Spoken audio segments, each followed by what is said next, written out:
Okay, ladies and gentlemen, it's time for this week's Stix Saturday Night Challenge. Our players this week, the challenger, Mr. Alan Ashley, playing Jason Ash. We're playing 3 sets of 9-ball, race to 9, and I need you guys to post up. To whom? 100 a set? Okay. You got to get it from Joe. I got to hold it.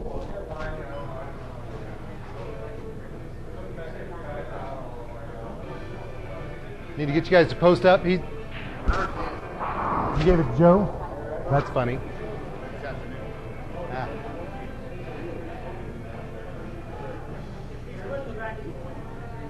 Okay, I'll grab it. If Joe's got both your money, you guys are aware, $100 a set. Okay, then we'll go ahead and get started, and then I'll get it from here in a bit. Being you're the challenger, you get a call. Alan calls heads. It's tails. Jason, you'll be breaking to start the match. Good luck, guys.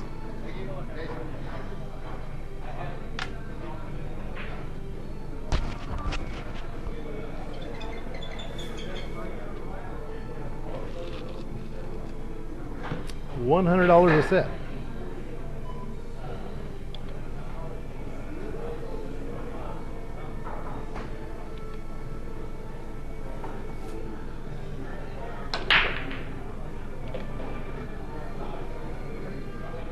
And Jason breaks, and he makes a couple. It's got shape on the 2-ball, or at least you can see it. This ought to be a good match.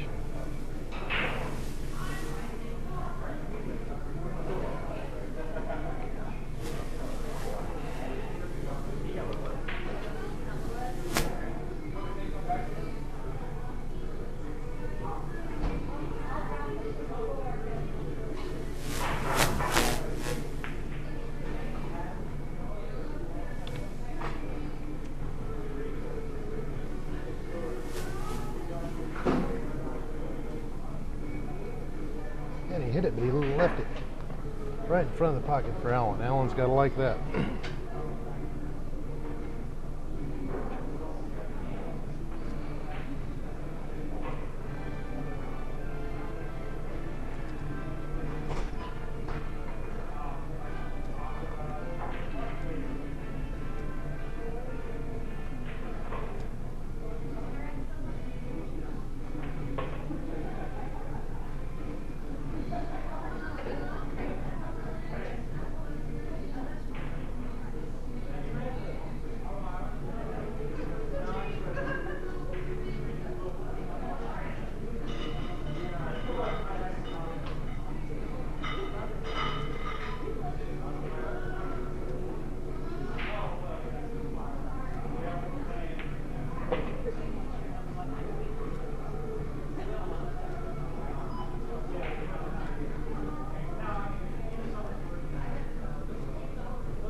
Kind of on the wrong side of the 5-ball here, but I think he'll be all right.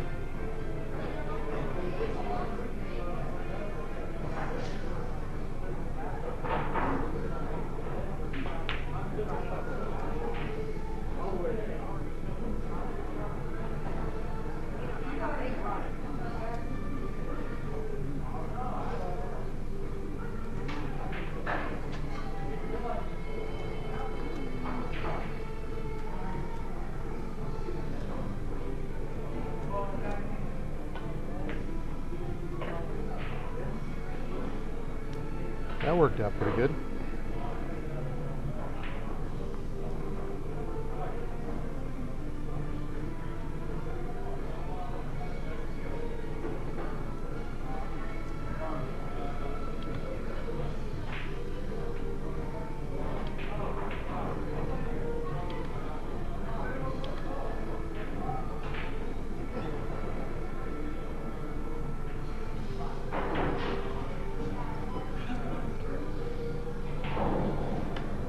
think you got to put this ball on the side and just go ahead and pull tight in the corner 2 reels.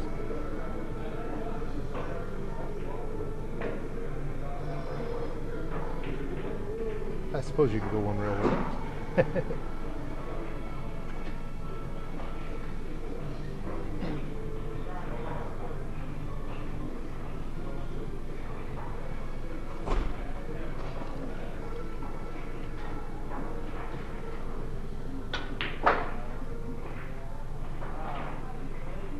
These 2 gentlemen have both been playing here in Wichita for a whole lot of years. A few years back, I probably would have picked Alan Ashley to be the hands-down favorite in a match like this, but Jason's game has come up in the last 6-9 months, maybe last year, and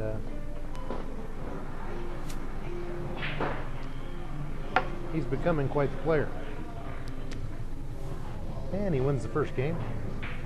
1-0 Jason Ash.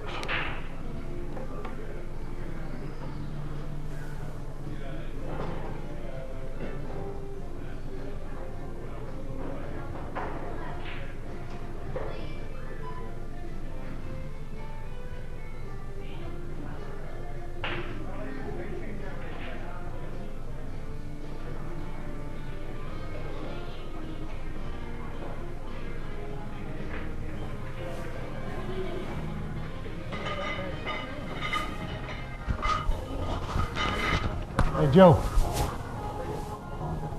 you have both of their post up money? Okay.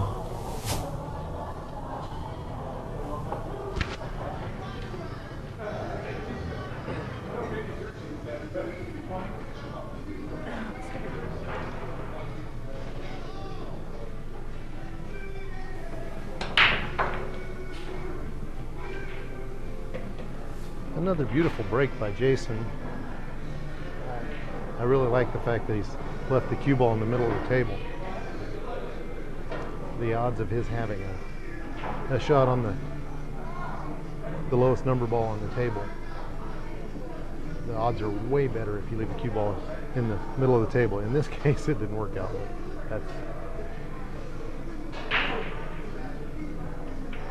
And he plays kind of a sort of safe.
Looky there, that'll work. Thank you.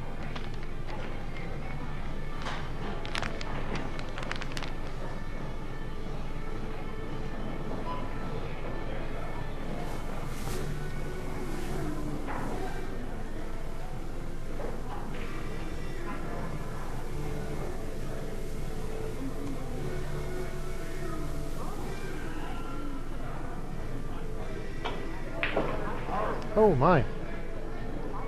One of the hardest shots on the table. Dead straight in. 11-foot shot on a 9-foot table.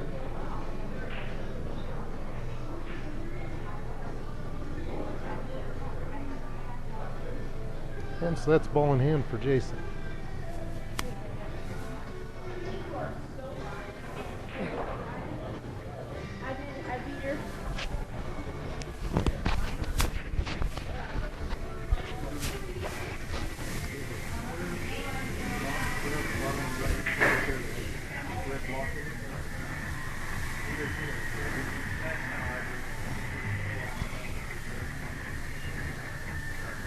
Okay, get one on.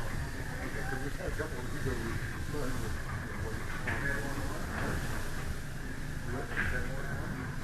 No, we had more. And then we had this one.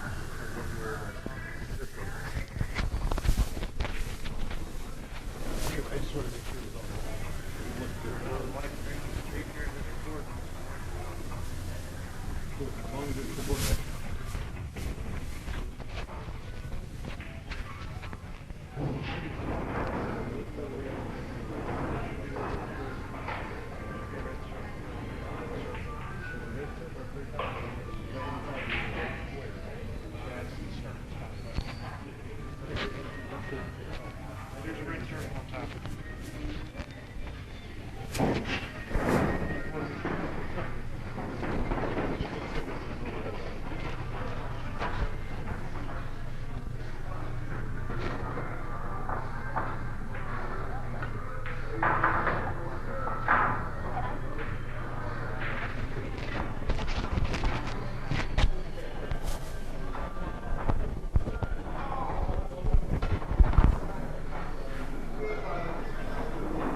That's one that I've ever seen. Is that what that is? I've never seen that before, so that's what I'm checking.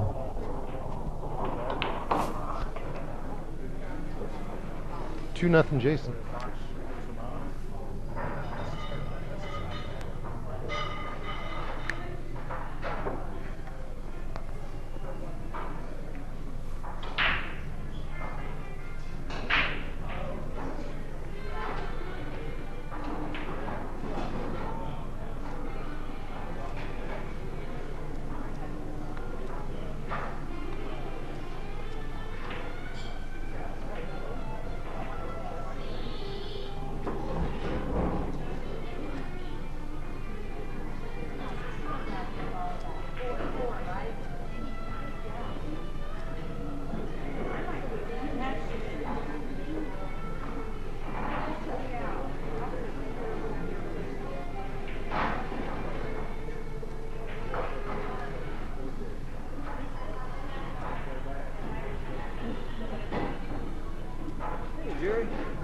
How are you?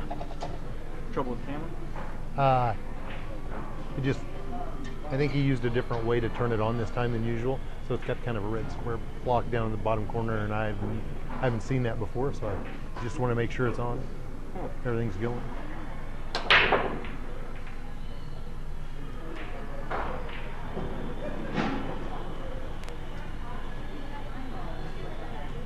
who you got in this week?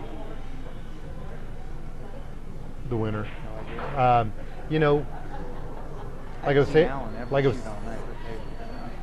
probably 3-4 years ago, I would have picked Alan hands down to win this match, but he hasn't played a lot of big table pool in the last few years, and Jason's been playing a lot. His game has really come up lately, so I can't really call it.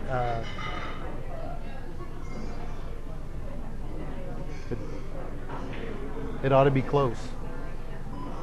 I'd like it to be close. I love them close matches. They're way more fun than when somebody just runs over somebody. Unless you're the guy doing the run over.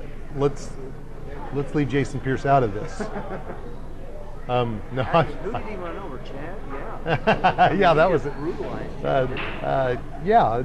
Just not too terribly long after you brutalized him, and that was another one of those matches. But Chad got the revenge I should have had. That's it. I wish Jason had given Mike Titterow a better run for his money. But Me too. oh, this chair sucks too.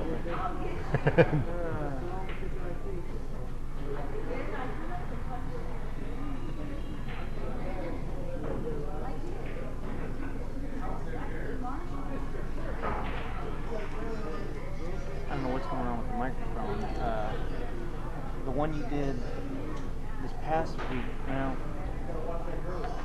no, the one Reese did turned out fine. A nice match, nothing. Just hissing. I don't know if he's putting it on the wrong channel or what. I'm just about to give up on it. I mean, the good thing about no audio is I don't get those complaints from YouTube. I'm thinking of just getting some copyright-free music and just looping it during the match. Classical, maybe. People, they can turn down the volume if they don't like it. Better than hissing. Yeah, I understand that.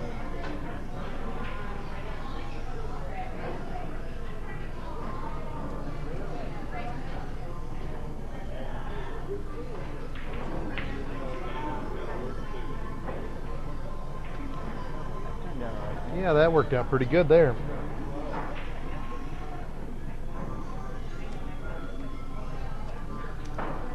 Well, and there was one match that I did that yeah, a couple weeks ago. the same thing was.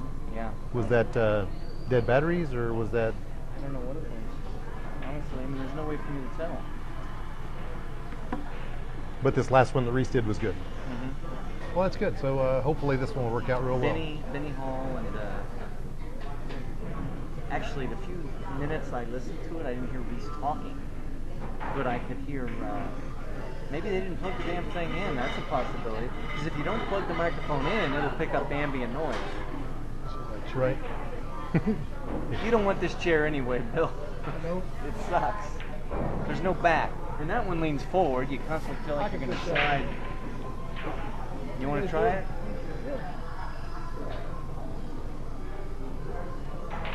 Everybody wants to sit next to you, Jerry. Is he your assistant commentator? This is my buddy. He comes in and helps me with commentary, and if the mic will pick it up, it's actually way better commentary with this gentleman here than it would ever be just me by myself. But because of the copyright infringement problems we've been having, I think sometimes it's got to be turned down low enough that it's not picking up other people, and so it sounds like I'm having a conversation with myself. I tried that on a few matches where I turned down the volume. Oh, and he scratched on that one. Wow. They still nailed it. Really? It's just a silly thing. What it basically means is you can't watch them on your phone. You can watch them on a computer fine, but if they have a copyright claim on them, they don't allow them to be on mobile devices. The reason for that is idiotic. The theory is, if I go online and I put up a Beyonce fucking video, then people can download it to their phones and they don't have to pay for a Beyonce MP3. And they can listen to it while they're working out or whatever without paying for it. But the reason that's idiotic is the music in these videos is so fucking bad. Yeah. I mean, it's just the jukebox barely in the background. Anyway. With my friend Georgie. Are you ready? Hey, George. I had a post the other day, dude, and I was really hungry too.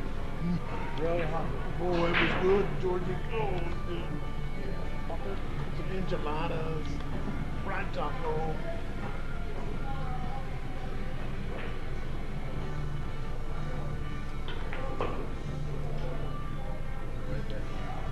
Wait. I don't think you got it.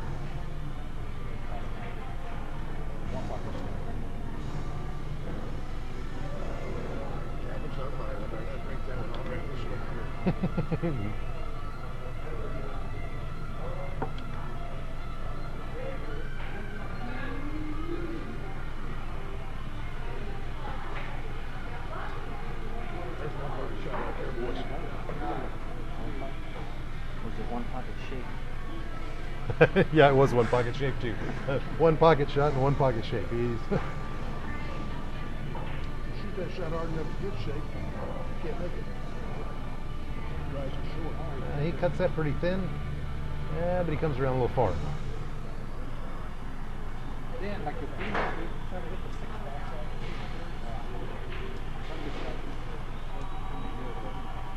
Well, sometimes Jerry and I get to talking about what these guys are doing wrong.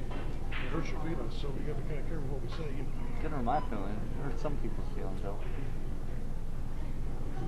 And you know, People, it hurts a lot, I feel.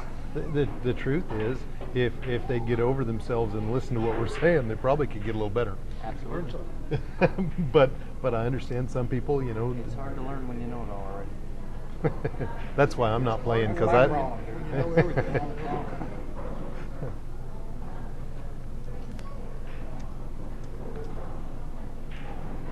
I think we should be able to get one time out. This thing's already long enough. I really wish we'd start earlier. Terry, you guys heard Terry wants to play late, but he wants it to be an exhibition and he wants it to be 2 races instead of. He was railing on me again at league last night or Wednesday night about how the format needs to be shortened. Well, because people our age can't play that long, can't play that late. 2 o'clock in the morning. We started an hour earlier. I wish we would. That wouldn't fix it as far as he's concerned. He thinks the problem is matches are too long. Period. Race 9 is perfect. Race 9 is perfect because. But he just doesn't like 3 races. Races. I mean, before it was 5 sets, race to 7.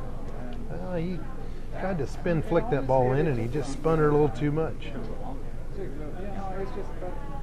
You know, in his ideal world, The parallels are spinning your ball. 3-ball tiebreak, 3-game tiebreak, which I think is too short. His way of thinking is people would watch, more people would watch because they'd be able to come, watch an entire match, and then leave within a reasonable time frame. There's something. That's Terry's position. Right. If it's a shorter match, more people would come and watch. But I also know he's told me specifically that he can't play a match that long any longer. He can't stay up that late and play that late. He's told me that, and I know I would have that problem. Maybe I'm not as young as you guys. Maybe the hour, but don't tell me a guy who wins tournaments and plays 9 sets all the time, one after another. That he can't I'm not play telling 2 you sets that in a personally. row. Well, I am, but I'm telling you he told me that. Okay. So. Well, I pointed that out to the league one time. I said, because he said, "What's the point of having 3 race nights?" And I said, "Well, Terry, in a tournament, if you want to win a tournament, you better be able to play 3 races in 9 in a row, especially if you go to the loser side. Yeah. You're playing 3, 4, 5 matches in a row, race to 9, right?" I wouldn't be object to instead of $100 or whatever they bet, it could be all right. We bet $150. Whoever wins, if I win the first 2 sets, of course you win the whole $150. Not $50 per set. And Jason gets out again. It should be. We're gonna bet this much. It should be 2 out of 3. Yeah, 2 out of 3 wins all the money. That's Right. it. That's the only thing that I think it should do. I think it would make people concentrate more because they figure most people, especially me, once I win the first 2 sets, Yeah, he was the fuck in the first set. well, I don't want to beat them out of all the sets. But if I win the first Yeah, 2 but you sets, have to have that. He doesn't You want to have beat him wanna up. beat 'em out. See, I think that's the same thing that Terry was saying. There's some people that I want to beat. How many times have I had the come to Jesus meeting with you? And Am I right, Jerry? You have to have that killer attitude. You have to want to take all their money. but what he's saying is the same thing, in another way of putting it. He's saying after he's won the first 2, he doesn't want to win the last one. Well, he doesn't want to win the last one because he just doesn't have that in him to keep it up that long. Because I already won. He's already shot his wad and he can't get it back going again. That's not true. I can beat somebody through sets. I got his I haven't last seen one it. night. I don't want He had won. He won the first 2 sets, and he was down 3-0 in the 3rd set. I got him right there at that table. I was just wearing his ass out. All right. Can you at least agree with me? Huh? Can you at least agree with me that mentality that you have to take all that money Absolutely. is Absolutely. a must attitude. Now, Tony Klima, when I played him, even though he's my friend and stuff, I wanted to beat him because I didn't want no doubt that I was better. Well, that night, I don't remember who you were playing that That's what I'm night. saying. That's why I played hard. I don't know who you were playing that night, but after the little ass eating I gave you over there, you came back from 3. It was I think- 3-0, and next thing I know, it's 5-3 you, and you end up winning the set, 9-4. Well, if I could say one more thing, the reason I've heard that you have to have that killer instinct mindset is because if you're playing somebody and you're having a great day and you just played great in the last match, a lot of players let up. they think, well, this is a nice guy I'm playing now. That asshole I beat that last time. I'm really happy I won that match. I've pretty much done what I expected to do in this tournament. I'm happy. So I'm just going to float this next match and then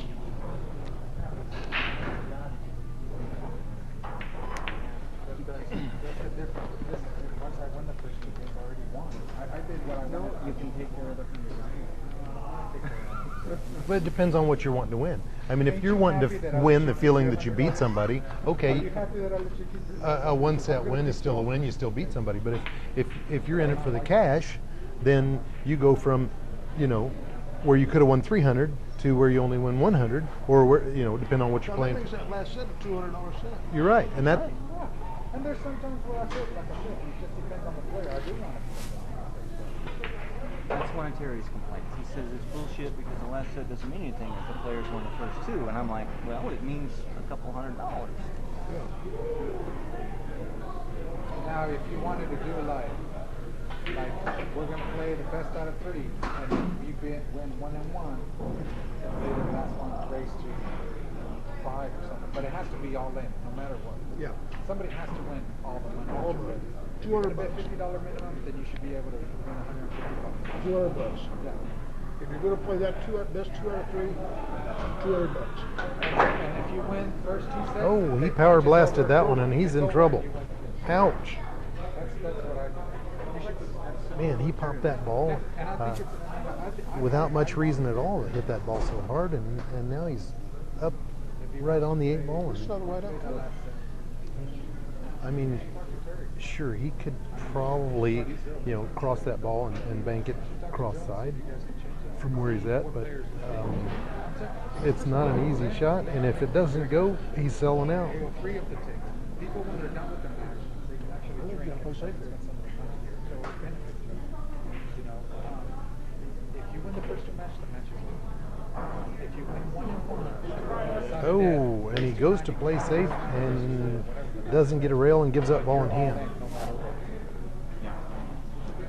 I think that would be great. Talk to Terry. Shot, Jason. Oh, yeah. Fucking not hit.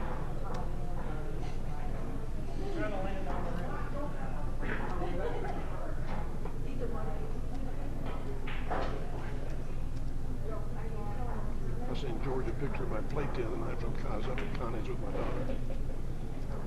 And they brought my enchiladas and taco and beans and rice and took a little quick picture of my camera and sent it to George.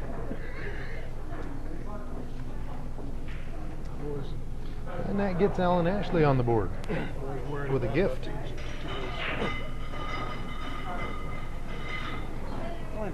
The only two Mexican restaurants we go to is that little hole in the wall in Derby, in the strip mall, Hernandez, probably. It's right by. where the old Dillas is. Yeah, Yeah. in that same strip mall, and Abuelos. Loves Abuelos. Connie's. I've Hell been of a eating- drive up there. Yeah, I've been eating Connie's for 55 years. Where's Connie's? 21st and Broadway. Just a little bit north of the intersection on the west side. My grandmother used to own the liquor store across the parking lot from Connie's. Her and Connie were 21st North and Broadway. best Mexican food. For real. Oh, he breaks and makes, but it's the cue ball.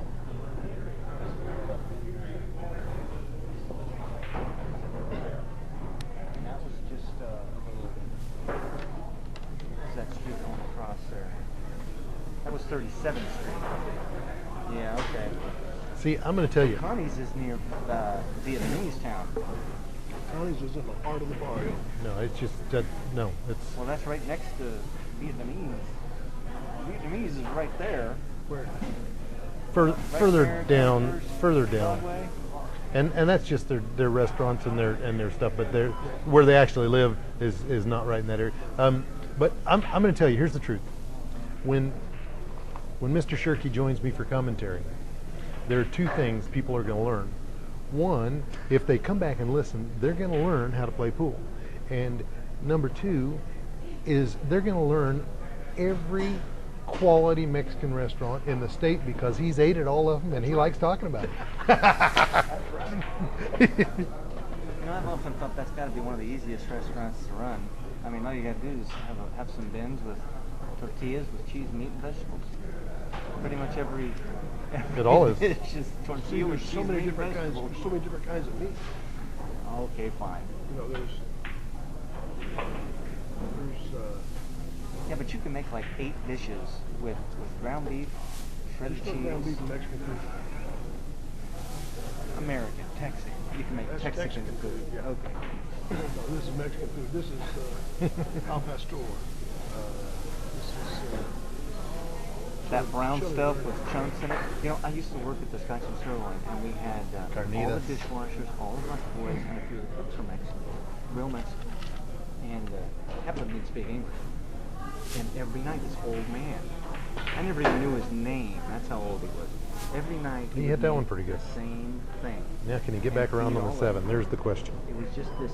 It looked like a brown gravy with just chunks of stuff in it. Mole. Okay. It was just a general thing.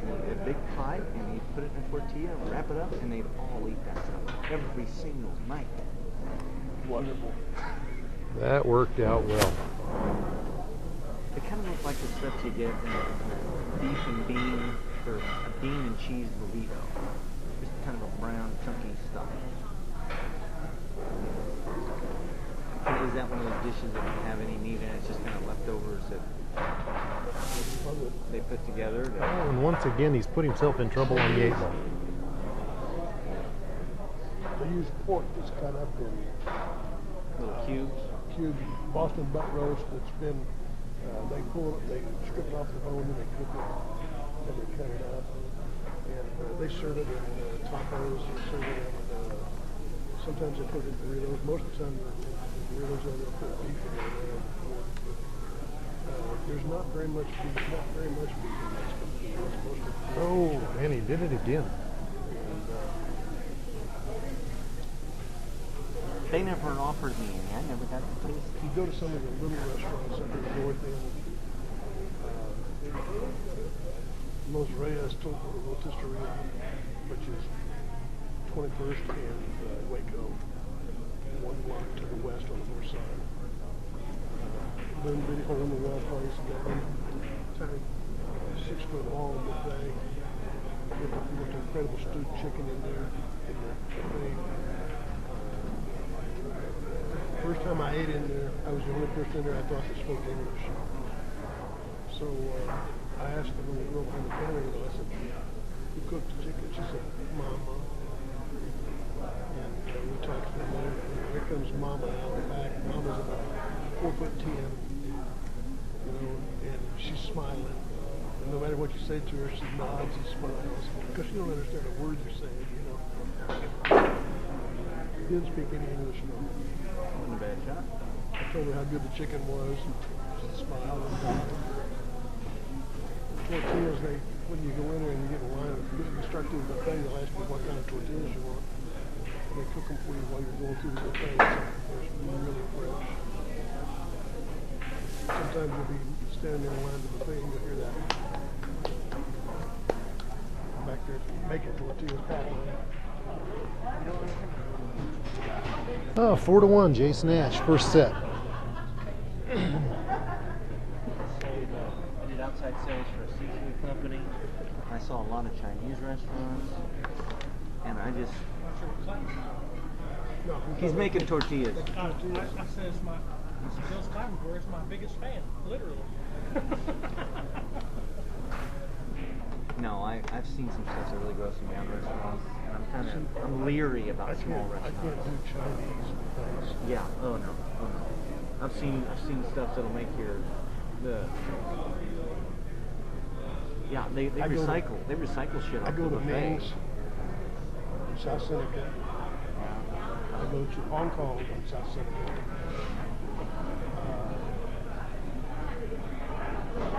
I don't go to any Chinese buffets. I don't trust them. I don't blame you. You know, I don't blame you. And you know, I know a few Asians that own it, and they're the nicest people on earth. But, and I'm not trying to judge all of them. It's just the ones I've been in. One of them up in Salina was about the filthiest kitchen I've ever seen in my life. My next door neighbor, his wife was from Thailand. And And the 2 ball. they have 2 children. Found a hole. They have Looky A there. boy named Adam and a little girl named Leah. Adam is the hardest working young man I've ever seen. He goes door to door, Saturday morning, 9 o'clock, knocking on everybody's door, looking for work. Anything I can do to make some money. And he'll do anything you want him to do.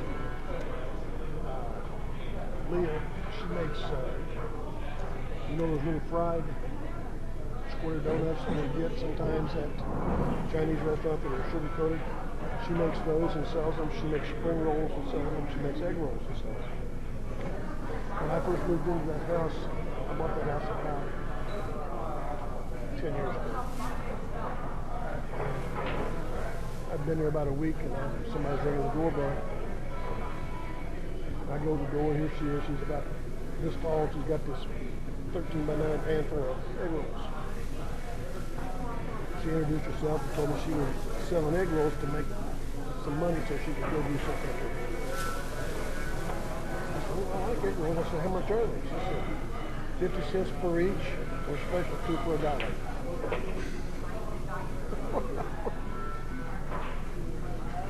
So I always buy $2 or $3 worth of them. Well, he kind of left the 8 ball in the Probably way get of his six 2 rail dollars. shape here, but I think if he draws it a little bit, he might miss that 8 and get on around on the 5. He's industrious, hard working. Paul, when they have garage parties, he always invites me over. They sit around out in the garage and they cook stuff out in the garage. And they drink cold beer and they laugh and talk. And I don't understand anything they're saying. But I always go by for a few minutes. He invites me and I always go by for a few minutes. What do you think? Can he draw past that 8 here, or is that 8 totally in the way? He can draw past it. He's got to hit it right. He didn't think so. If you hit it soft, just the right speed. Oh, and it bumps the cue when he gets one. Safety allowed. I deliver mail in Hilltop, and there's a lot of Vietnamese who live in Hilltop. And you know, they're poor. I mean, Hilltop's a poor neighborhood. There's one family, every week it's some new weird thing. The food they make is craziness. I mean, 2 weeks ago, they had fish that they'd apparently caught themselves and gutted.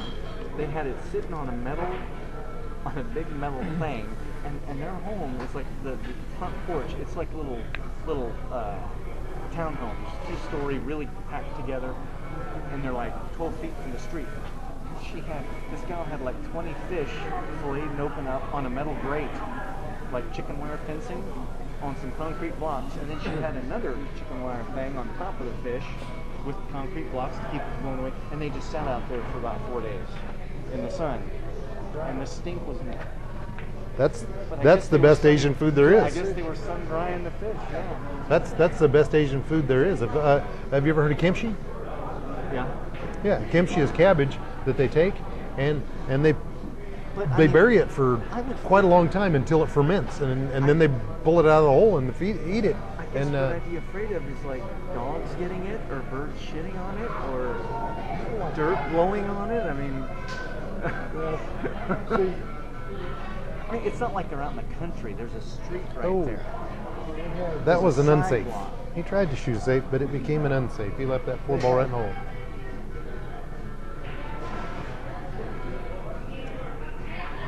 have you ever seen him cooking a wheelbarrow? Cooking a wheelbarrow, no. There used to be a Vietnamese family that had a metal wheelbarrow. And they had formed a piece of hail wire, a 1/4-inch hail wire, to fit the top of the wheelbarrow. Rolled it over the edges and everything all the way around.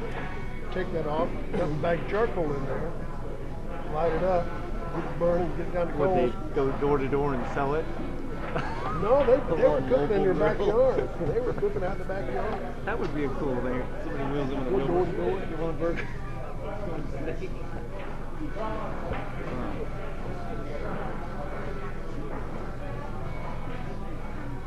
I think Alan's got a chance here. I mean, he's playing a little rusty, but it's his first night ball. Well, and I don't know. Has he played one of these before? No. So everybody plays poorly their first, their first challenge match, and certainly the first set of their challenge match. He's experienced, so he might be able to dig his way out of that quicker than a lot of players. We were discussing Terry. There's Terry right now. Uh-oh. Nice bounce. Nice bounce. Fortuitous. Yes. We call that yes. Fortuitous. Exactly. We don't ever use the L word.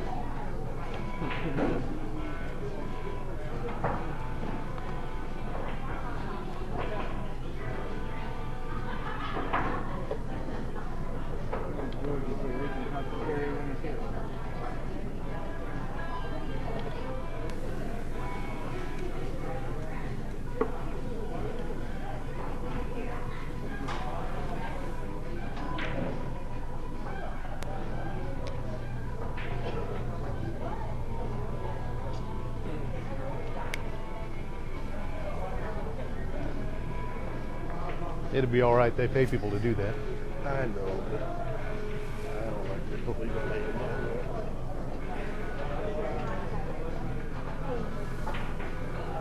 Well, how's the health doing? Getting better? You know, I got some really, really good news Thursday. I had an appointment that I made in February with a back surgeon here in town.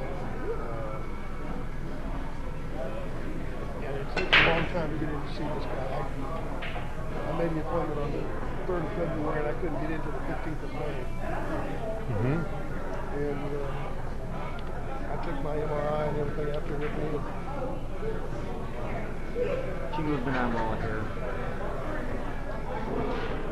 Put it back where it was at.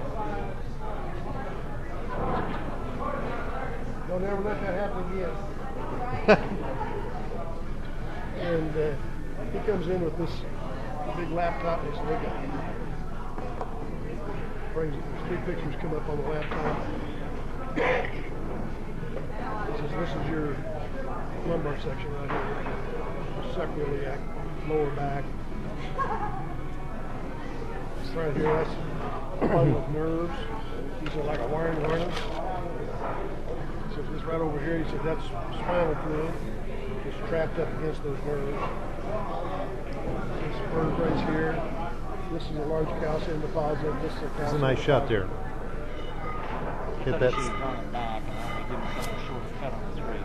Well, and he is looking at, because of the angle, if he went ahead and went forward, he would have had to have gone almost the whole other end of the table to stay on it, so he hit it nice and soft. I think it worked out. Now if he can go back across the table and come back and get on that 4 ball just like that, not too bad. And he said, you really don't need me. He said, this can all be fixed without surgery. He didn't send you a chiropractor. Okay, good. Well, this is the number Osteopath? No, this is the #1 back doctor in town. He's going to send me to the pain center. They have a manifold. What a pretty shot. They have a manifold that has 6 hoses that come off of it with a needle on the end of each one of them.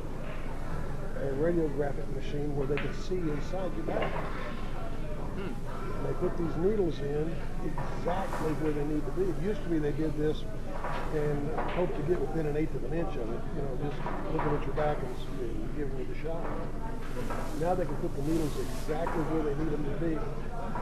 They've got this manifold log where you turn this thing, it goes click, click, click, click, click, click, and it pumps in the steroids and the cortisone to the exact spot where you need it.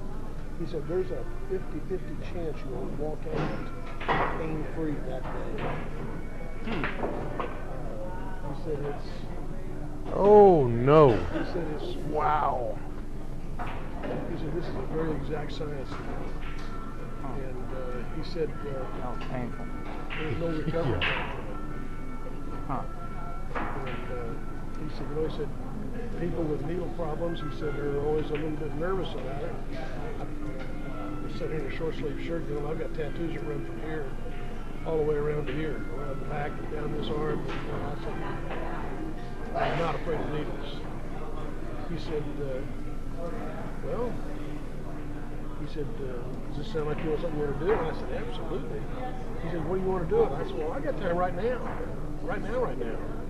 So, yeah, I got to make an appointment with them and everything. So Different they're going to bridge. make an appointment for them. That Probably one's be warped, middle so of the when you week. put it on the table, the bridge end is sticking up. I don't see an issue with that. There's a cross bridge on the end of the snooker table, if that will help. Okay, I know the one on the table back in the bag is good. So you There's get this also one. several along the wall. Okay. Yeah, feel free to go grab another one.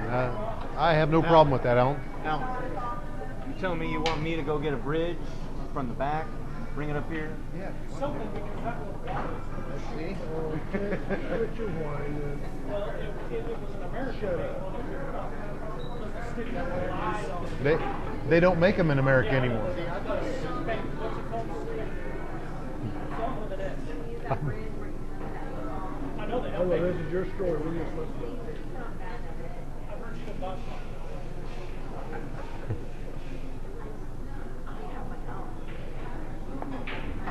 But he said, I could get out of this misery. I've been in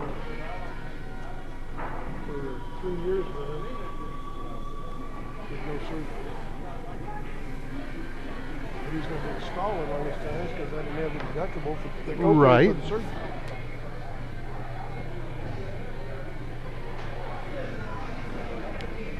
So, Well, I'm really glad to hear that. I was ecstatic. So,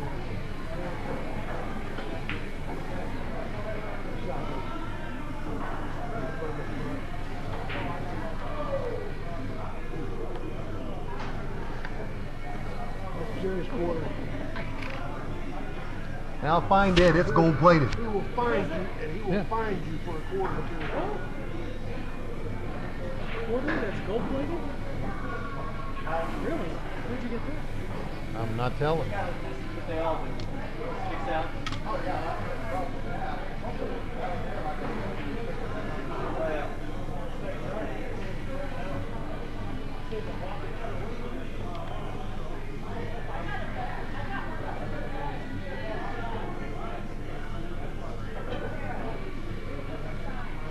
Gary, that was game 7.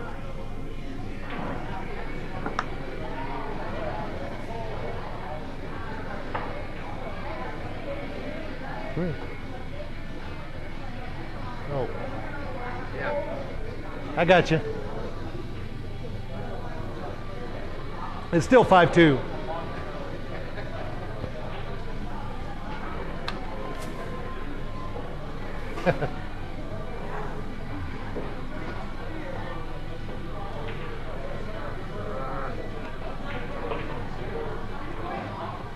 The only way he gets off the hook there is if he scratches.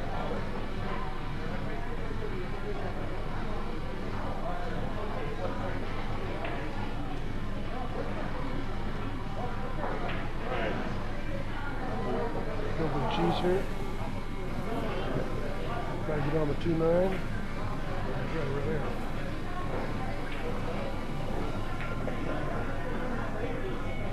I like what he did there. I think it's a doable out. If you're playing worth the crap here, you're on the 2 ball. All you got to do is get on the 3, and I think it's a, my mother's out from their table. But then again, my mother still gives these guys both the 7. So Mother doesn't get on the rail there, so she can't do anything. you're right.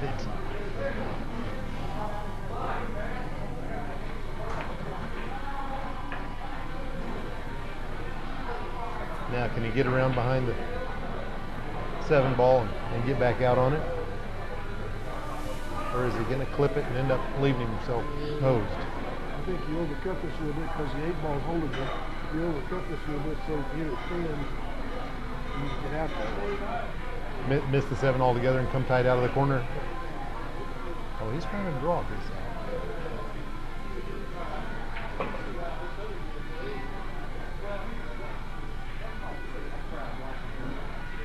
And then there's, That option. yeah, and then there's that.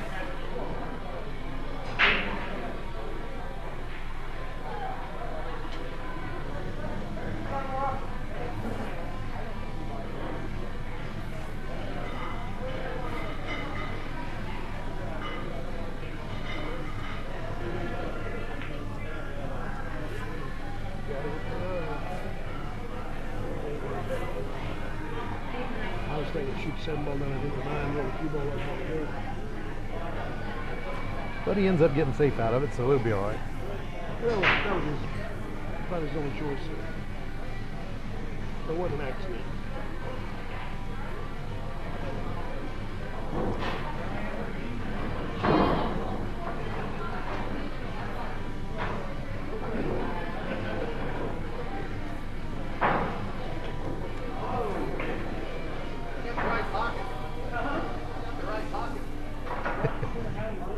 And another ball in hand.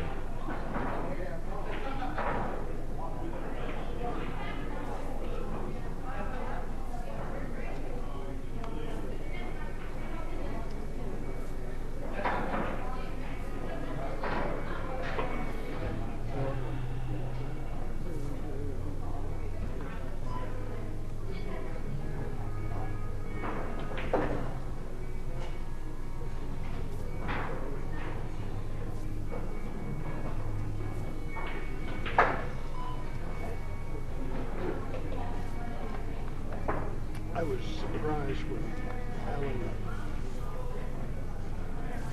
accepted this challenge or made the challenge, whichever way. Yeah, he made the challenge.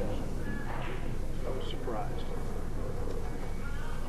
Well, Jason's game has come up in this last year, and it's kind of been in places that people aren't, not a whole lot of people go down to the cue shop and watch people play. Jason plays an awful lot down there, and his game has gotten much better, and I think a lot of guys like Alan just aren't aware of that.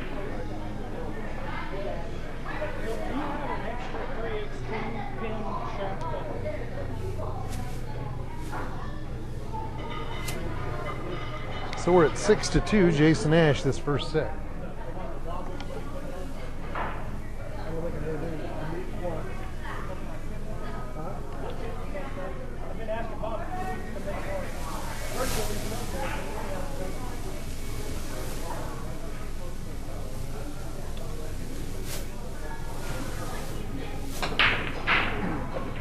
Oh my, the cue ball was going right for the corner pocket, and the 3-ball saved him.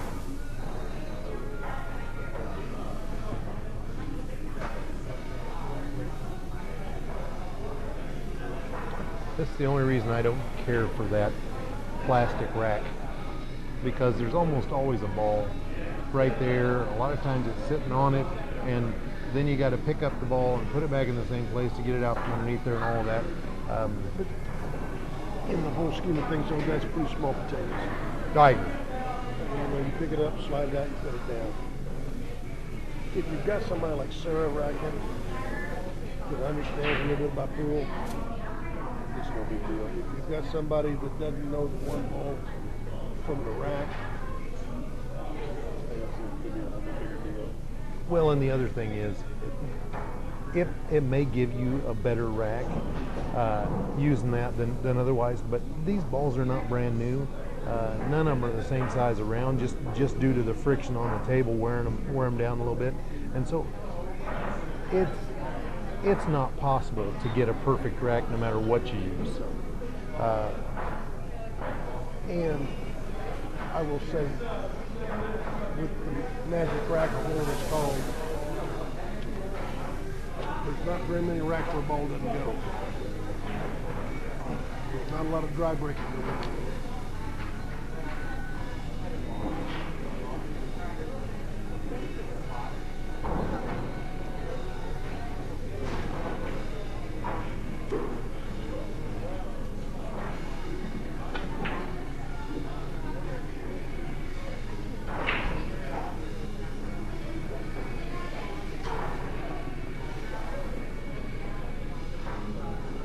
Well, he gets a hit out of that. I guess he didn't. 2 balls down there behind the nine. Yeah, just I looked up and he was saying get to the rail. I guess he was wanting to be up there clustered up.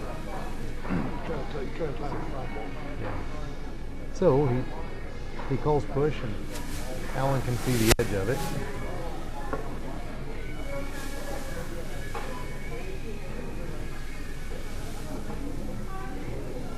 Well, it's see if this crutch works any better for him.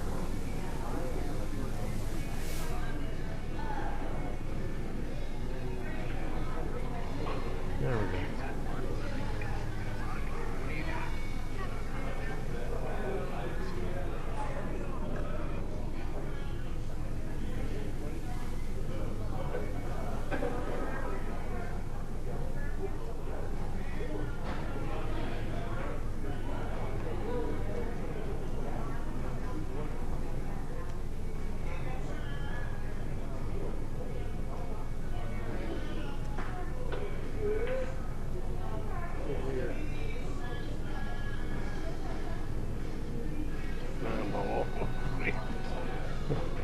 It ain't easy being cheap. He came close to rolling the 9 on that one.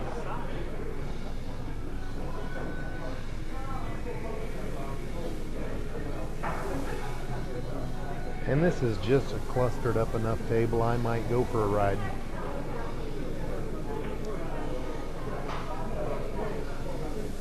And you got a cue ball carry.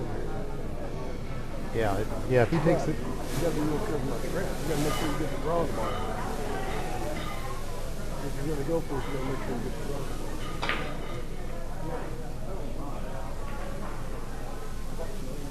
well, and it just got even uglier.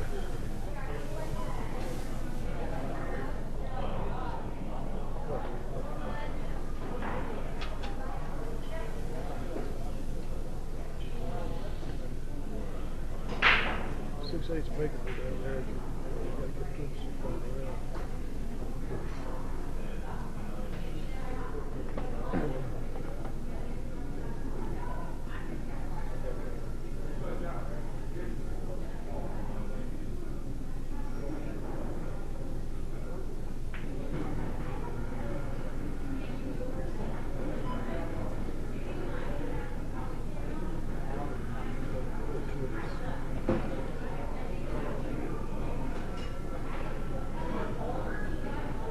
Well, and the truth is, we're back where we were talking a couple weeks ago, where this is a good safe if you're playing somebody that doesn't have a jump cue.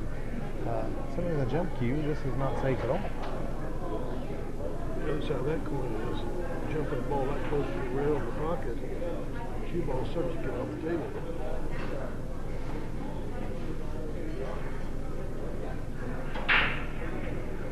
Well, it's coming right at it, but it doesn't have enough juice.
Here's a shot right here.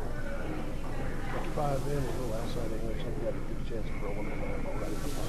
Yeah, you've certainly got an opportunity to roll the cheese while you make the 5. But the key thing here is you got to make the 5. Oh, absolutely. He's putting inside on that ball. He's going to try and break out 6. Ah, he didn't hit it hard enough to break out 6. He just... That is one thing that I noticed about Jason's game. He overuses inside English a lot. A lot of time where he's got the nuts 2 rail out of the corner to be coming right at the ball with the right angle. This is 1 rail, inside English off the end rail. Yeah, a lot.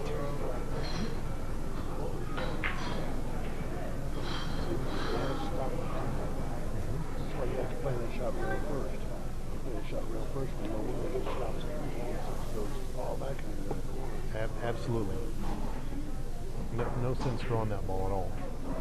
You got to know if you're making the 8, the 60 is going to go towards that other corner. Hold your rock in that area, and you're out. You know, if you don't get 2 inches off the rail, he's in a way better spot. So now he's in a situation, there's 3 balls left on the table, he's put himself in a spot, and he's stretched way the hell out. Even for a tall guy like Jason, he's going to end up having to use the crutch, and there it is, he's pulling it out.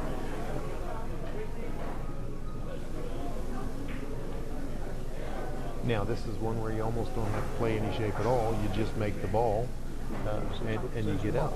But making the ball from here is not a simple thing. It's not an easy task.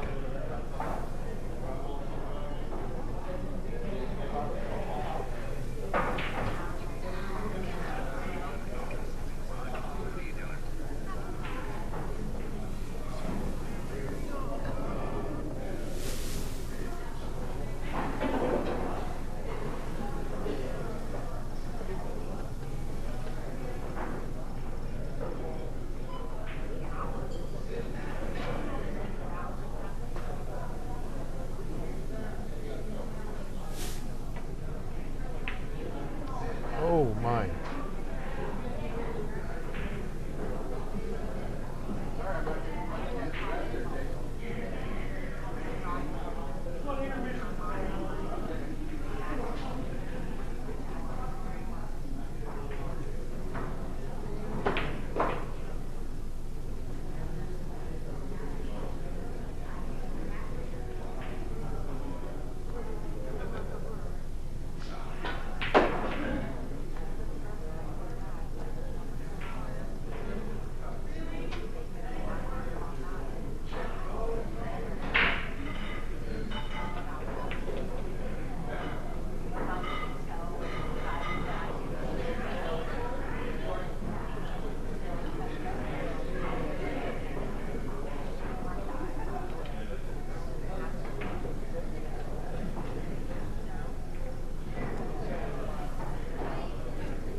Seven to 2, Jason Ash.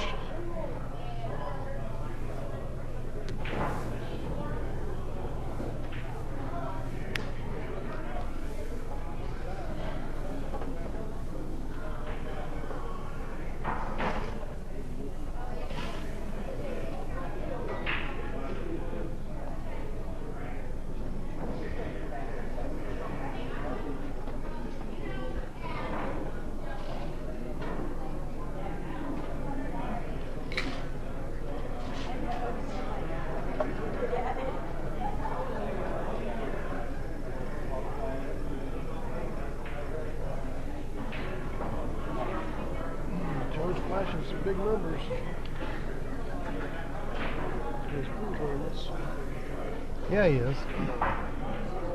I would love to see him pull a big one off.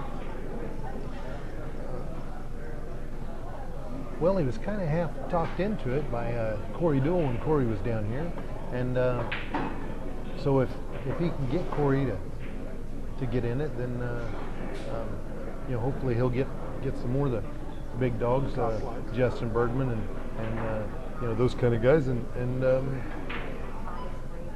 that would be really good for Stix, and it would be good for pool in this area. I like that he's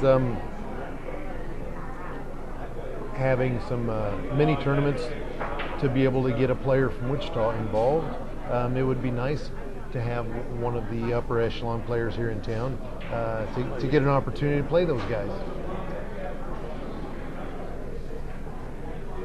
One of the things I've been saying about pool here in Wichita for a long time is that it's kind of stagnant because nobody's getting to see or getting to play that level of players enough to learn from them.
don't see a waitress here.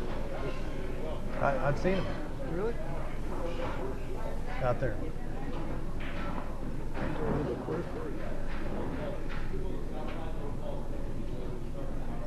Well, for as nice a day as it was today outside, we've got quite a crowd here watching this.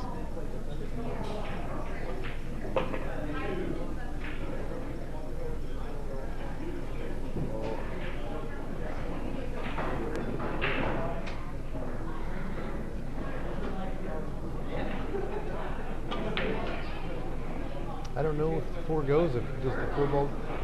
That cue ball. He's got the really good chance of here. Did you see that Salina has put in a billiard team? A 10-footer. Is it a 10-footer? It's a 10-footer. Well, I wouldn't mind playing on 10-footer. Well, he missed that 4 and lagged the 9 ball up near to the corner pocket.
He's looking to see if that 5 goes past the 6. It looks like it's awful tight from here.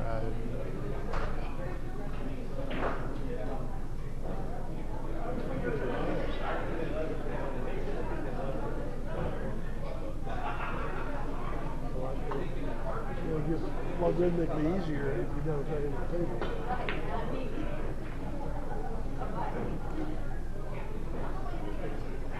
Well, he missed. Yeah, he missed the 4, but he certainly didn't get the cue ball anywhere near where he was wanting to either. My granddaughter graduated from Butler today.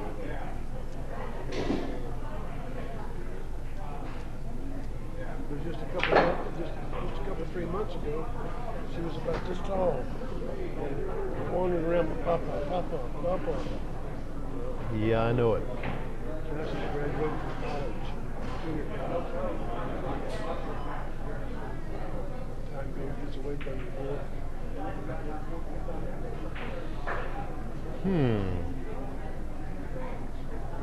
Thanks, sweetie. There's trouble up there. Yes, sir. If only you knew. And when she was that size, she was absolutely nuts. I mean, she'd do anything. You had to keep an eye on her because she could get into anything, tear up anything. She's calmed down a bunch. Thanks for saying all of this on We were talking today. Of course, my ex-wife was there. It was her granddaughter also. You know, we're all sitting around this big 8-topper table talking about our kids. And my ex-wife was talking about this gal she used to work with, but didn't want to have children because she said, you know, how do you know if it's going to be a dud? We've decided now that we're going to go out and we're going to have T-shirts made for all of our kids that say, "My mom says I'm not a dad."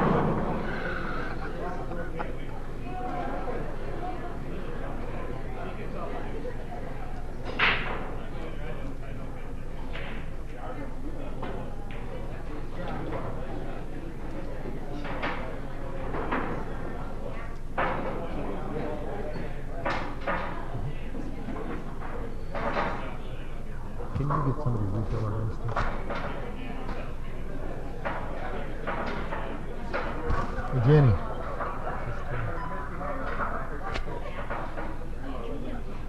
Diet Coke. Hey.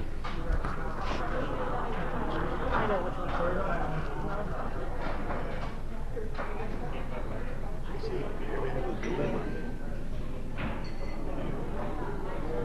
Now for me, I don't pull this at all. I just take it straight to the in rail, 2 rails out, and I get down beside the 9-ball area with the cue ball. Shoot ball back. Right. Put the 8-ball in the same pocket as the 7. That's my preference. And it looks like he's trying to draw this maybe, or maybe he's trying to pull it tight. And another kind of fortuitous roll because he could have been in real bad shape on that one. We'll see what his nice carrying skills are here.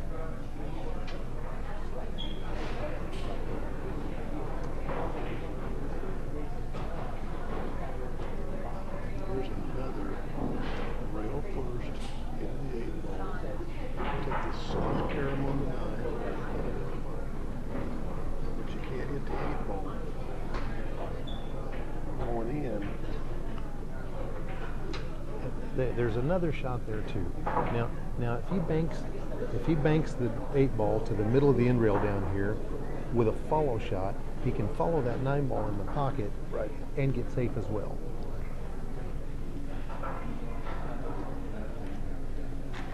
Thank you.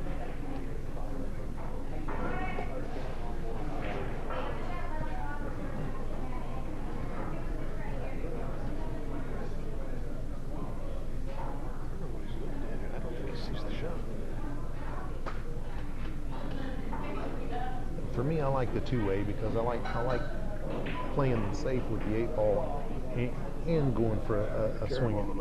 Yeah. He's kind of thinking about the rail first.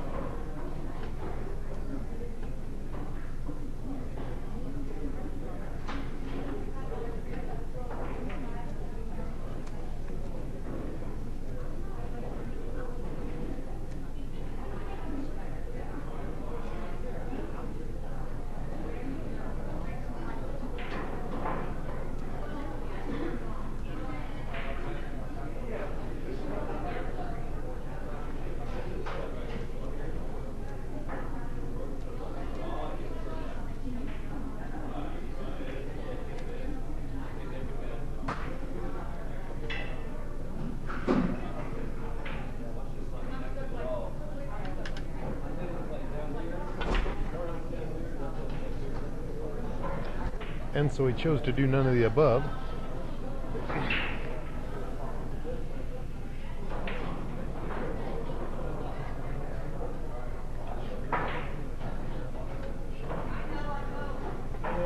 I didn't know for sure.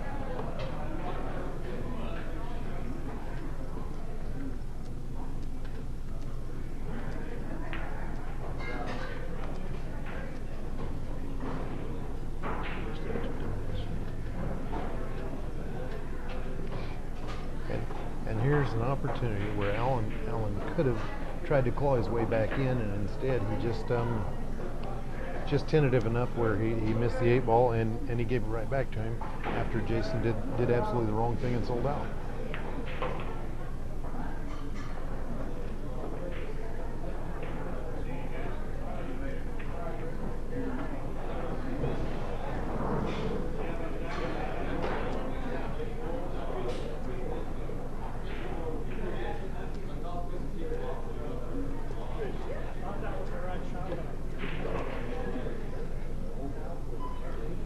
Jason's on the hill.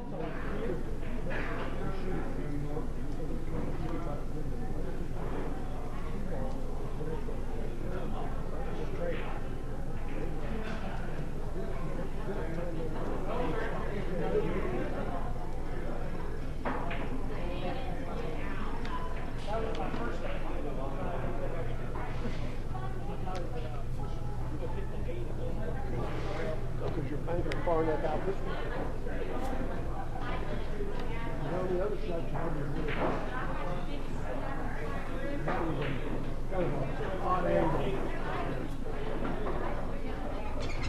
Well, the truth is he had about 5 options to make that 9 ball, and none of them were easy.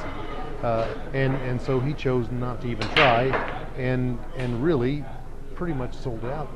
But Surprised you got back to the table. yeah, and then Alan just dogged the 8 and let him come back.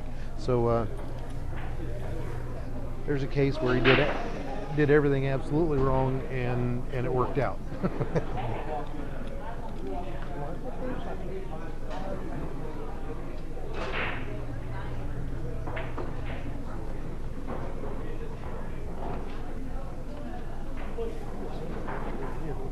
I didn't.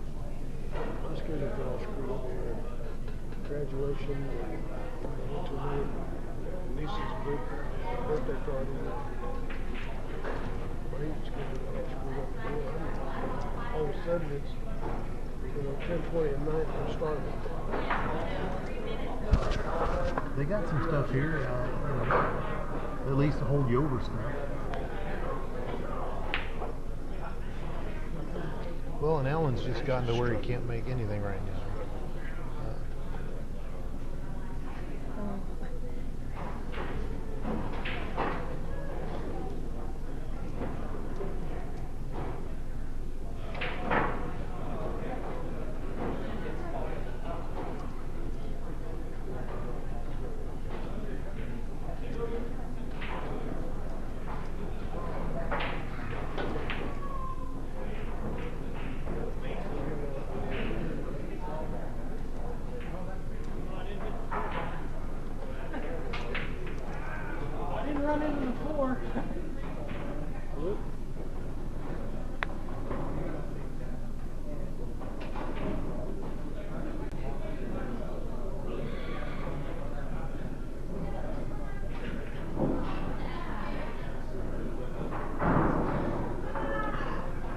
Not a bad idea, but the speed was wrong. He didn't quite get back behind those balls. Jason's got no shot. We're probably can run. Right. But Jason plays enough one hole where he's probably safe here. Return safety. Maybe not. Maybe not. And he leaves him right in front of the pocket. Inside here, so hold that cube out there and get it.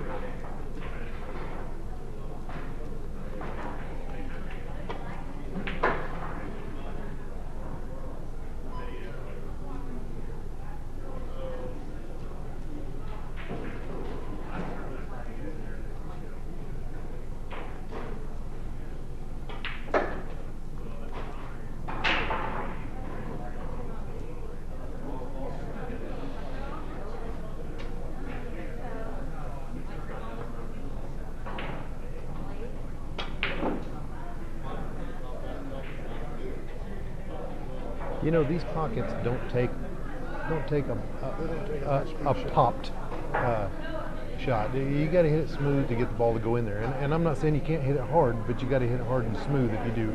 You can't just pop that sucker because they come out every time. You can't rub that long. You can't rub on the amateur side of the pocket at all. If you do, it won't work. You got to hit the both sides of the pocket first, right?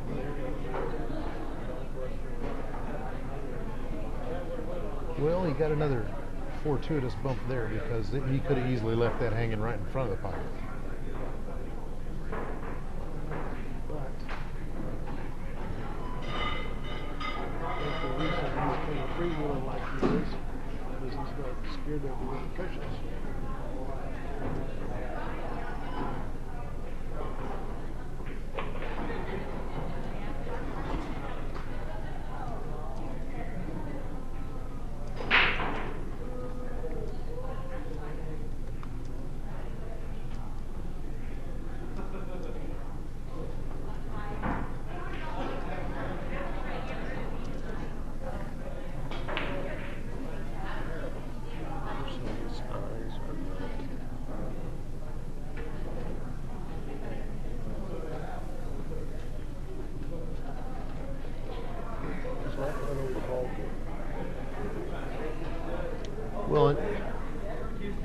know there's a lot of people that buy into this. I'm right-eyed, left-eyed stuff, and so they stand with one eye over the cue stick rather than it's centered. But a lot of these guys stand with their head crooked, and they're not level to the table, and that's the issue there. It isn't even so much that they're using one eye more than the other. It's their eyes are. It doesn't matter which eye is dominant because they're on an angle like this. Exactly. And the truth is, you can. Oh, he hit that about 4 times too hard.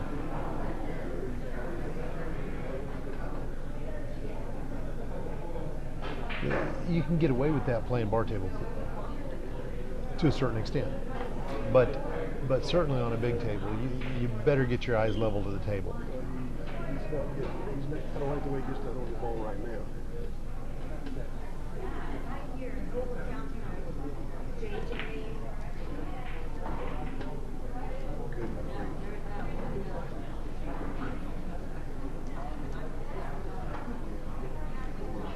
Sandwich you right there?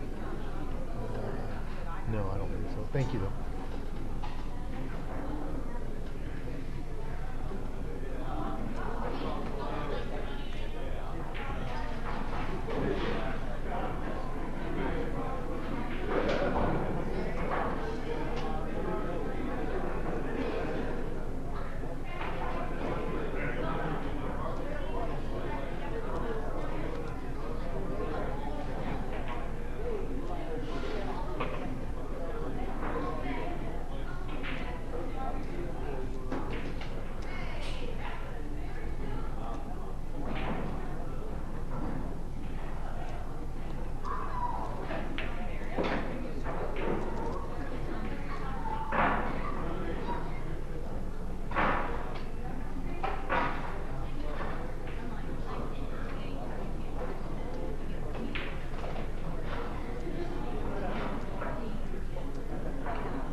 Well, and Allen gets a game there, so now it's 8-3.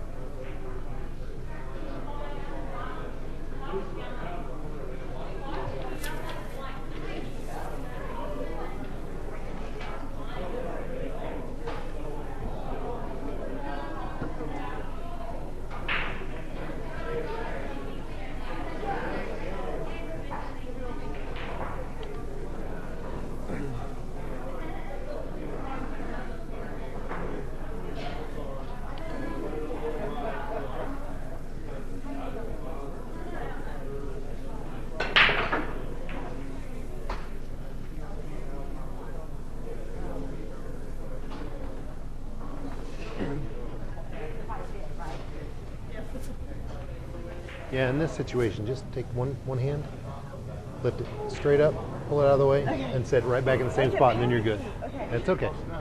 You're doing a great job. Thank you.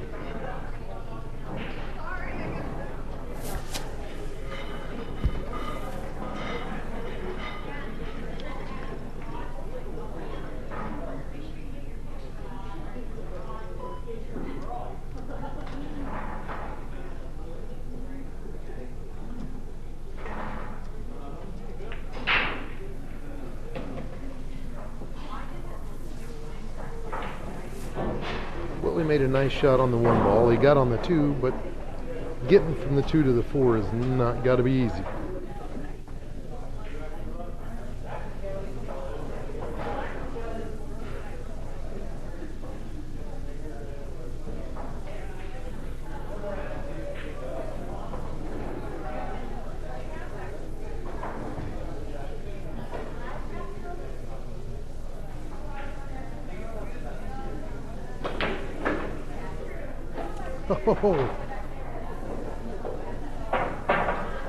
Oh, that's one way to do it. He hit that ball about as good as could have been hit.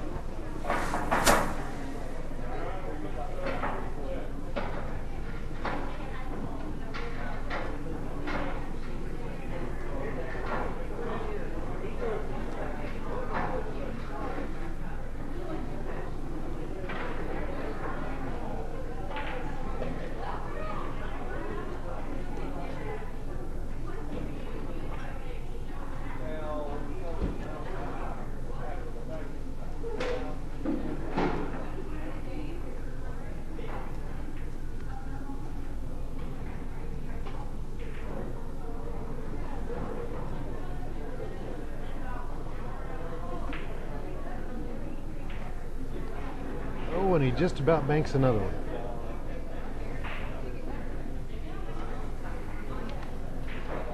Top spoke to Terry.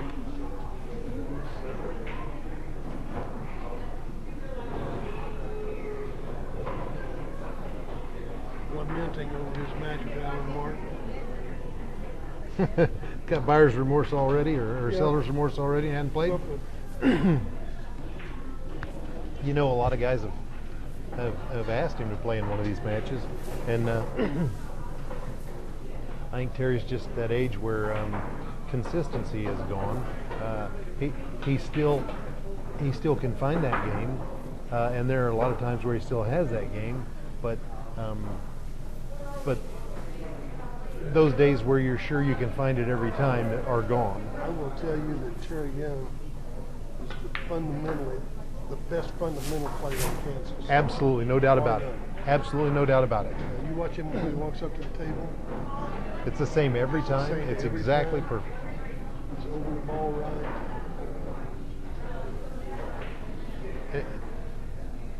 Slow, methodical.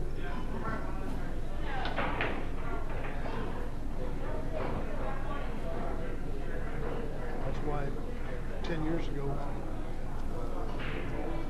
Terry spent about 2 hours on the table being dead stroke.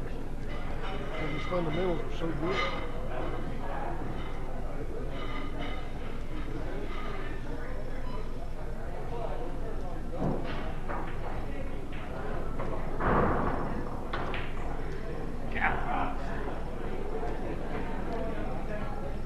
And another fortuitous roll. You didn't hit that light, did you? You didn't hit that light when you jumped up, did you?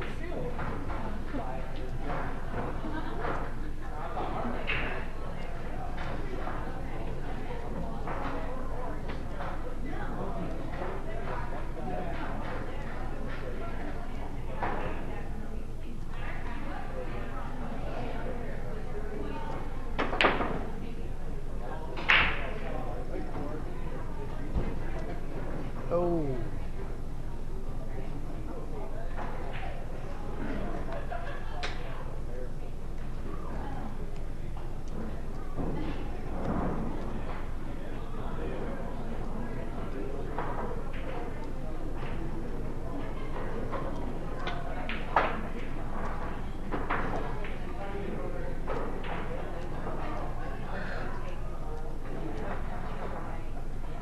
So with that, Jason wins the first set. He wins it 9 games to 3.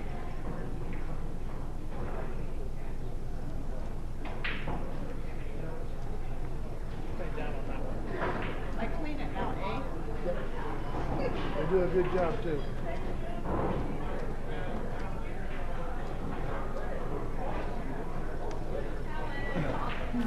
Okay. Yes.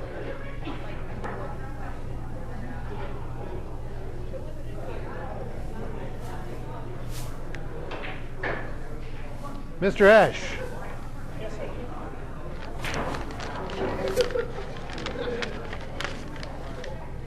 You win the first set. 20, 40, 60, 80. 100 that you wagered. 40, 60. And the 100 that you won. Thanks, sir.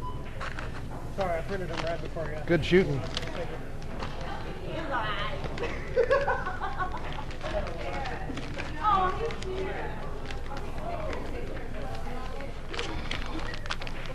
Well, Jason handed it to Alan that first set. Even though he gave Alan a lot of opportunities. Alan's having a rough time. Of course, like we said, everybody always has trouble their first time playing a challenge match here in front of people. And not only is this his first time, but he brought a young lady with him, and that changes.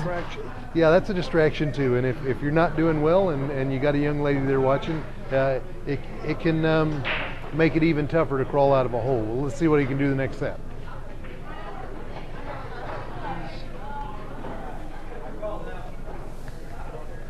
He's just, he's got that first set of jitters, and the tentative part of, the first match for the internet and everything. We'll calm down a little bit there in a second.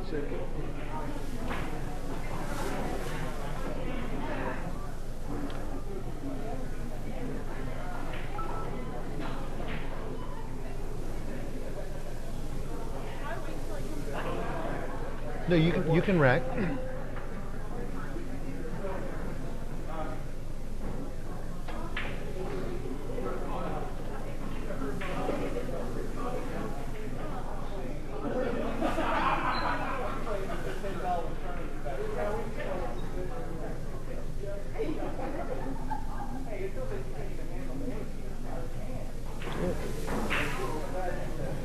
Old Dave's Witten's sitting over there.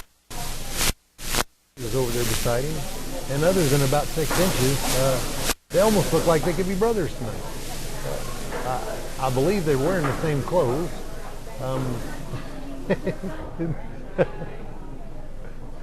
Kind of amusing.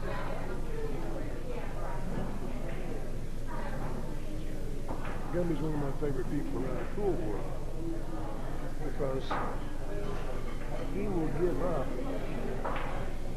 the nuts and try to outrun him. And he'll give up all the best at any time. And he's one of the few people in town, one of the few people in town that play a certain speed or better that if you don't have the cash, he'll play you fun pool. And give you the spot that he thinks you need, and try to outrun that.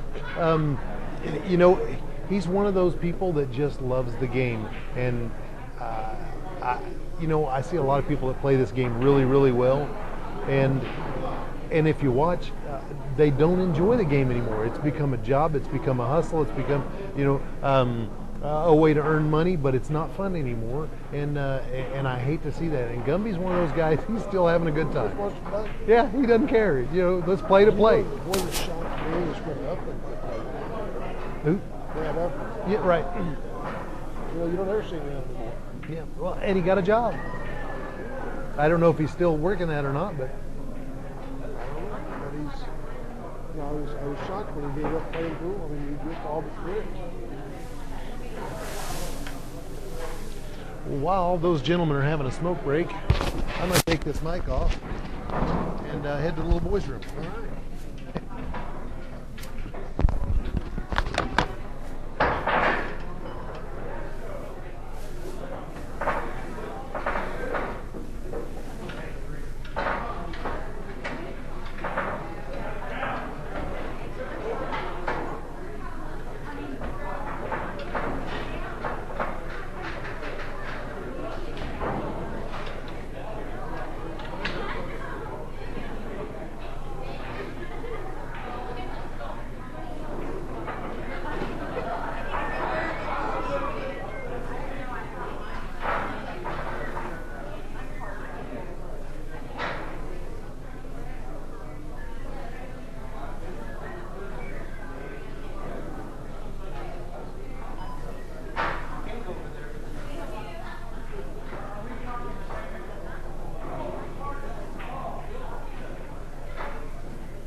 taking a table out here, 2 tables out over here. Where do you put all these tables? Good question. I think the table from here is moved over across there. And there's quite a few people playing on the other big table. But I don't know where, the ones that should be here or there.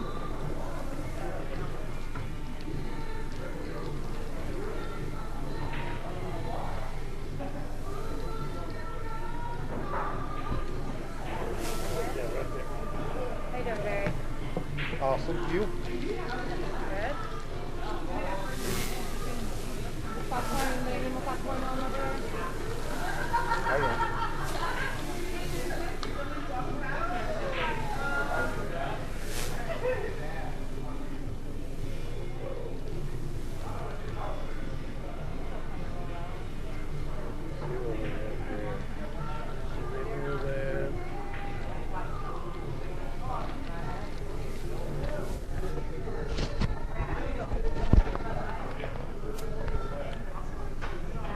Well, Alan wanted to go have a cigarette before the second set started. Alan was over trying to get the bathroom while you were in there, so he went down to the other end of the I thought maybe after that first set he needed to smoke a whole pack.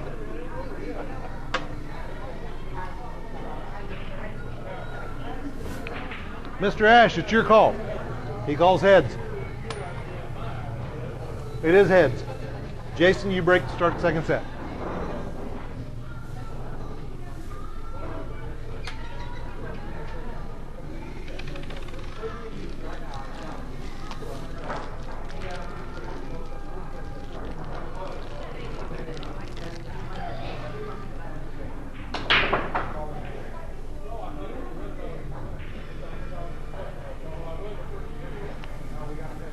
Well, he did about everything right on that break. He controlled his cue ball. He broke, he made balls. But that 6 ball just hosed him. You know, that last set there were a couple of times where he did absolutely the wrong thing and it came out right. This is a situation where he did everything right and it still came out wrong. So, yeah.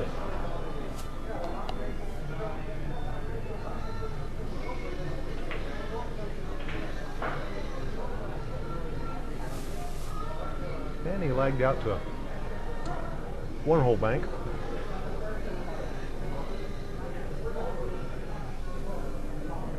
But I think probably the better option would just be play safe. I don't know if he could get on the 2 if he made the 1. He hasn't exhibited those run-out skills yet.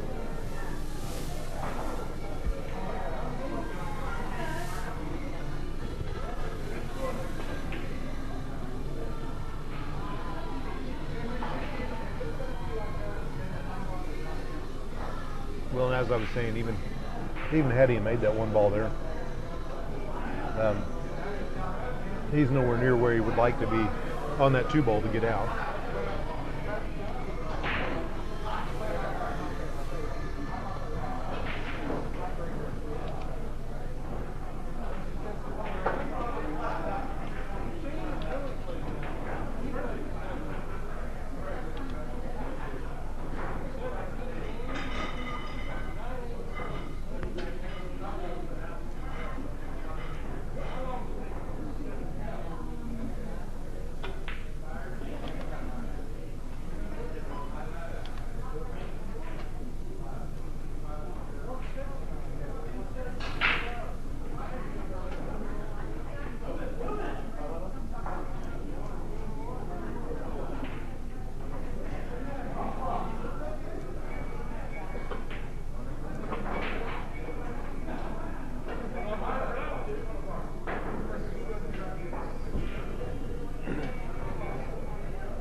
Stone looks like it's kind of in no man's land here.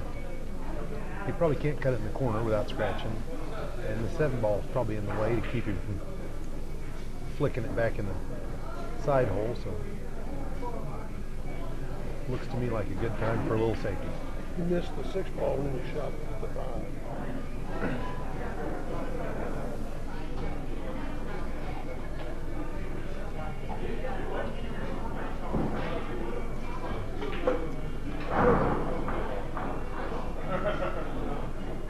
Well, obviously was able to do it. He could see more than we thought he could. He sure could.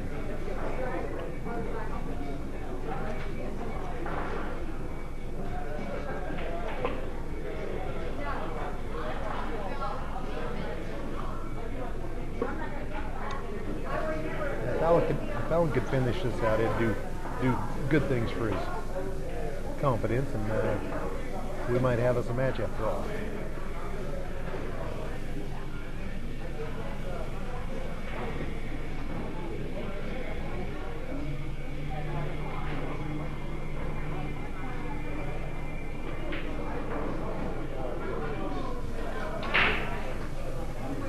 But if he does that,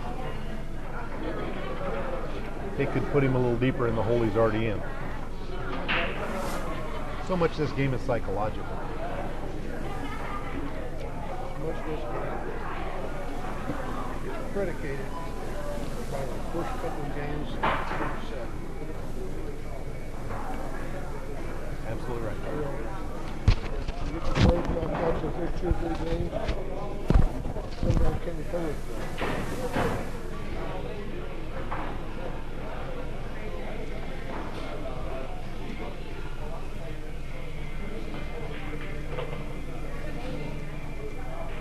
Go down 3-0, 4-0, 5-1.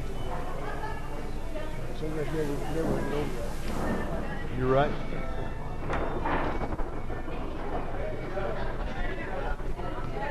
And Jason starts out like he started the first set, 1-0. You can't turn this in that first set, even after it's over and done with.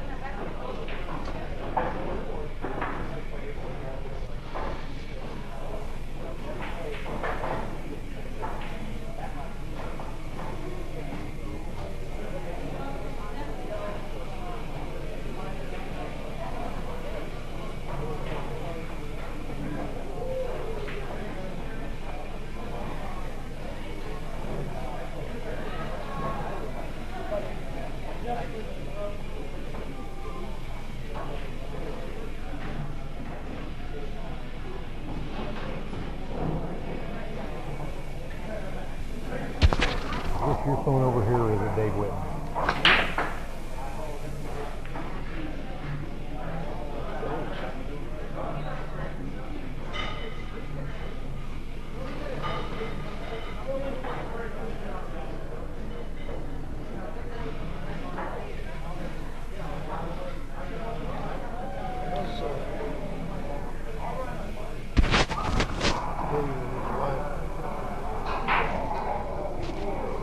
Hard to tell.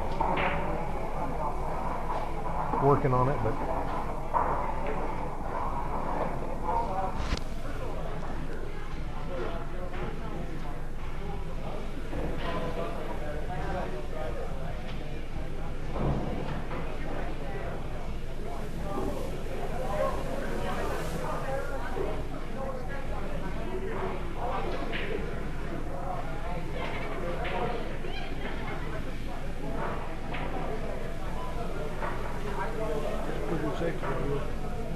that was an excellent safety. No chance of jumping the ball to get. He's going to have to kick a couple of rails.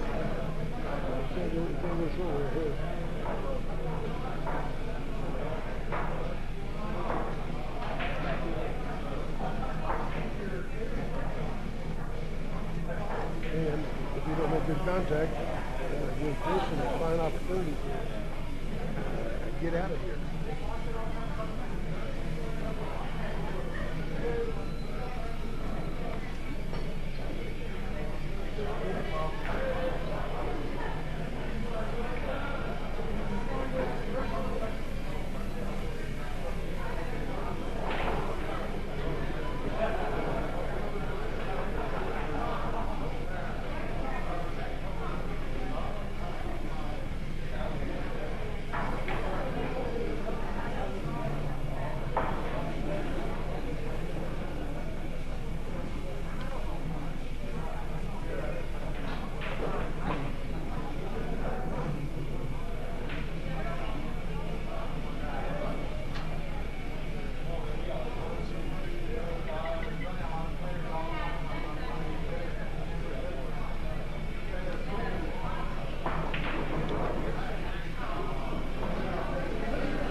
Looky here. Look what he found. That almost brings out the L word.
Well,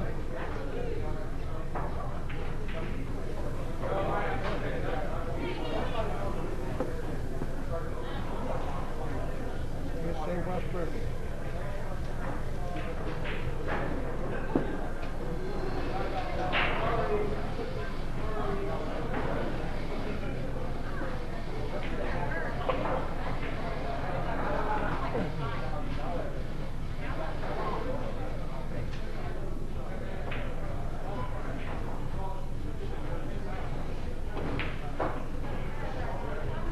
there you go, tied at 1.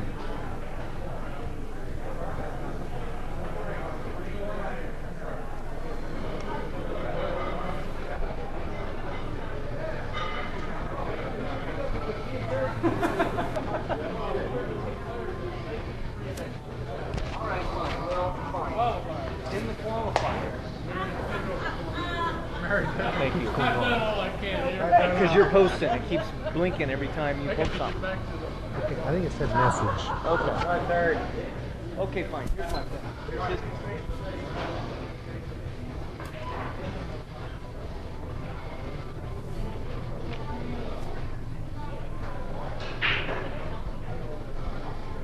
Let me reach across here, bud. Thanks.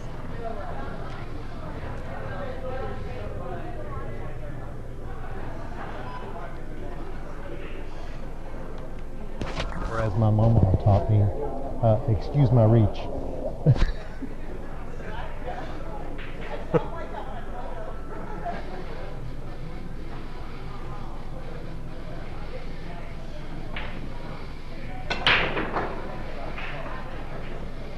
My grandmother had great big serving spoons, like twice as big as a tablespoon, long handles.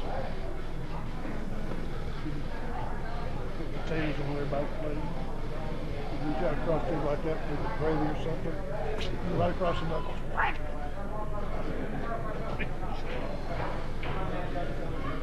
Oh yeah.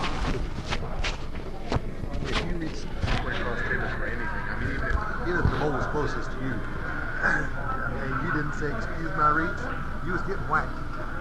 That's just how it was. You better say it before you reach. Halloween, I'd like to put that.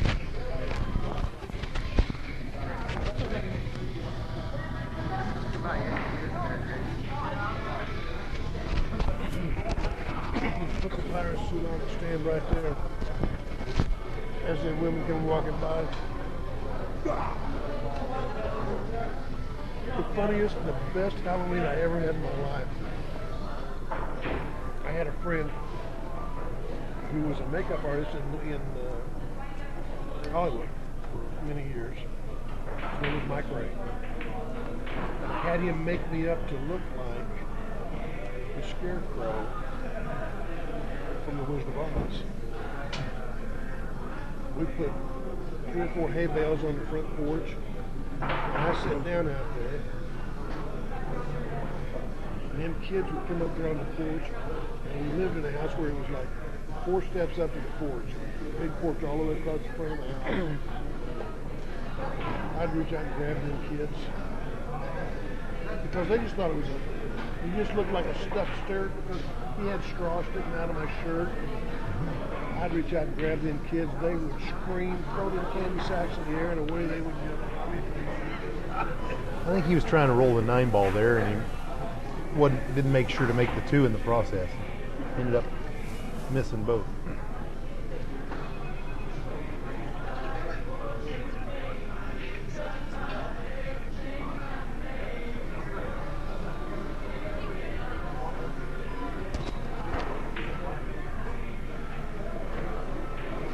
Now, one thing you probably don't know is in a previous life, I really, I was into that myself quite a bit. Scarecrow? No. Theatrical makeup. And there was a gentleman, back when I was working for Greg Stevens at his game room at Pawnee and Oliver, that come in and for one reason or another, he irritated Greg, and Greg sent him on out of there and told him don't ever come back. Well, the truth is, he was a good kid. And he'd met a gal up there, and she was supposed to meet him back up there next few days, and he didn't have access to a phone.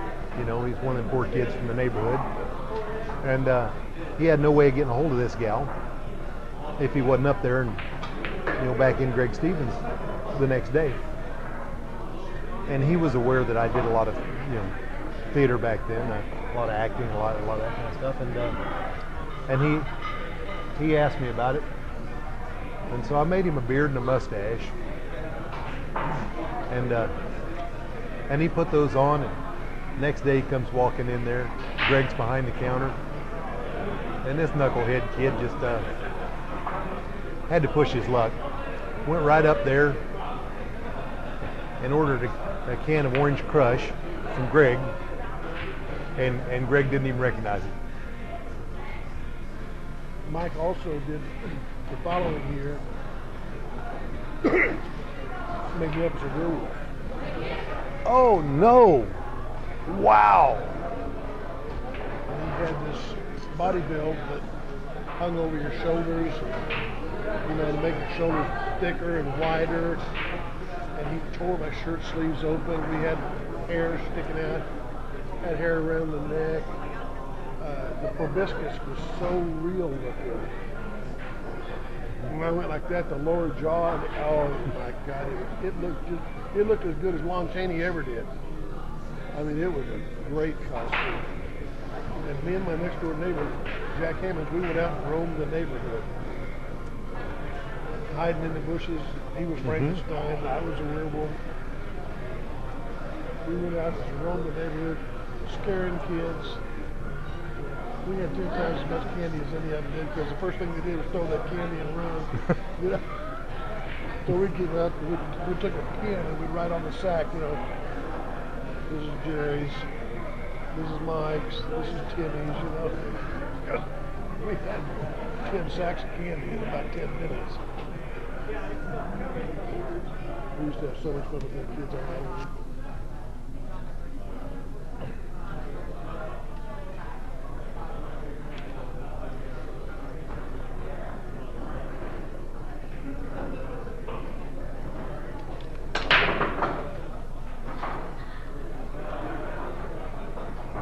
Yeah, that was a lot of fun back in the day.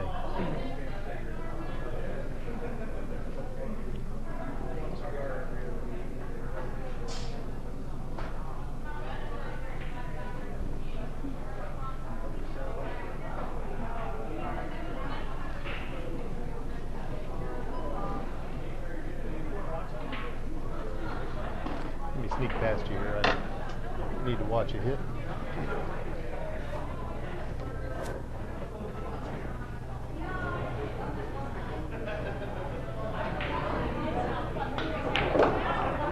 Absolutely good hit.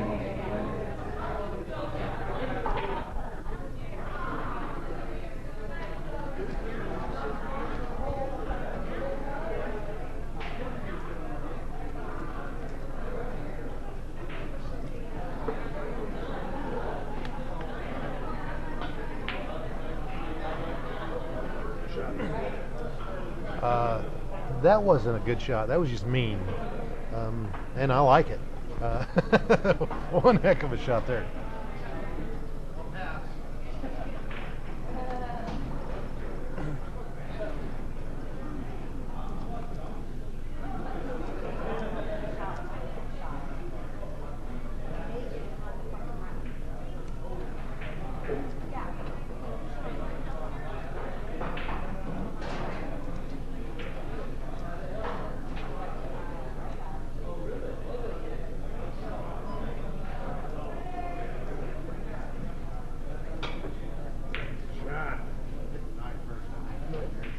I don't believe so.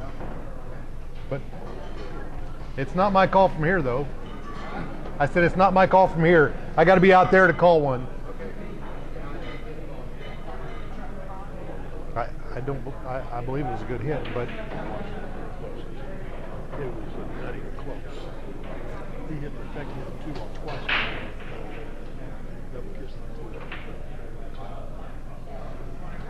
well, but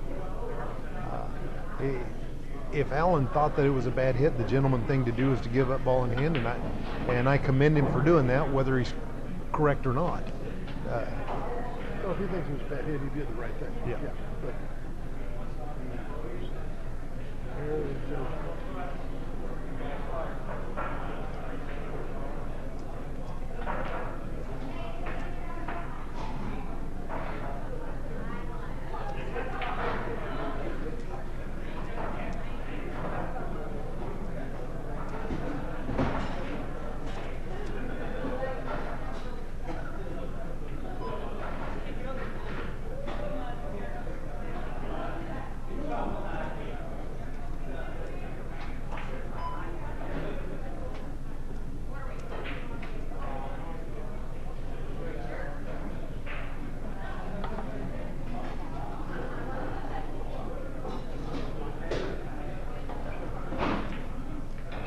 looky there. Whoa, how close was that to making the 9? And instead, it just turned out to be the absolute sellout. and overcut the 5 ball. As thin as it was, it's still overcut it.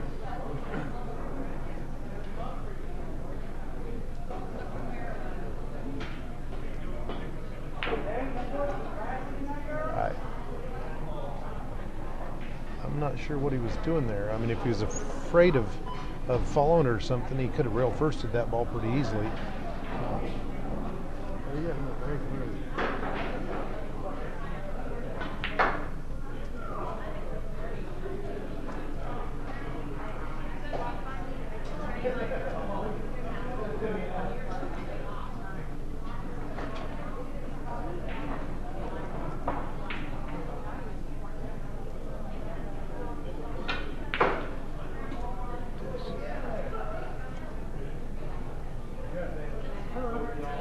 A little on the hard side again. I'll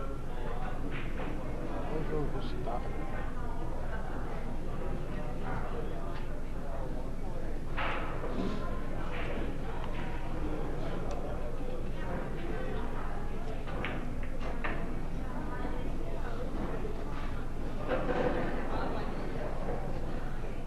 Once again, it's kind of hard to tell somebody they've done something the wrong way if it works out. but probably he should have stopped his cue ball instead of sliding all the way over there cross table and having to use the crutch on that. Hey, Jason, I'll work with you. I'll teach you this. Stop. Man, that shit's rough.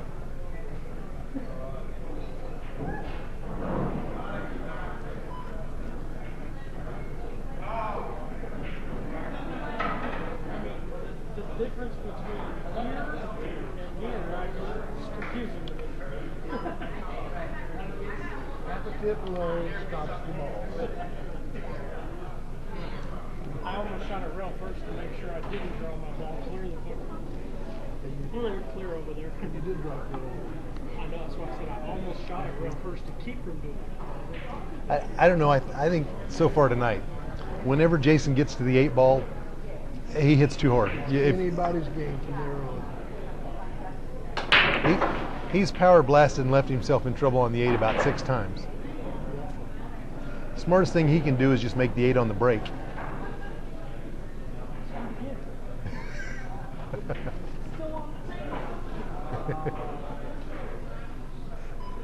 And he knows I'm just shitting him, but sort of. I was down at Burke's Steakhouse one night and Junior Brown was playing somebody who it was is insignificant. He was hitting the ball, hitting the rack really, really good. Really hitting the rack well. He was making a couple balls at least every time. He hit this one rack, and I think he's on the hill. Makes it 7 balls on the break. 5 in the 9, and 2 balls left on the table. And Junior's throwing.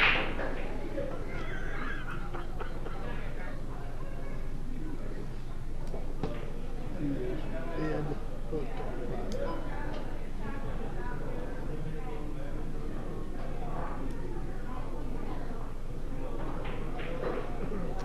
I think he left just before you got here. Junior did? Yeah. He was back in the back room on that diamond table playing Joe. Or should I say schooling Joe?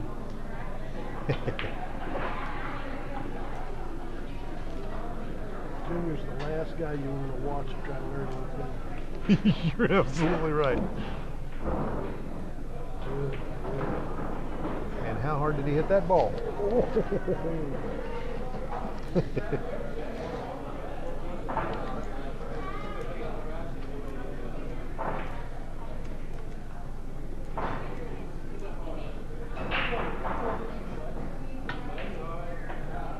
It's that one.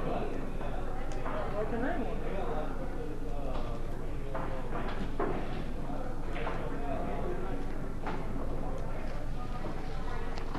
That is the first breaking run of the night.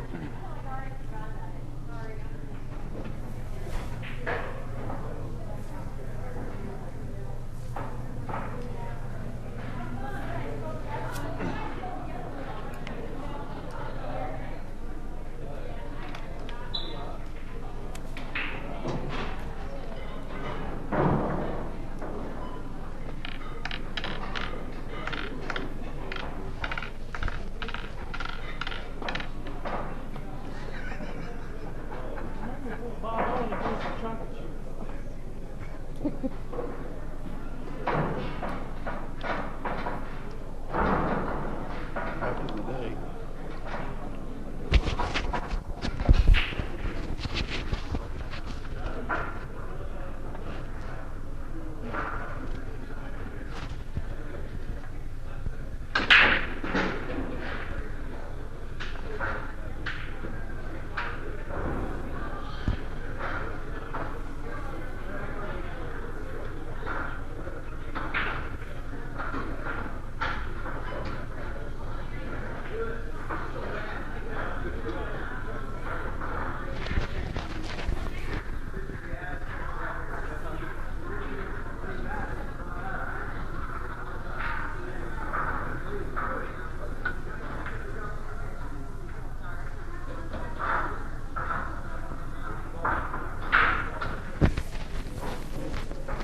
Stand back here and right there quarter in your podcast.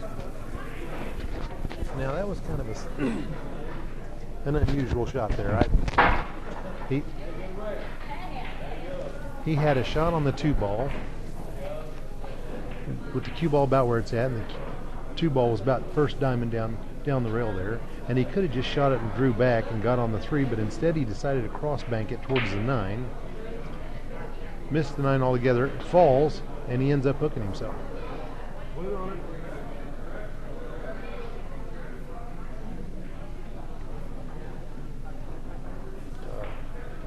And he gives up ball in hand because of it.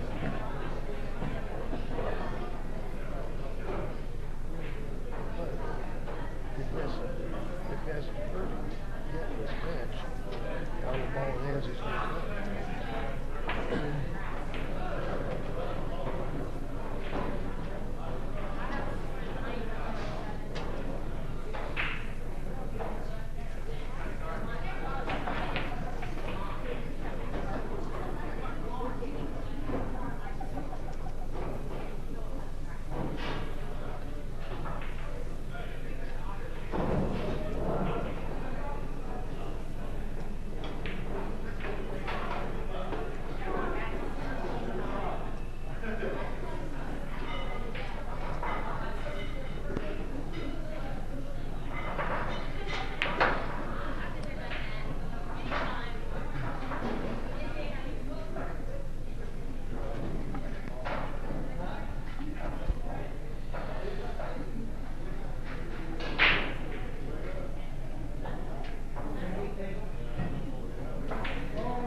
Well, and that was the best run of the night for Mr. Ashley. That was a nice run. It's now 4-2.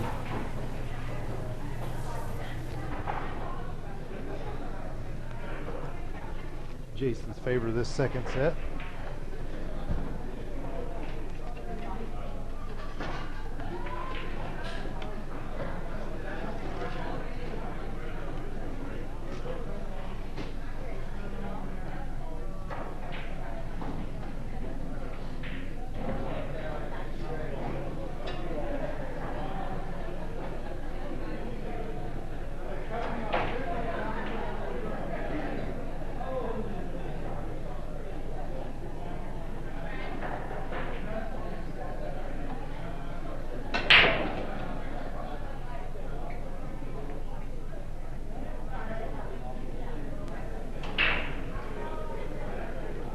Well, another nice break. He made a ball again on the break. But he let the cue ball get away from him, and now he's in trouble. If he leaves that cue ball in the middle of the table, then he's got a shot on this, and he can maybe get there. But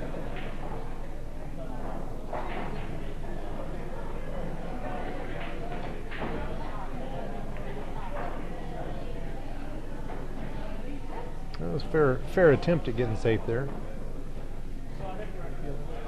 In the middle running English capacity balls.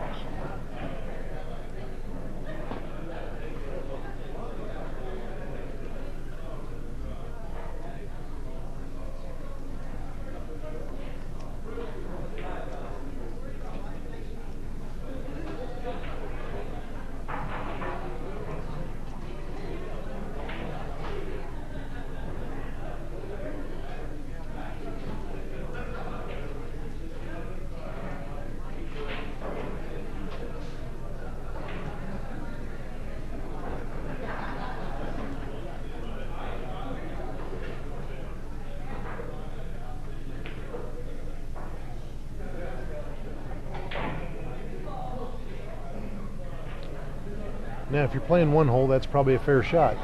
But,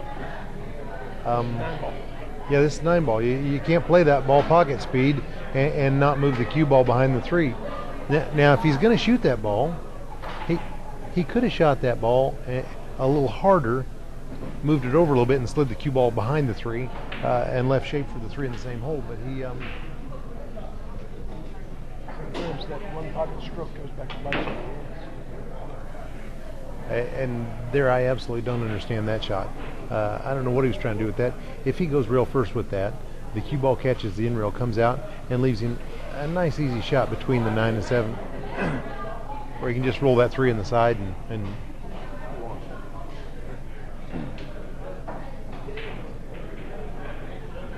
A lot of people seem to overestimate their stroke.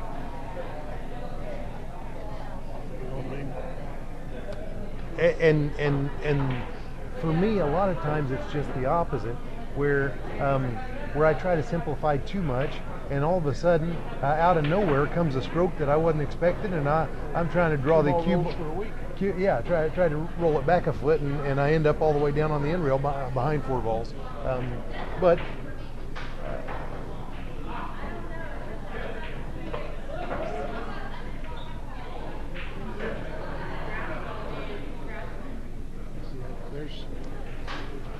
he's 30% light on speed there. He's coming off that second roll, second rail, rolling straight at the 5 ball.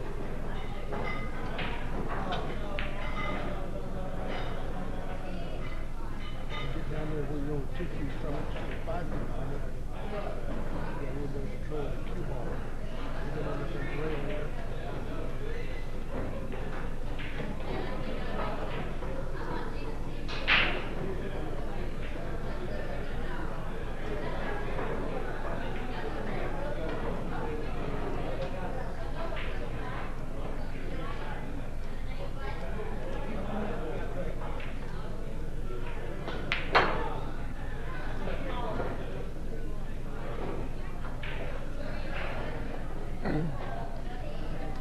if he'd hit the rail first on that, it was almost natural to come out around there and be coming right at the 3 ball.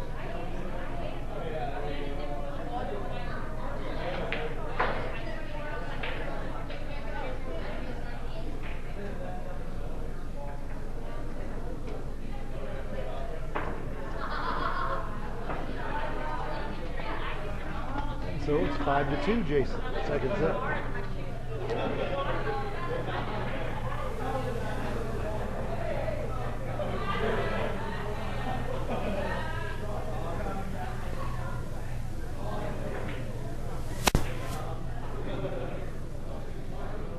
And the second set is looking an awful lot like the first set.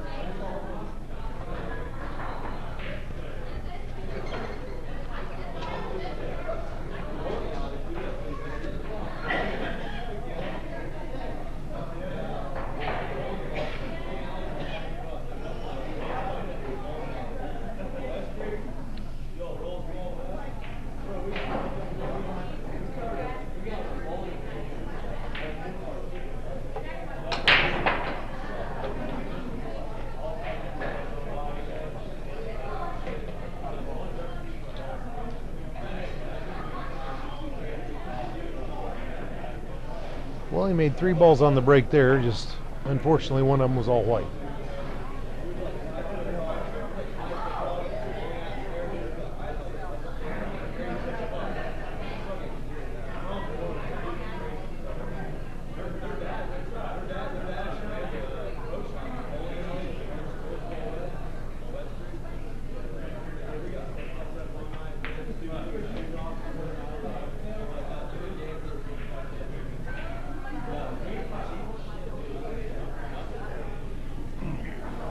See if he tries to whack this one in.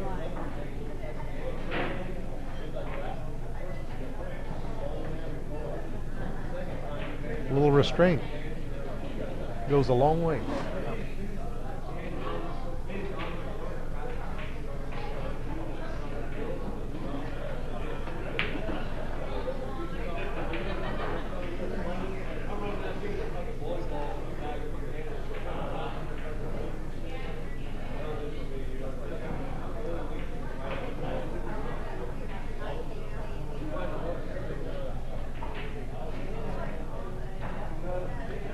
I do see a tendency of the players here in town, or at least a percentage of them, to get too straight in shape way too much.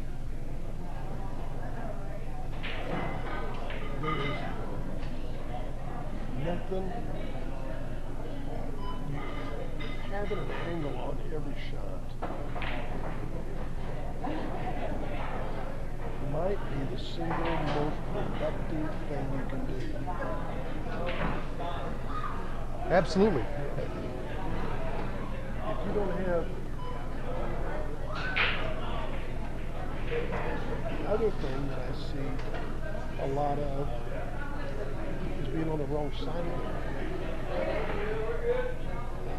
But I think a lot of that really comes from the fact that they're trying to get straight in on stuff, and so it's easy to be on the wrong side. It only takes an error of a couple of inches. If you're trying to get straight on the next ball, that you found yourself on the wrong side of it. But if you're playing to leave yourself an angle on the right side of the ball, you can overroll or underroll a little bit, and you're still going to have an angle. More times than not.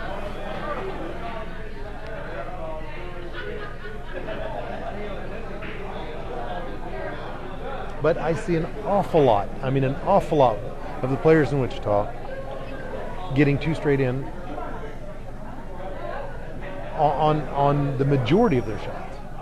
And then you see them really trying to fire that ball hard and pop it and move it to get something out of it. And on this table, we've already established that you can't pop the balls and get them to go.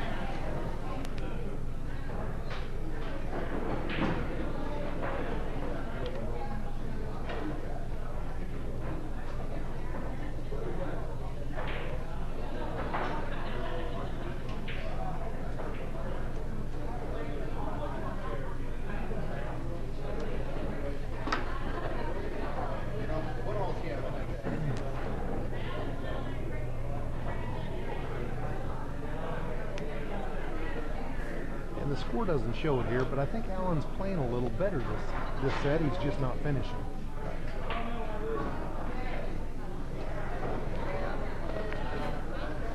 He's kind of tempered his stroke a little bit.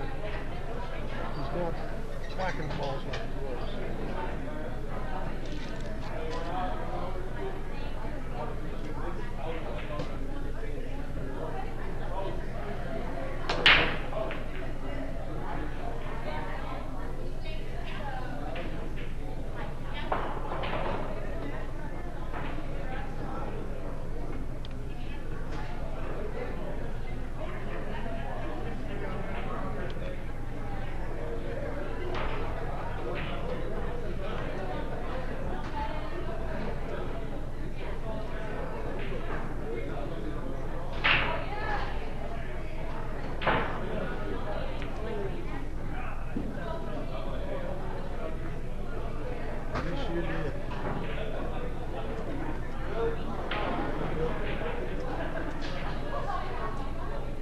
You know, he had a nice break. He had a nice shot on the one ball, and he just doinked it. Shot it straight into the rail. There's another one. Looky there.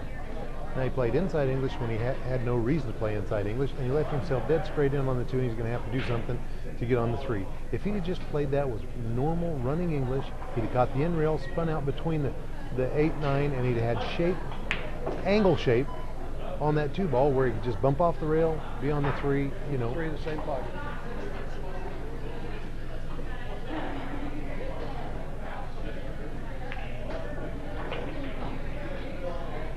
And here's where you were talking about being on the wrong side of a ball. You got to learn to either stretch that angle or shorten that angle up to make sure instead of reaching the side of the ball. Now he may be able to just stop this and hold it, but if he gets too straight on the 5, he's still in trouble.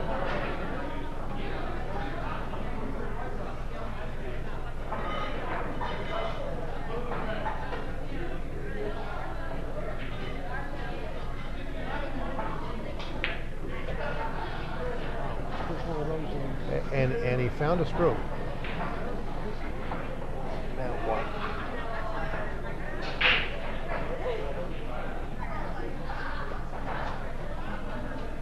This is almost 5 rail shot, or 1, 2, 3, 4 rail shape.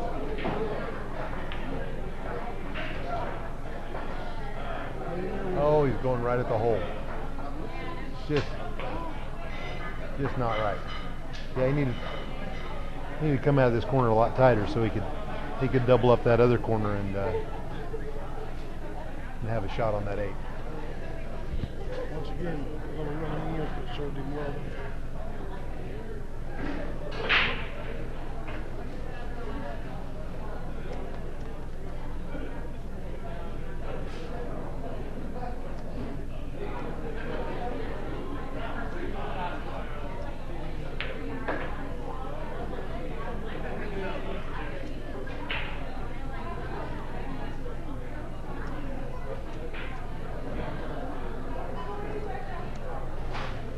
Seven to 2.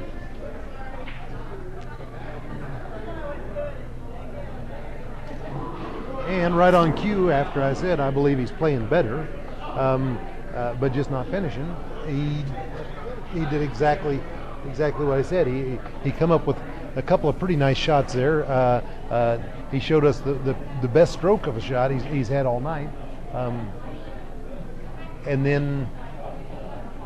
then he ends up not finishing. He scratches.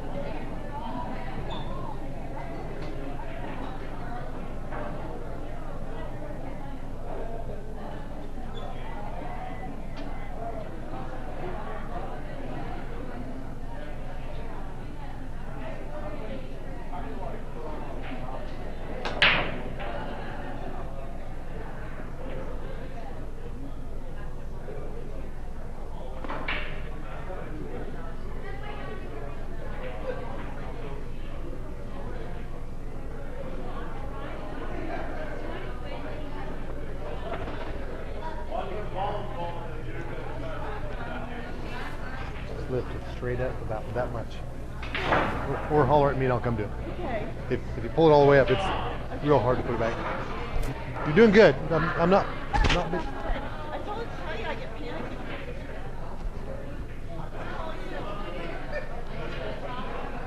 I'm supposed to about keeping it close to the belt. Just enough to squeeze it out of there, so there's not much chance of not putting it back in the same place.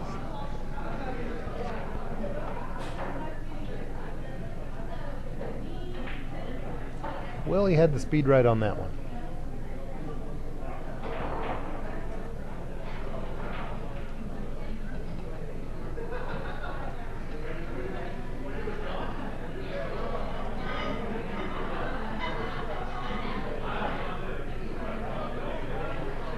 This is the kind of shot here that I can hit that ball real easily with a little soft pass say.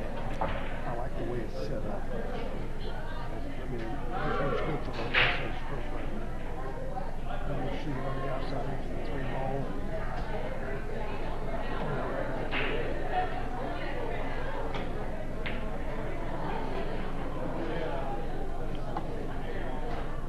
Well, he hit it pretty square there, and it come out pretty good.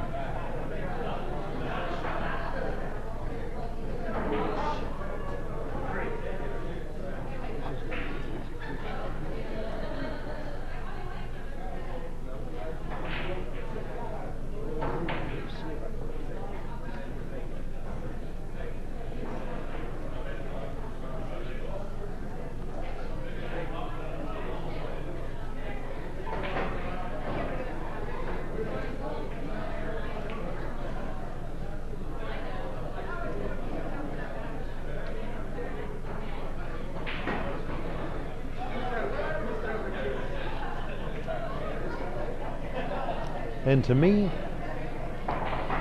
personally, I would see that as an insult.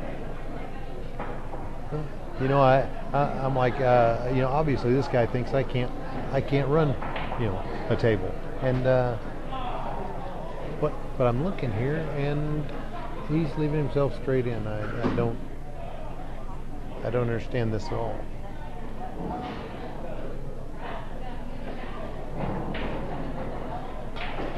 Well, he put a little more angle on that than I thought, but he found the corner hole. Back when I was playing a little bit for the note, I was in a position where I didn't feel like I could hit the ball and I was going to get that ball in there. I picked the cue ball up and walk over to my opponent and say, "Here, you can't get out anyway." Hand him the ball, tell him you can't get out anyway. Well, and to me, you wouldn't even have to say that. I would assume that right off the bat. That's what I'm saying. That would have insulted me. And then if I jumped up there and I fired in my ball and handball and scratched, I probably would have been done for the night. Yeah. I like talking to my opponent. Talking shit to him. I can't imagine that. The junior was the best there ever was around here. He's down there fixing to push out. He's right down on the ball. Junior, give me somewhere you really like it. Because we were playing 2 foul back then. Right. Give me somewhere you really like it. You can push anytime. You didn't have to be hooked. You can push anytime you want. I remember. I loved that game. It's a whole different game nowadays than it used to be. 2 fouls, ball in hand was.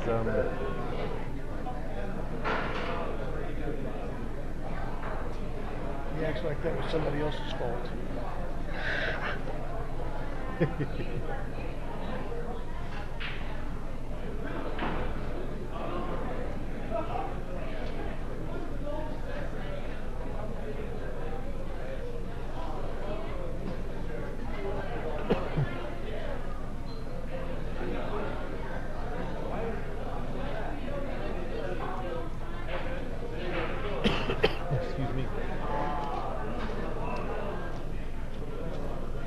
So does Does he put the cue ball over by the end rail and shoot the same shot?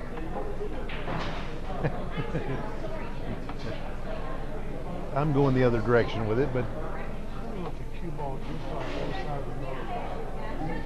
Not there. you see, He's just learning. he's about to do the same shot.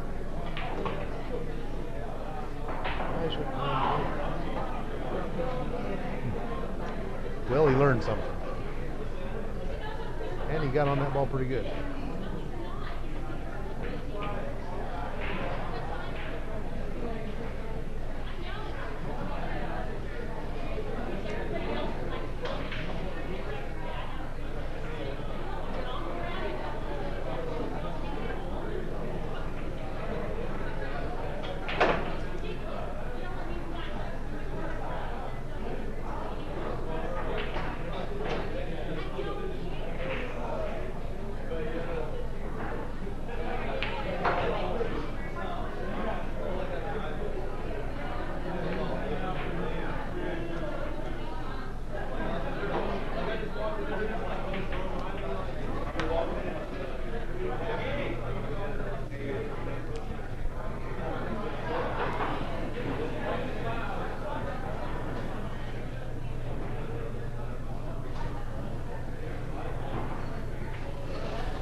And it's 7-3.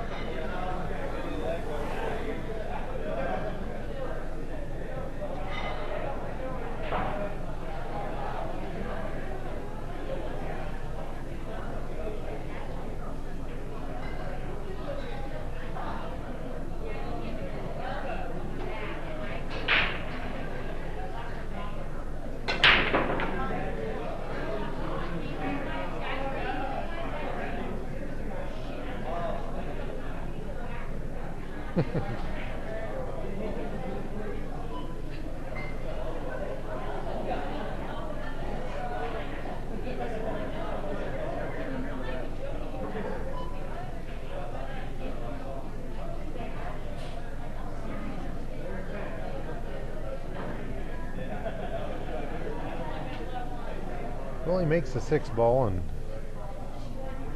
got a shot on the 1.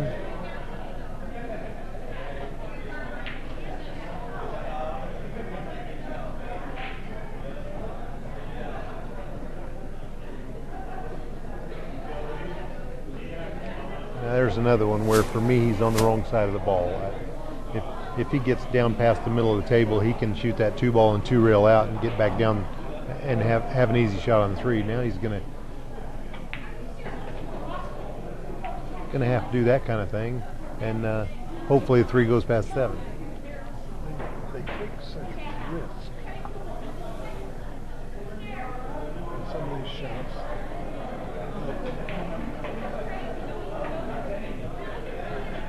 It's just a little more cautious. You don't have to take that big swing and spin the ball.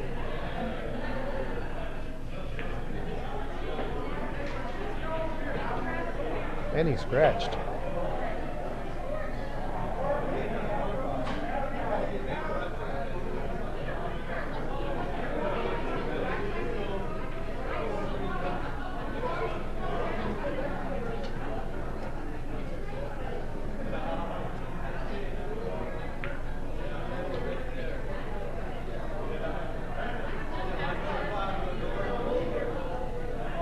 It's just not working for Allen tonight.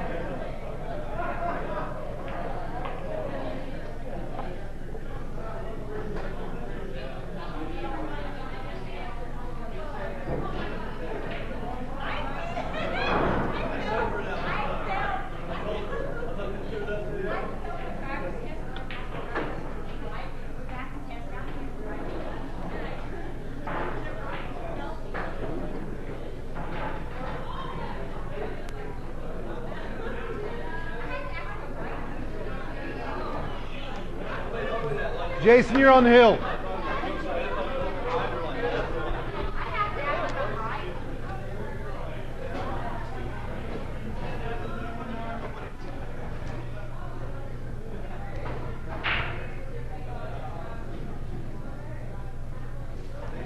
with an identical score as the last set. He's on the hill, with Alan only having 3 games.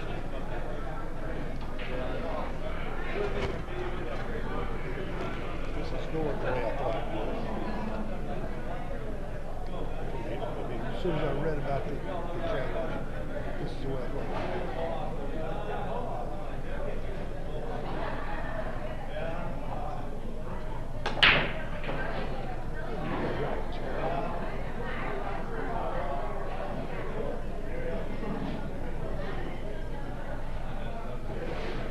Well, he got the 1 ball to go, so.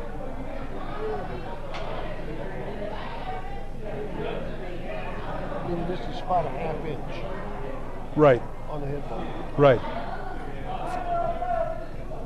But I think he's okay here. If he makes that 2 ball and pulls that cue ball tight out of the opposite corner there, he should be right back down on the 3 ball pretty easily. You're all going to get between that 4 and the 8. Mm-hmm.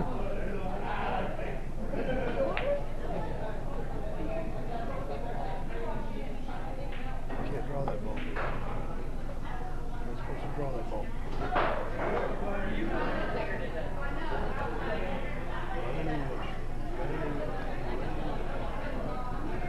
Fortunately, he got on that ball now. If he can shoot this inside, or is he going to put it in?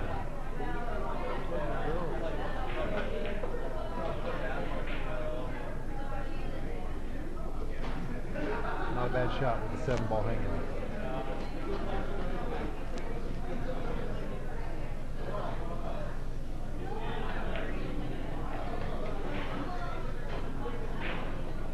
I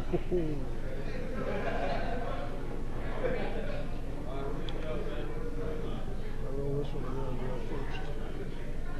Absolutely. No chance of accidentally catching the tit or anything like that. There, you hit one right.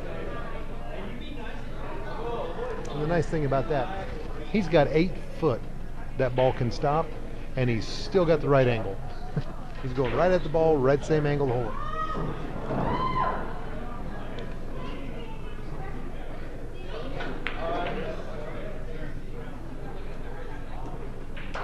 Yeah, I want to go the other direction. I want to keep on shoot the 6 ball down there. That's the way I would have preferred to have. I see that.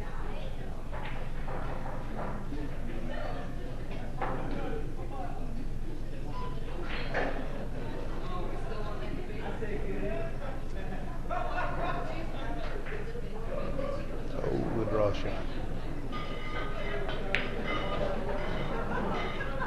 And he stunned it just right.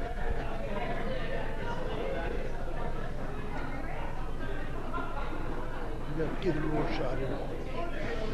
Play the 9 ball either or. Yep, I agree.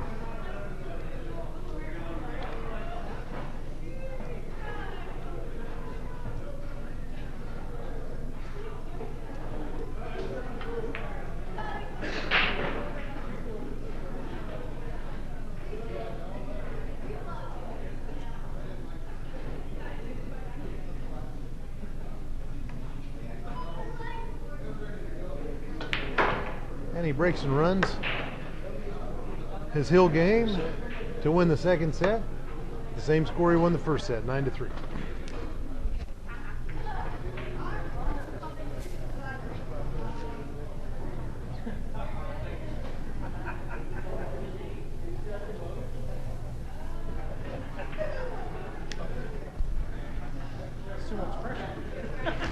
Mr. Ash? Another 5 minutes, Jerry. You bet.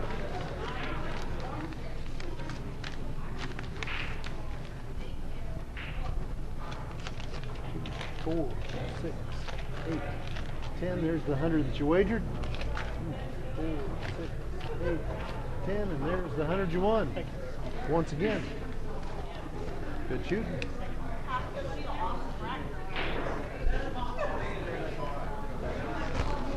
Oh, she couldn't make it tonight, so we. Oh, my bad. Just kidding. You must be hanging around Alan Martin too much. Thinks everything's awesome. Oh, You're actually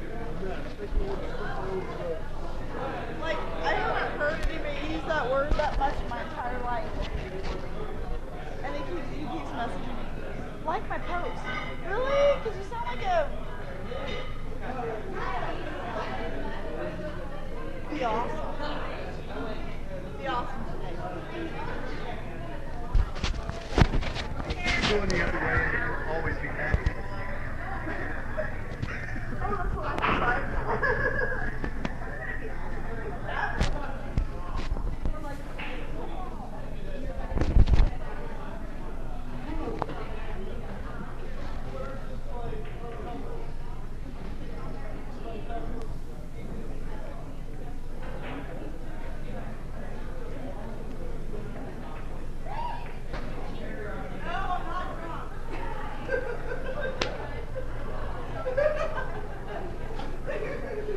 Oh my. What you think I would be? I had 8 beers between 30 games. But I'm not. Isn't that weird?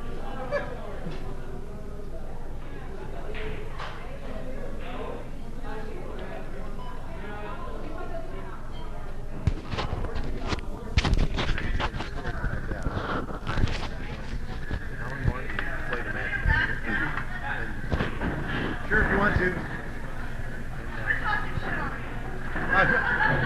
I'm not at all. No, it's funny. She was mad at me for a long time. She came down here and she was right for that one. And all of a sudden, she was getting more. I mean, bad enough, she double flipped off the camera. She chased Alan around the table twice once. And just, I mean, she was just kind of getting out there. And so I suggested on the post that it appeared even the rat girl was getting rejuvenated. And, well, it was right when she was going through the split with her old man. And she saw that and got worried that it was going to affect her custody situation. And she got all kinds of irritated. She didn't want to be. It's awesome. Perfect.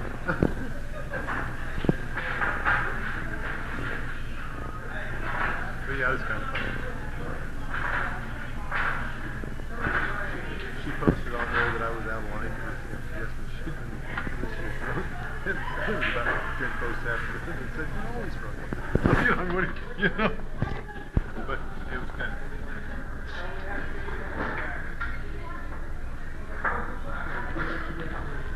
yes.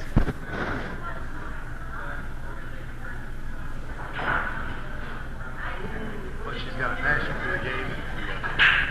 She spends an inordinate amount of time practicing.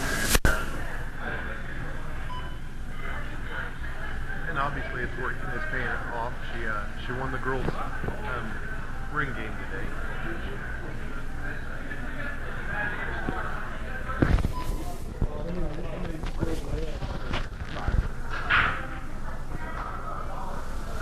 And Sarah, Roe, okay,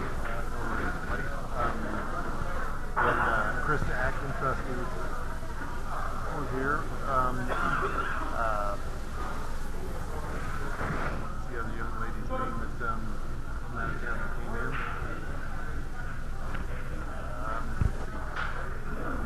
Cindy Dietrich. She was here, and then Jesse Swick played as well. I tried really hard to talk Allie into this. Just the experience, I told her it worked fine. There was no way that it was going to be over by that point in time, so she didn't. But I'm real thankful with how well she's been playing lately. Now she's playing in this Wednesday night in-house league here. She's broken in 3 racks on the guy.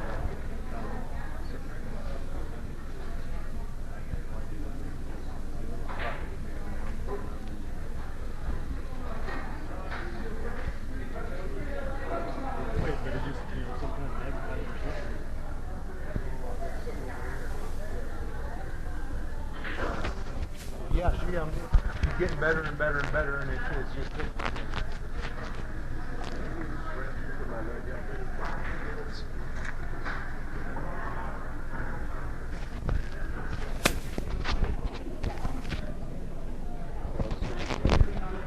Yeah, the first time she broke and ran one on Joseph's Joe's son, and then and then she did it to Gary Bond, and then turned around and she put one on Charlie Bridges the other day, and it was. You know, and when you watch young players as they get a little better, a little better, a little better, a little better, a little better, it's always enjoyable to watch. It is. I mean, even if it's not your baby, you know, if it's just somebody that you know, that you're cognizant of their game, and, it's always enjoyable. You know, even with people that you don't like Jason. That's funny. Not true, but but funny. You know, Jason's game in the last 18 months has gotten a whole lot better. Absolutely.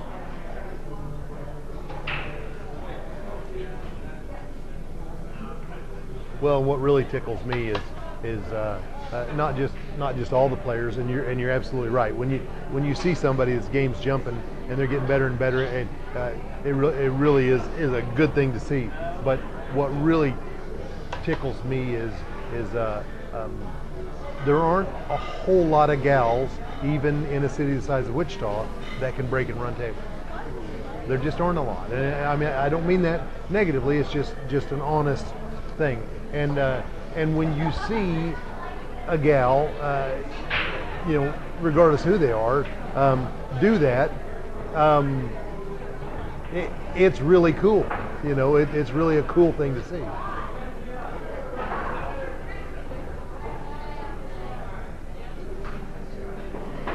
Back when I was really young, in my teens, I dated a girl named Debbie Swan. She had a pool table in her basement. Her father's name was Ben Swan. Ben was he was a good, solid, if he was playing today, he'd be a good, solid 9 speed. He played well. And he started his daughter out with two Pepsi cases screwed together so she could reach up over the table and move them around the table. Debbie played. I bet you Debbie was a solid 8. That's real strong. Well, we'd go out, we'd go to Sajor, somewhere, anywhere. And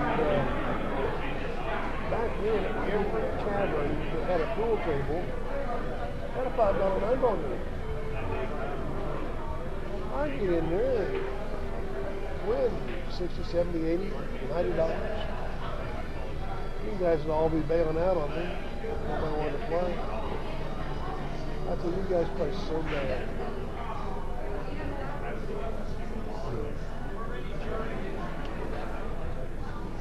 Be back in a second. Mr. Ashley, it is your call. He calls heads. And after it rolls around for a little while, it is heads. Alan Ashley gets the break to start the third set. I'm telling you, you guys play so bad. I'll stick my girlfriend to play you guys. And she won another 70, 80, 90 bucks. I mean, it was, she was just, you know, back then, even the guys that didn't play well would play for $2.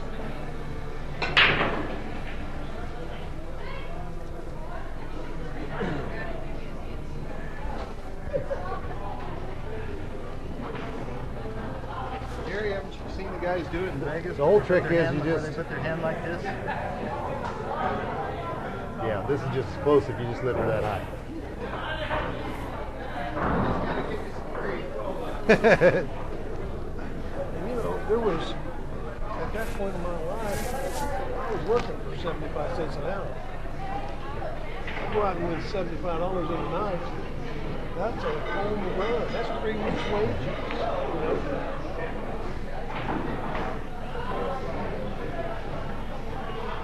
Well, I tell you, I can remember way back when watching.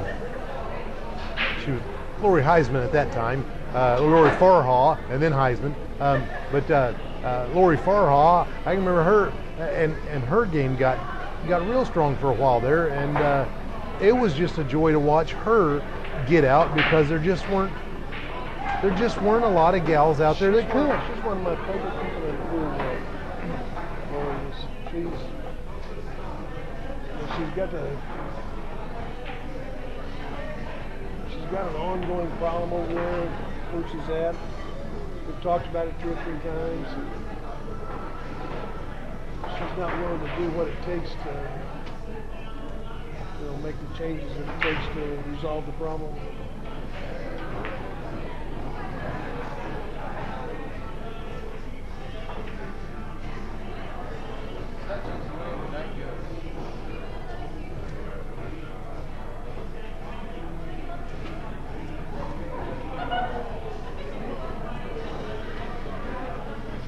Have you heard anything about shooters?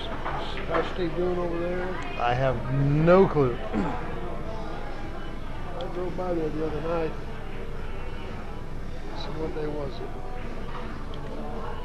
Might have been last Saturday night. I don't remember. It was a night that it should have been busy. There was about 6 cars in the parking lot.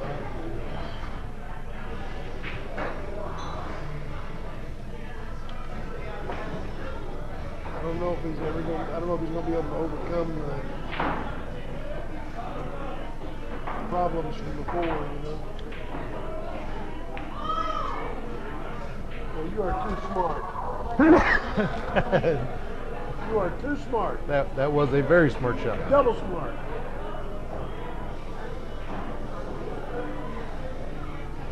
I'm surprised you didn't go for that.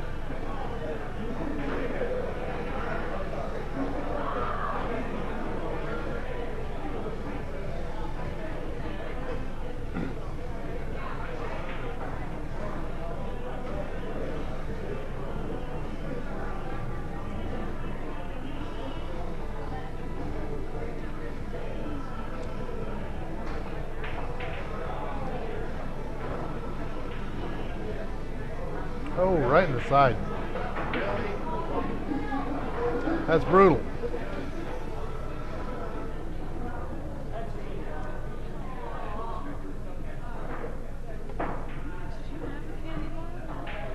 I do. No, because I put it on my tab, and then they keep taking it off of your tab and putting it on mine, up here. Because I ordered one from Tiffany's that was on my tab. And she goes, well, there's one on you, and I'm like, do you want it? And I said, yes. So she did it, she put it on my tab. Tell her there should be 2 on mine. Yeah, and then she just looked at it again, and it's back on my tab.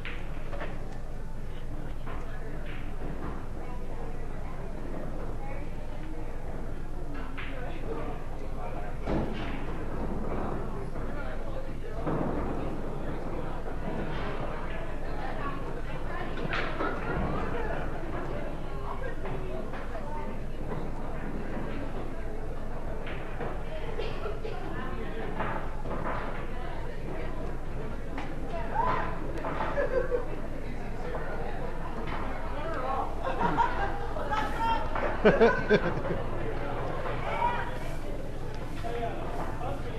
right, 1-0 to start the 3rd set for Jason Ash.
He's looking at this 5 ball like it's a real trouble.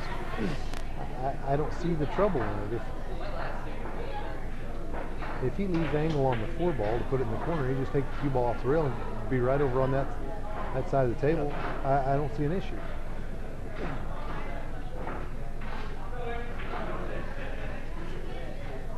But you want a good angle on the 4 to get this way. That's Once again, being on the right side of the ball is important.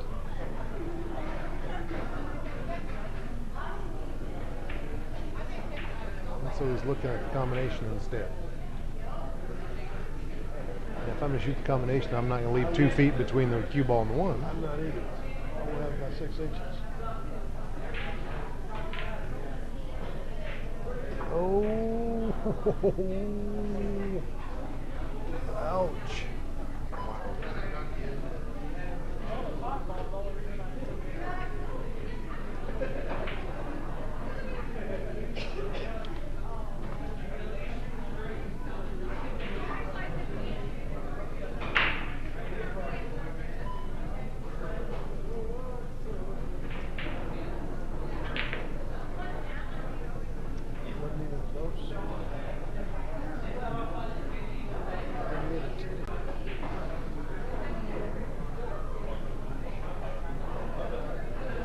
Well,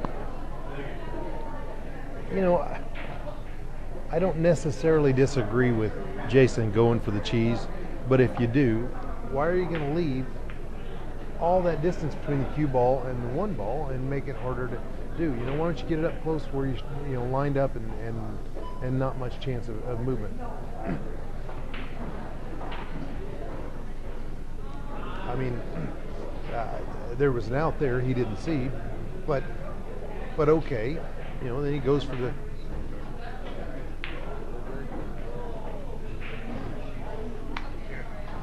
The Luis beans and tortillas soon. Right now, right now.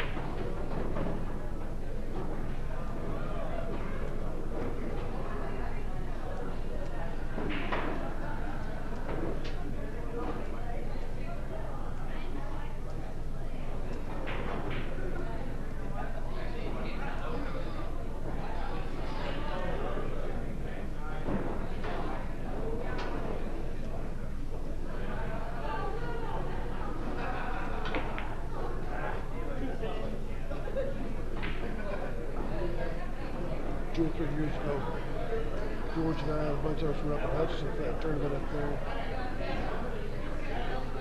George was in the winner's bracket. It was going to be 2 hours before he got to shoot.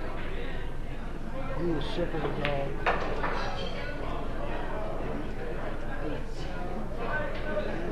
Wanted to get out of there. Smokers kind of bothering him a little bit. He wanted to get out of there for a while. I said, hang on, there's a restaurant we can go eat some good Mexicans. We have really good Mexicans. We've got a couple places up there. So we take off and go to this Mexican restaurant. We go in and boy, the aroma is just I looked at the menu and they have caldo de res and caldo de pollo. I said, bring us a bowl of each. George said, what if I don't want that? I said, you want that chicken soup. Make it feel better. We eat the soup, we get back to the pool hall. He loses his first match when we get back. Goes in the loser's bracket. And he runs through the loser's bracket with the tournament. I'll be darned. I told you, I said, you know, it's the chicken soup.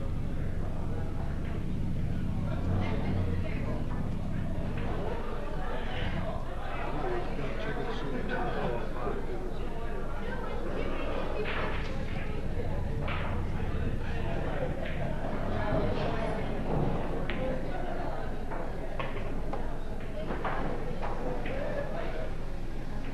Now he hit that ball smooth, and he caught the rail, and it went ahead and went in. Where earlier he was popping that same shot. If he'd hit the same spot on the rail, there's no way in hell it was going in the pocket.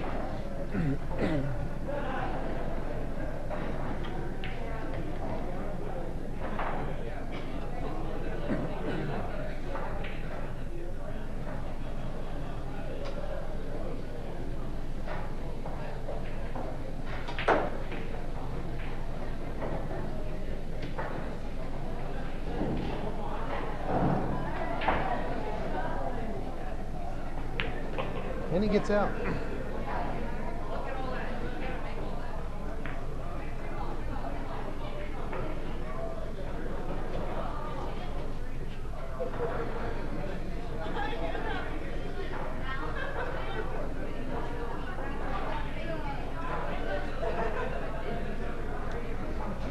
And so we're tied at 1.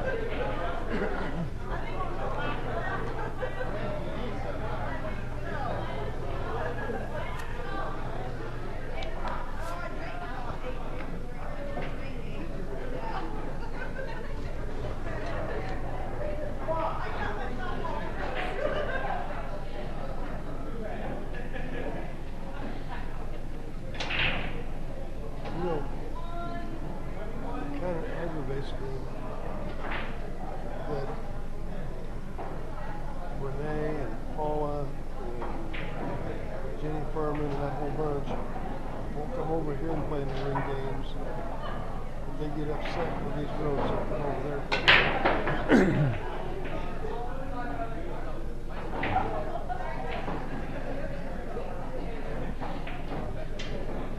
Yeah, I understand completely. Some people promote the game as a whole, and then some people self-promote, and that's it.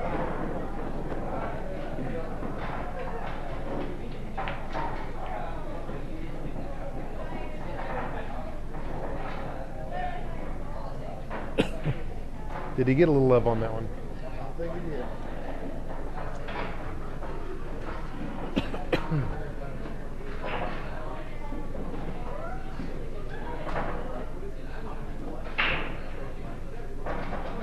Did they play on the bar box or 9 foot? On the bar box. The bar box right there.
One reel or two?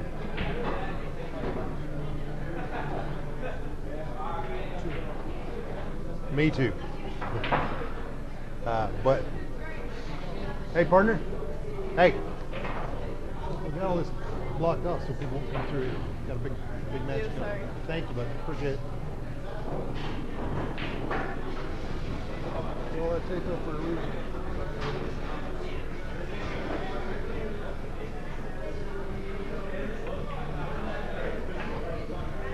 Just like that. There you go. What the good angle, get on the 7 mole.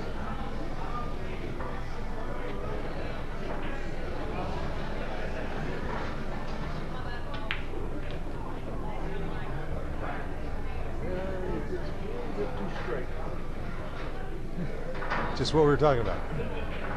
If he'd have pulled that tighter into the corner and come out and had any angle on that 7, he could pull it out and been on the 80s.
get there.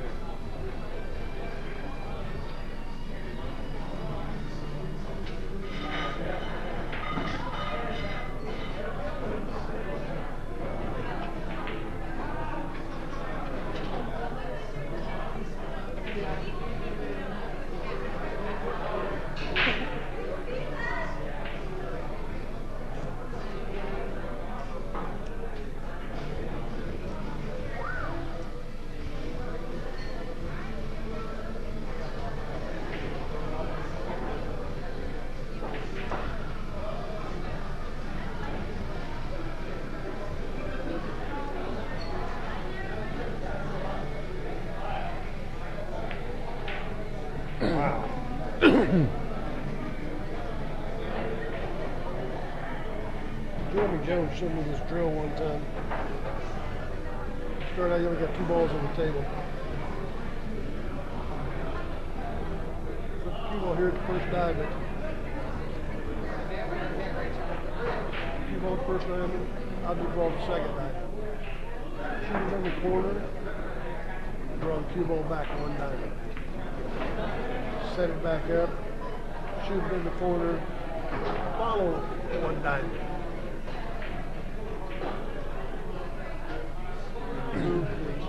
Put the cue ball back where it was. You move the object ball a diamond farther down the table. Drop back 1 diamond, go forward 1 diamond. Right. Move it on down by the front of the side pocket. Follow a diamond, drop back a diamond. All the way down to the other end.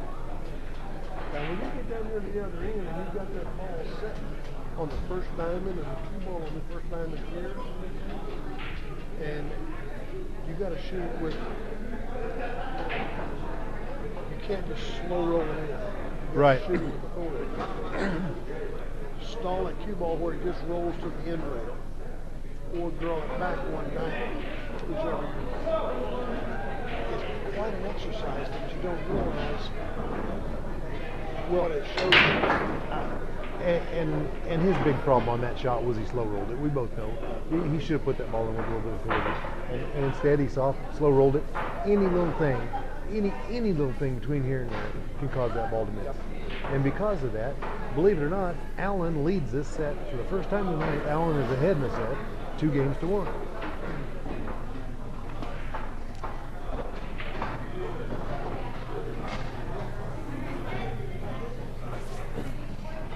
It's 9-3. It's not looking very good.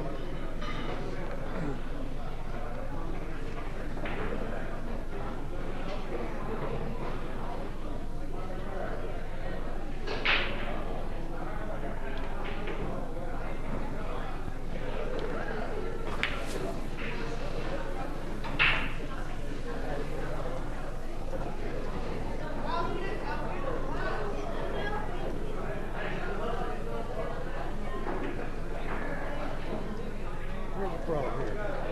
I like to shoot this shot with just a touch inside of the shot. I don't know why I say that, but I prefer to shoot that way. Well, it kills it a little bit so you don't go too far down, and it's going to leave you a shot on the 2 ball for about 6 feet of travel. Now he didn't. He shot it with outside English just a little bit, makes it, and rolled all the way past the 2.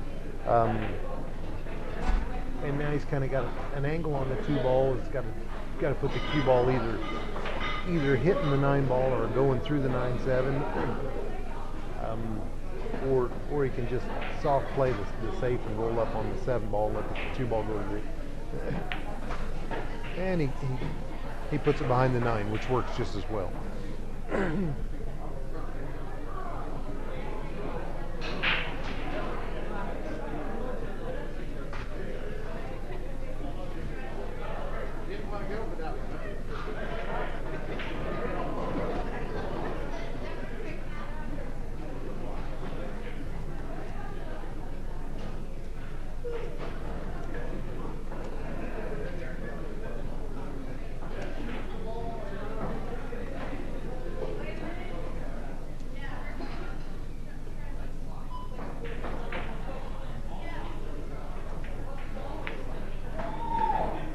Boogie there. Still in trouble. Don't like his chances to get down.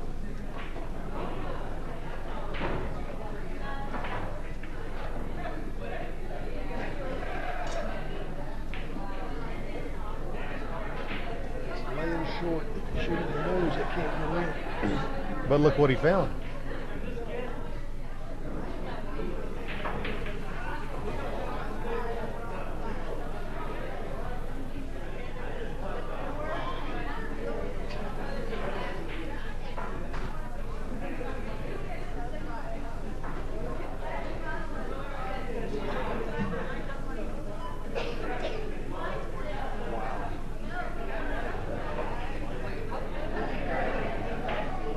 That was about as good as he could have gotten from there.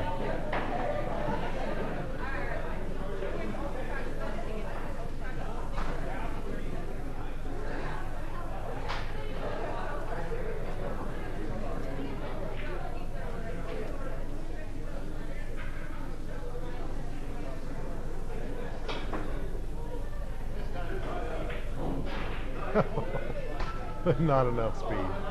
Wow.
Now he hits one in with authority.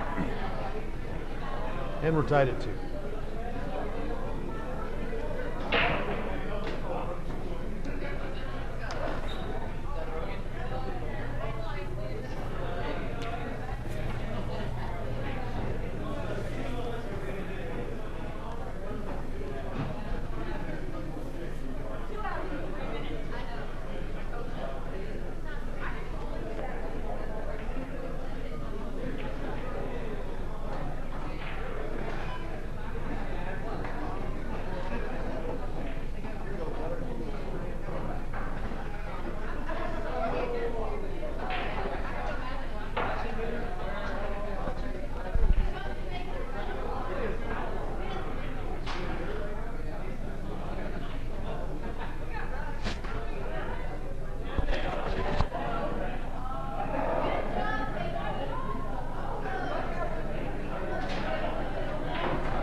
Jason's biggest problem tonight is his break. He just can't make a ball on the break. He put 3 in on that one. He's held the cue ball in the middle of the table. He's got a nice shot on the 2 ball, and if he doesn't end up too straight on the 3 ball, he's got a table. Oh my! He not only missed that, but he scratched as well. Ouch!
The truth is this. Diamond tables come with a blue cloth when they're brand new. This cloth. I mean, that's a package deal. When you buy a diamond table, it comes with this cloth. It plays pretty good, and it wears pretty good. So Joe, being a business person, he looks into the difference in price between this blue cloth that you can get through the people that manufacture the diamond tables, and it turns out he can get it cheaper than the stuff he's been buying to cover his tables as well. And as I said, being a business person, he made a business decision and bought enough cloth to cover all of the tables in his room with the blue cloth. And so here in a short amount of time, Stix Wichita is going to be converted from a green pool table place to a blue pool table place. And he kicked that, but not nearly hard enough to get a rail, and he's given up ball in hand. He saved himself probably a couple grand, and I'm not hating him for it, but the truth is, I'm just too much of a traditionalist, I guess. I was playing in here, I'd give him the $2,000 just so he could do the green cloth. Yeah, I prefer the green, but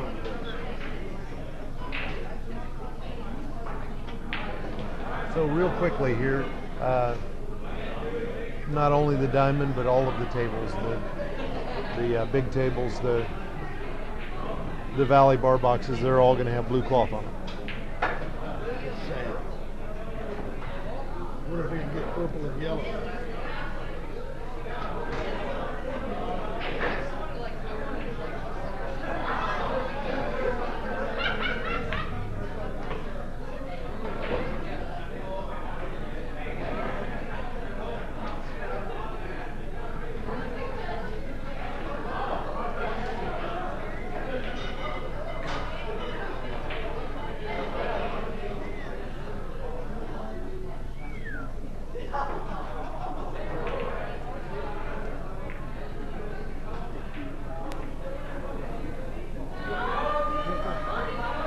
He's got the third set blues.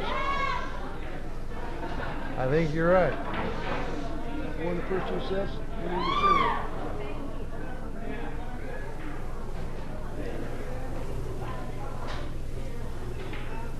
Thank you very much.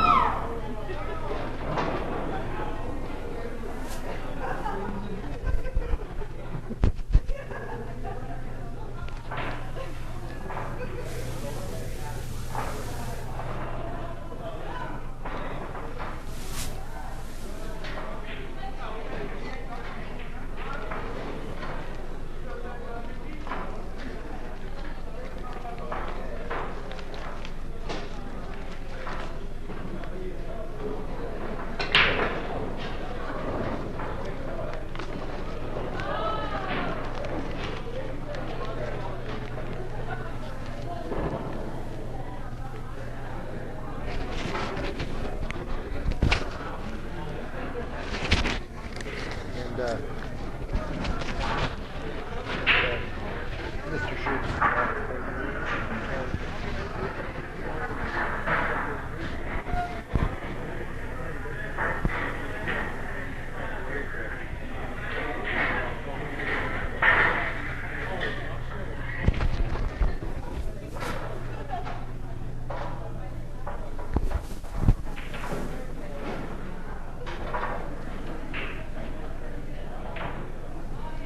A little bit of lineup here.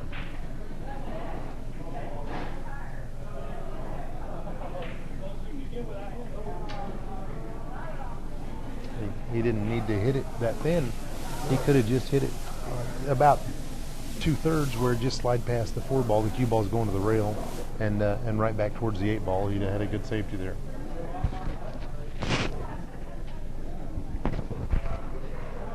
lot more difficult than they have to be.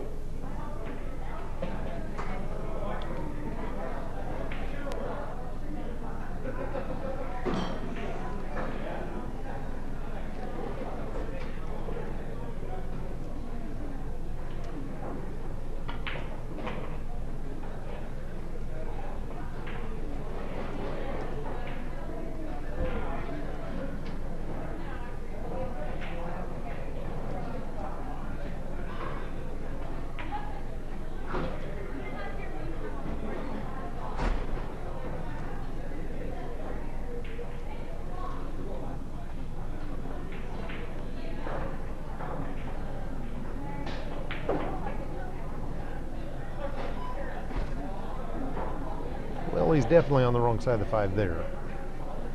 He'll have to play shape on the Brooklyn side.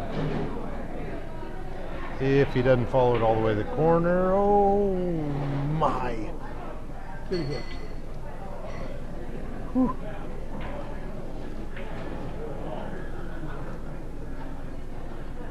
So close.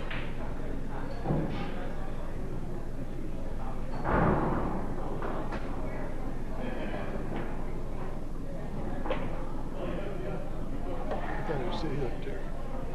Well, he ended up having a shot on it, but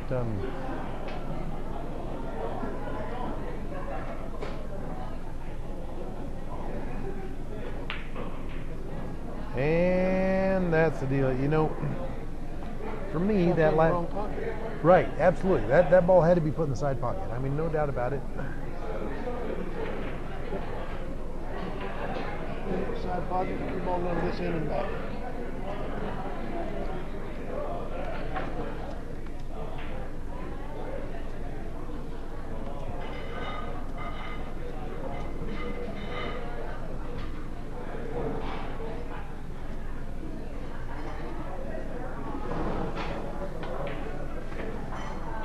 And we're tied again.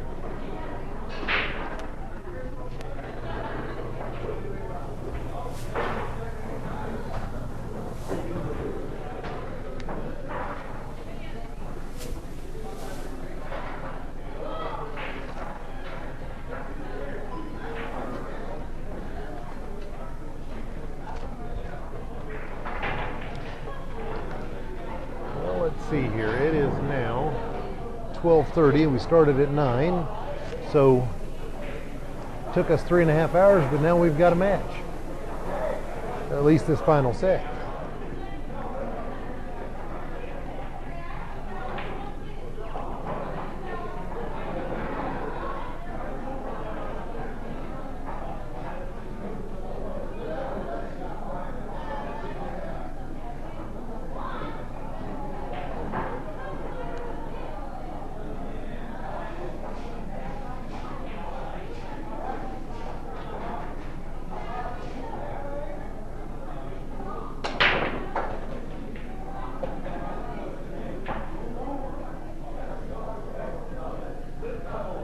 And he makes 3 balls on the snap again. You always keep.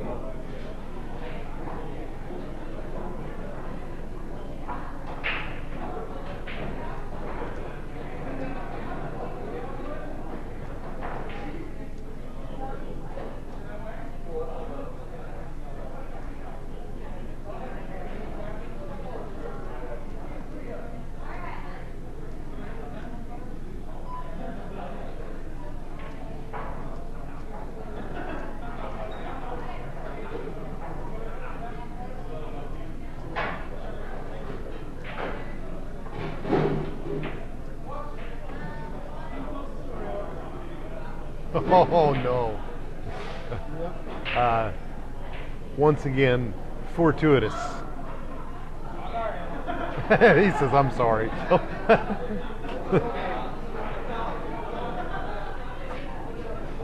I don't think I'd be sorry. I might apologize, but I don't believe I'd be sorry. There wouldn't be much sincerity. That's right.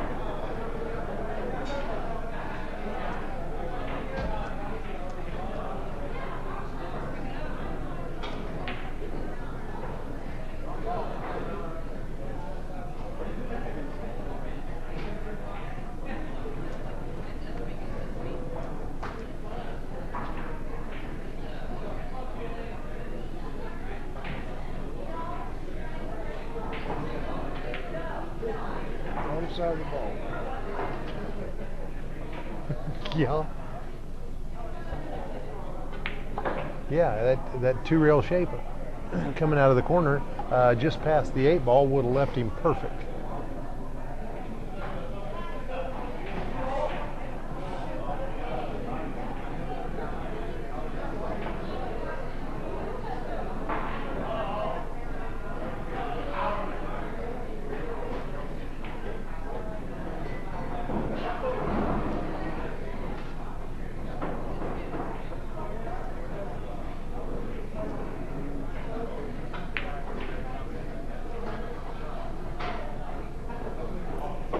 Well, he follows that up with a awfully nice two-way shot.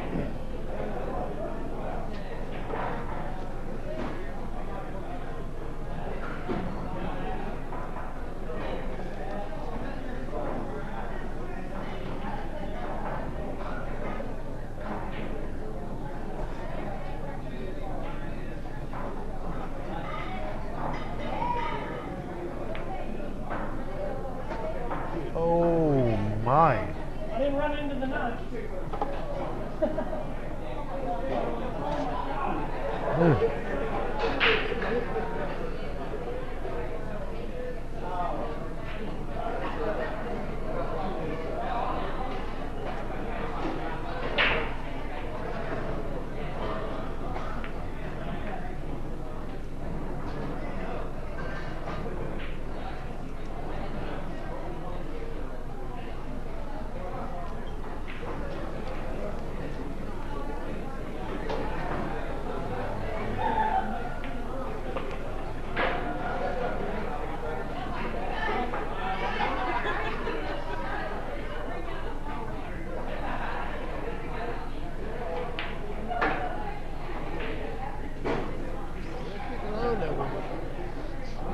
It ain't the woman. It's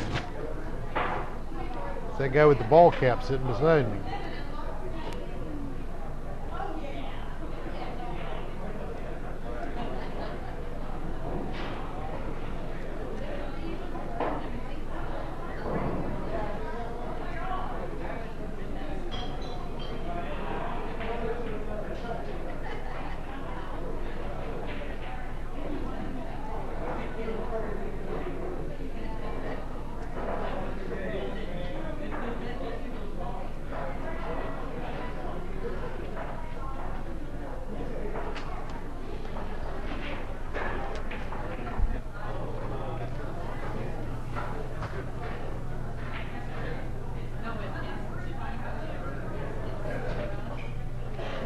So not only is Mr. Ashley ahead again,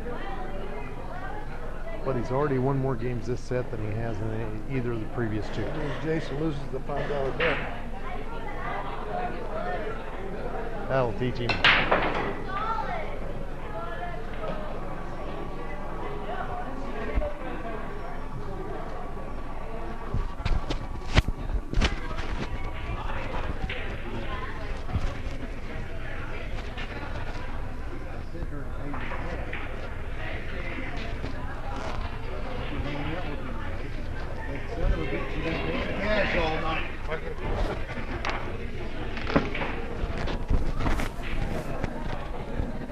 You know, it wouldn't surprise me to see Jason lose this set. Me neither.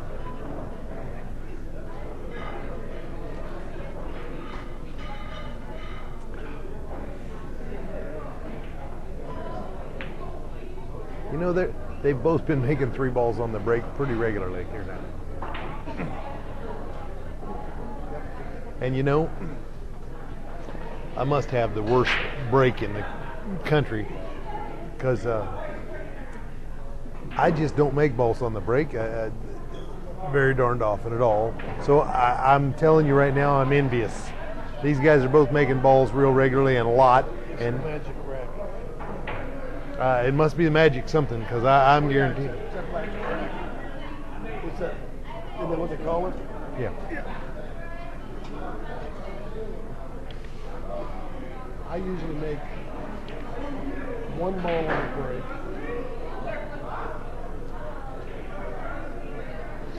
second ball to the rack, or second ball from the back of the rack on that side. But I rolled a 9 ball like probably these guys do.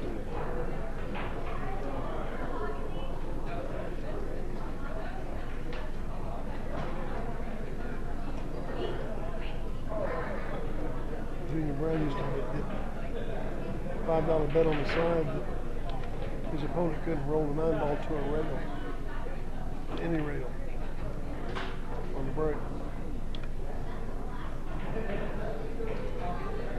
And he got a hell of a rack. I've seen 10 racks in a row where the 9 ball never moved. Every ball on the table was rolled off, and that 9 ball still sat right where the rack was down. Yeah. He had a hell of a rack.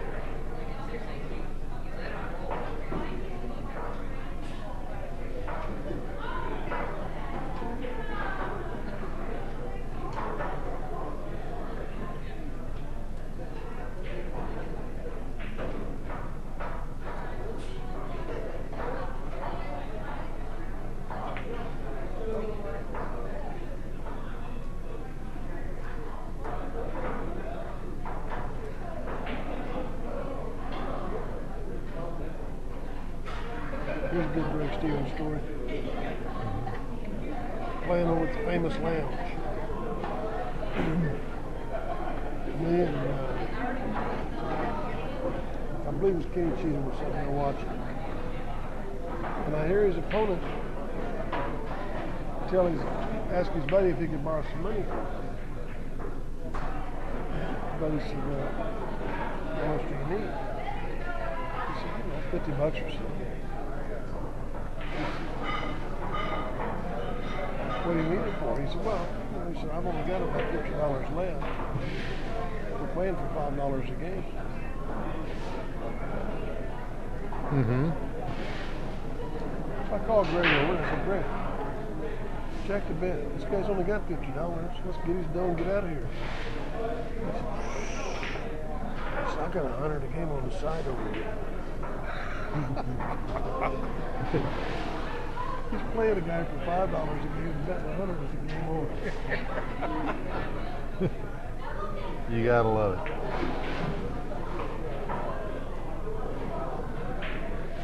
Yeah, he was a peach.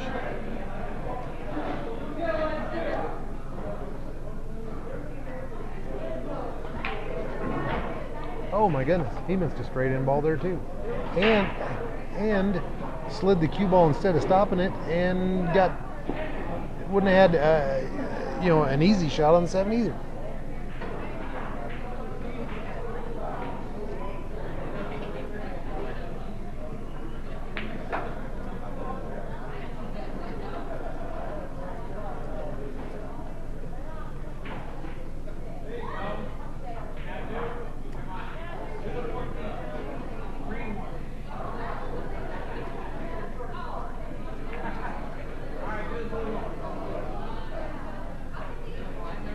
Yeah, see, we were discussing this earlier about how once it gets late, some of these guys tend to not play as well because they just wear out. They wear down. It's past their normal, bedtime or what have you. I don't know. And Dave was swearing that that's not a part of it.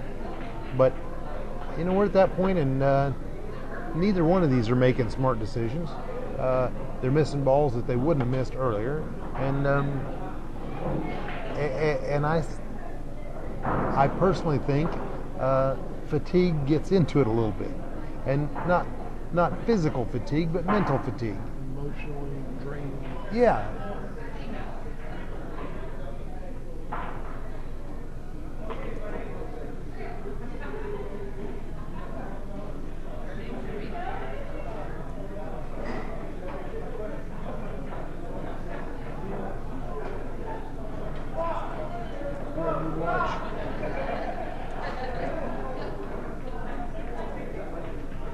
They don't even come to the table.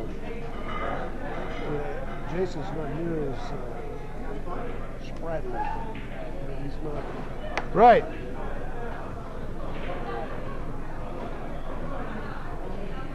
I don't know if it's just the mental letdown of they've been hyped to start with, but now they see the light at the end of the tunnel, and they start relaxing, or what it is. But it just comes down to this final set.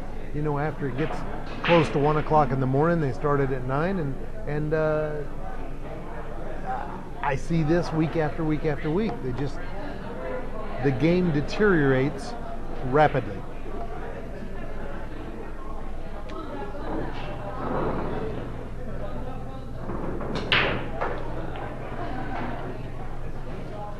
But the break doesn't. 3 balls again.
Something to do.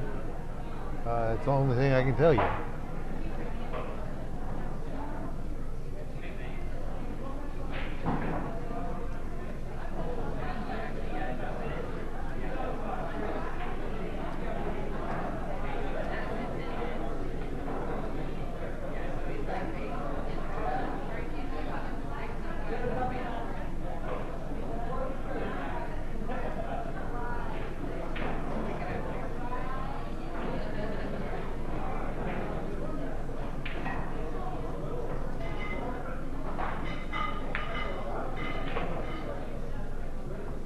Nice shot there.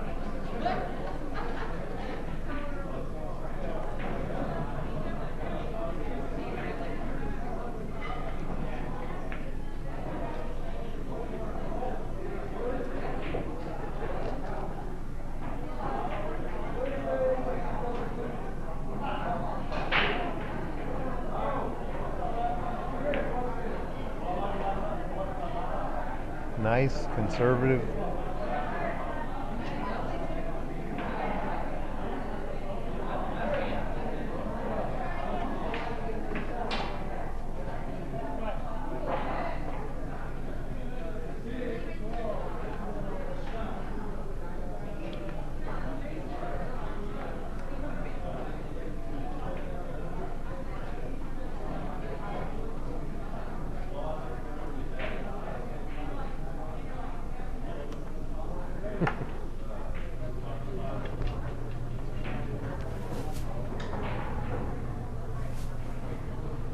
Yeah, it's 5-4 Allen.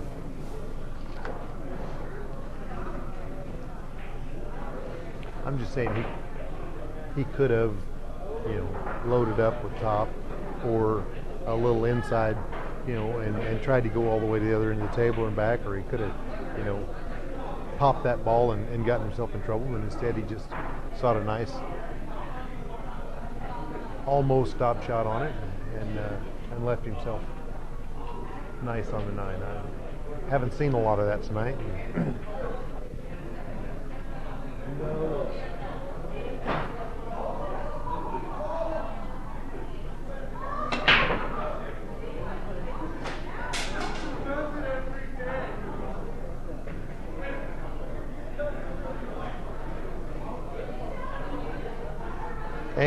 And now for the first time in 4 or 5 in a row, he only made 1 ball on the break.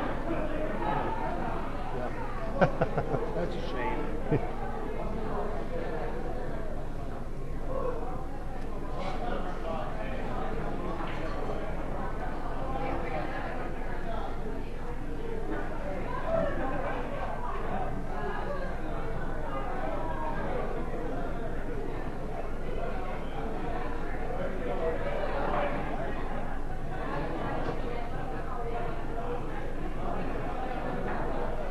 He just about hit that ball too hard.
Does she go past the 6 and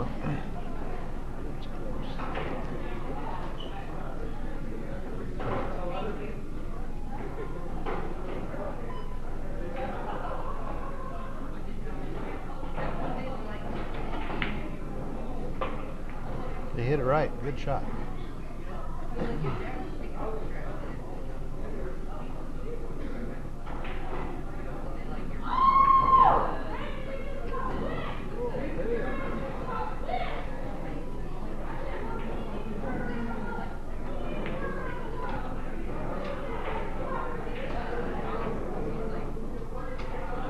Now here's another one where he's just too darn straight in on this ball. If he'd have gotten closer to the rail, it's an easy just follow 2 rails out of the corner and you're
Well,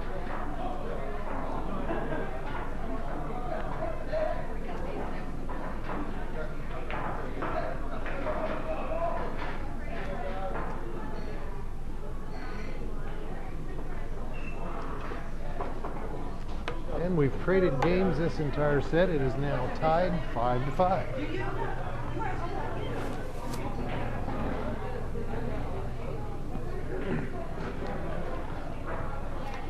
Jason can't win doing this. No, but Alan will get to 9 before he does.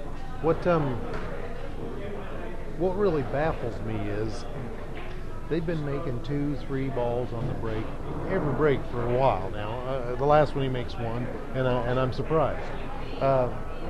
And yet, we've played 23, 26, 29. We've played 34 games now, and only 2 have been ran. That doesn't surprise me. I mean, you look at this over all the nights we've sat here. How many nights have we seen none? I mean, you know.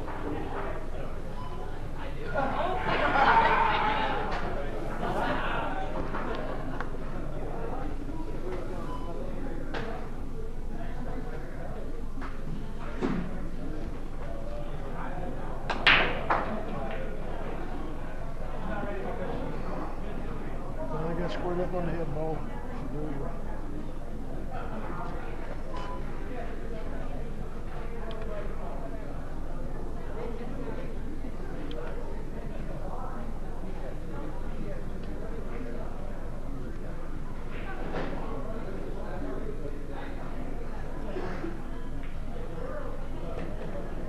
It's a highly winnable too, like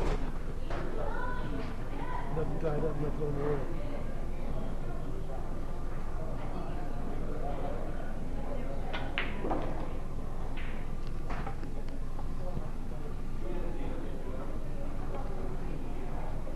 Well, and really the tale of this game is, can he get on the 4-ball? If he can get on the 4-ball, you know, I don't know if he's got to slide between the 7-8 or what he's got to do, but if he can get on the 4-ball and for, you know, fairly straight, then he's got to stop your ball out. You stop on the 4, you're on the 5. You stop on the 5, you're on the 7. You know, maybe you draw back a half inch or stop on the 8, and it's automatic to get on the. Boy, there he goes with that inside English again.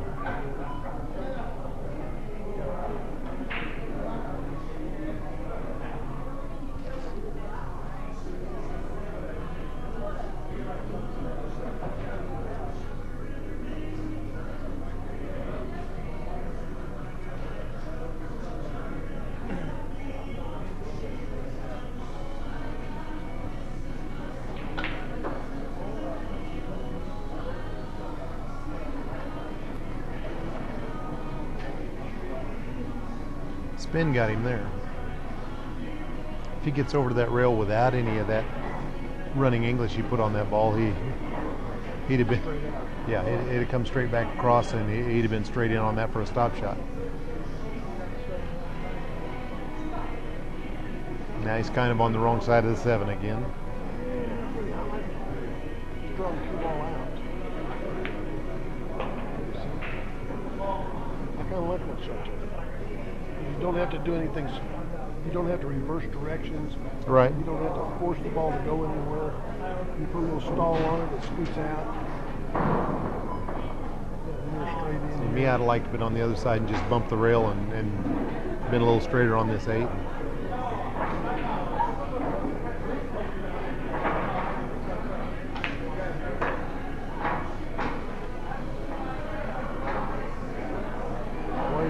Why are you shooting that thing over so much? You shoot that with straight out of English. Sure do.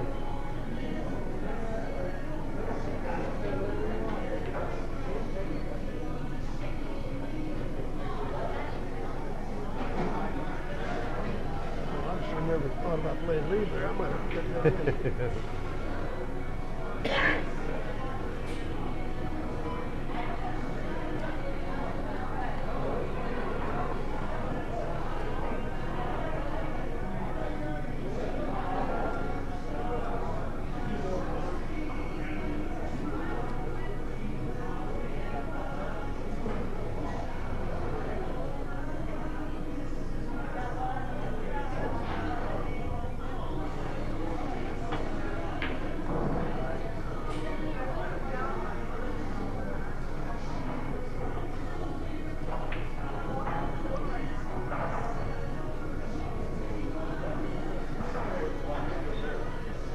on those shots, why don't these guys just bank it down to the middle of the end rail instead of going for a hole? You know, They all think they're one pocket wizards. And they're not.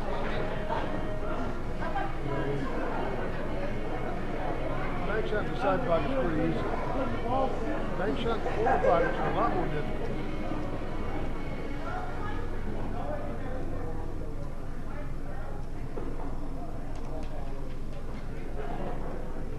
Just a little more inside on the 8-ball.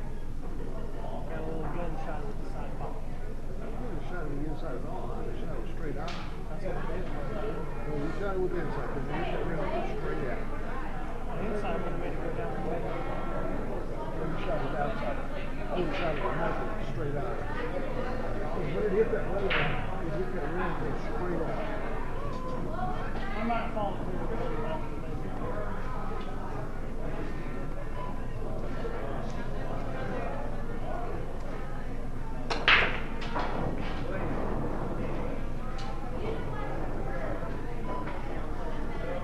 and with that, Jason takes the first lead he had in this set. He's either been tied or behind, and now he's finally up a game at 6-5 Jason. You're absolutely right.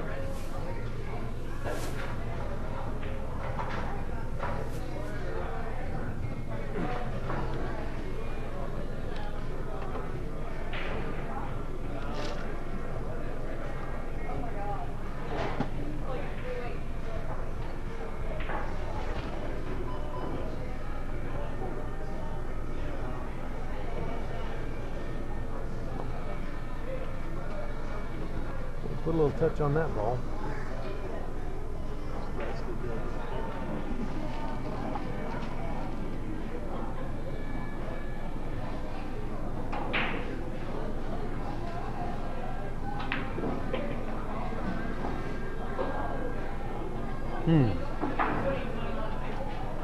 Curiouser and curiouser.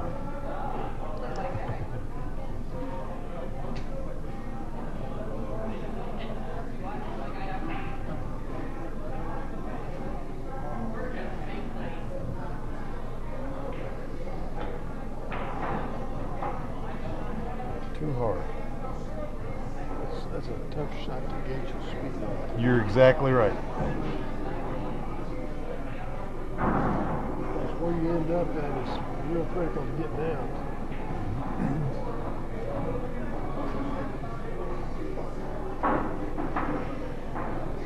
So what do you do here? Well,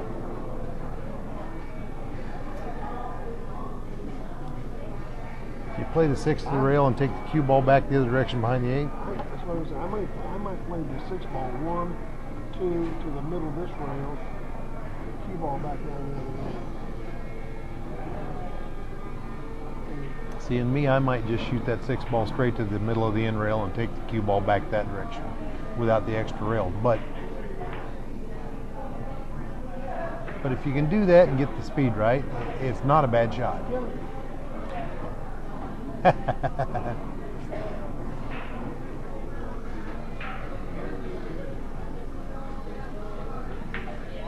Oh, and then he missed the 7 ball. Wow.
Jason doesn't dog that 7 ball and he finishes that out, it's huge. It's 7-5 in a race to 9 instead of tied at 6.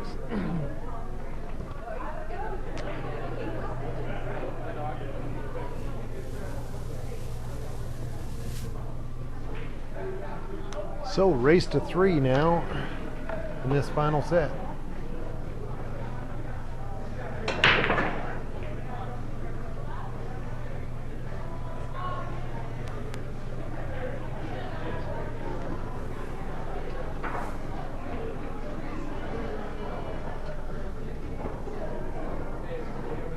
I'd like to have a really, really good wood rack mount set for these guys.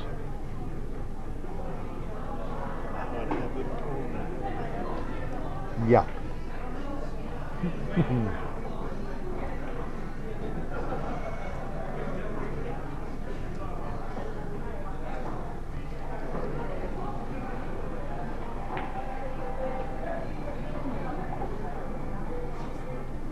Well, that could have worked out worse.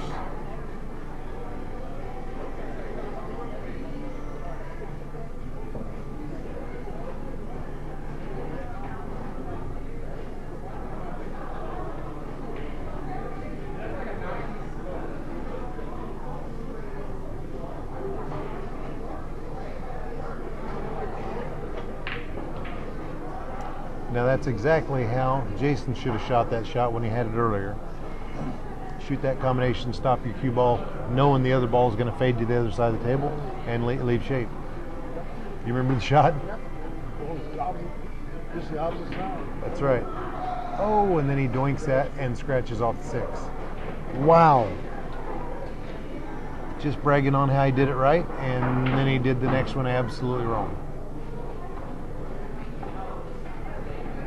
You know, from where he was at on that shot, he could have gone the other direction and got on the 3 without any chance of scratching.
Well,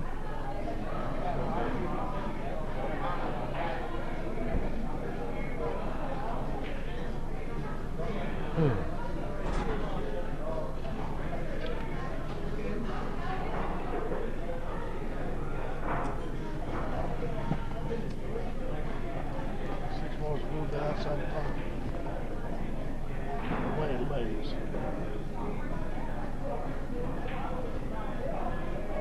so what do you think? You rail first into the 3? I don't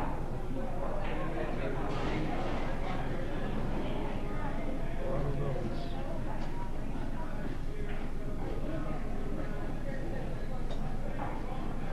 You can't hardly hit the 3 without going around first.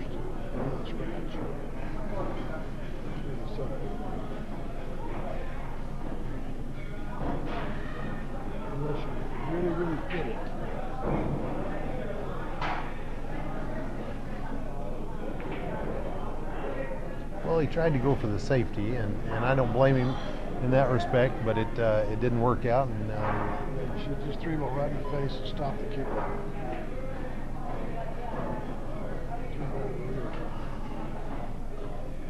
By the pocket. or you kick in, you go real first into the 3, and it's wired off the 6 ball as well. Might be.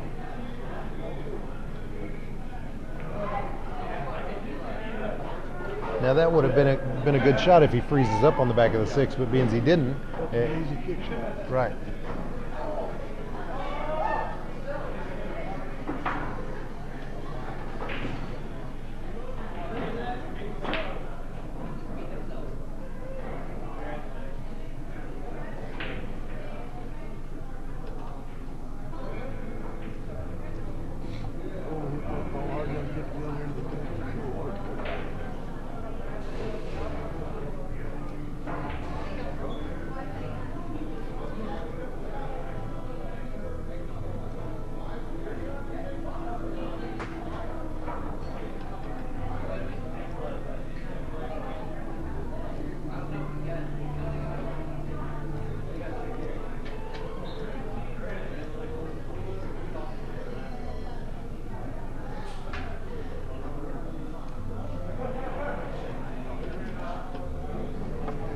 And you know, if the cue ball's not on the end rail here, then it's pretty much lights out. But with it being on the rail now, he's going to have to hit this pretty smooth and still have trouble staying on the 6. Oh, yeah.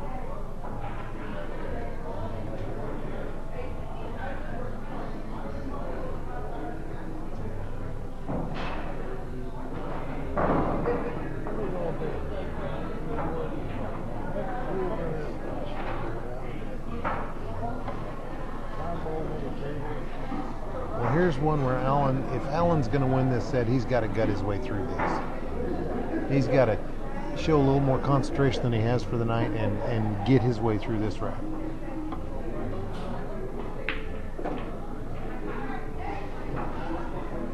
He's left himself the bank. He needed to fade that one a little softer and get past the 6 ball, but now he's going to have to bank this ball.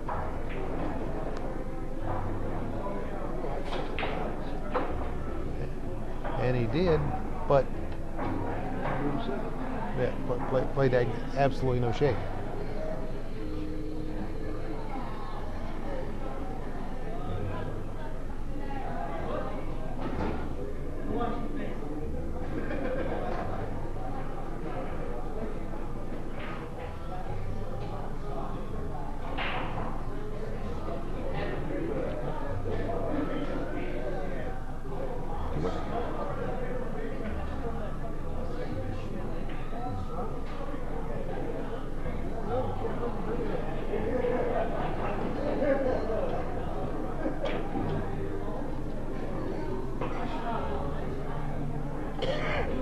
What an unbelievable shot.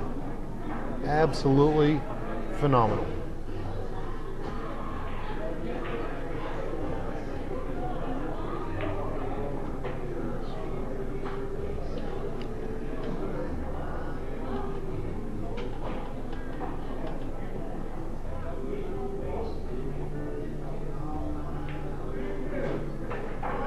And he did gut his way all the way through that rack. He didn't have good shape all the way up till that 9 ball, and then he almost missed it. But like I said, if he was going to have a chance, he was going to have to gut his way through that, and he did.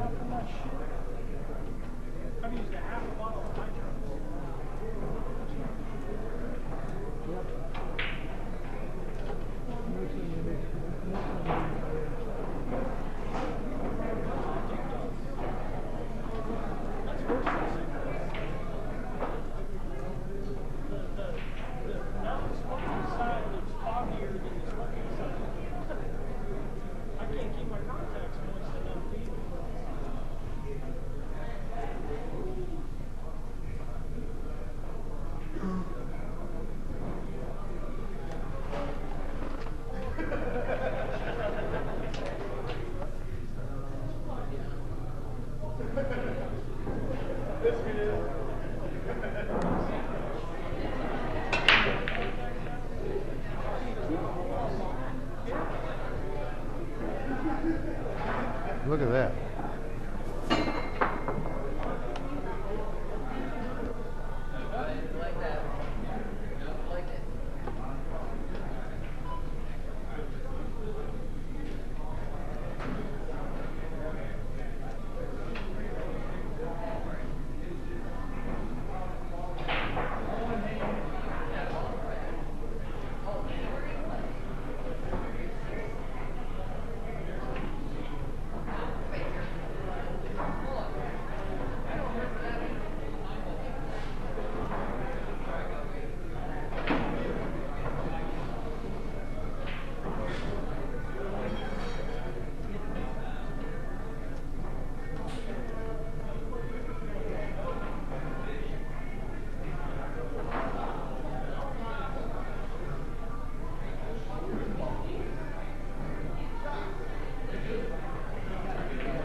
Them old terms, you know.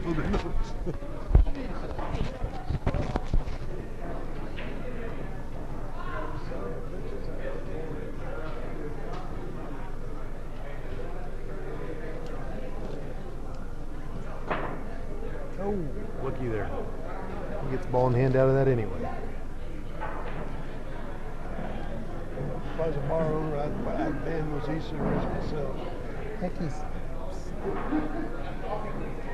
Yeah, I know.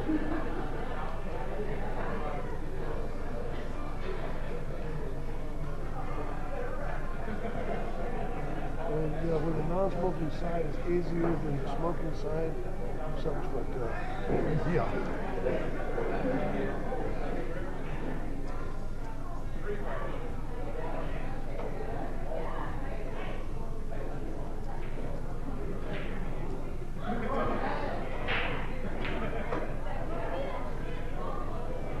Oh, looky there.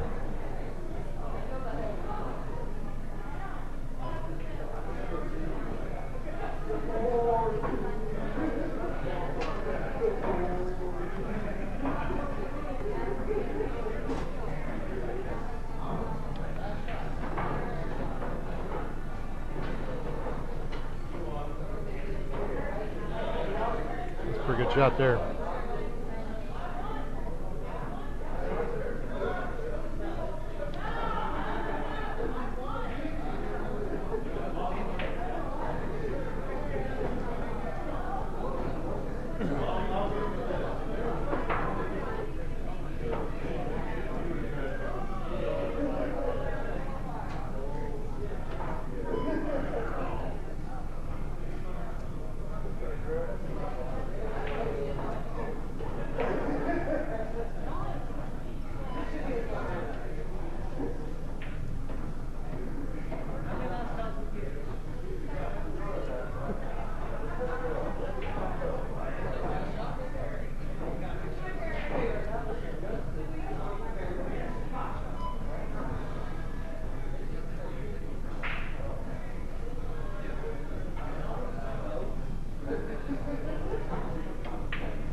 Pretty good safety there. He's going to have to hit this rail and spin into it. He almost get away. Needs to put a little mass A on it or something. I don't know if he can get enough spin to click that if he goes off of it. And if he does, he's just rolling it right in front of the pie head. Yeah, he's jacking up a little bit. And still puts it right in front of the pocket. Oh, and scratches.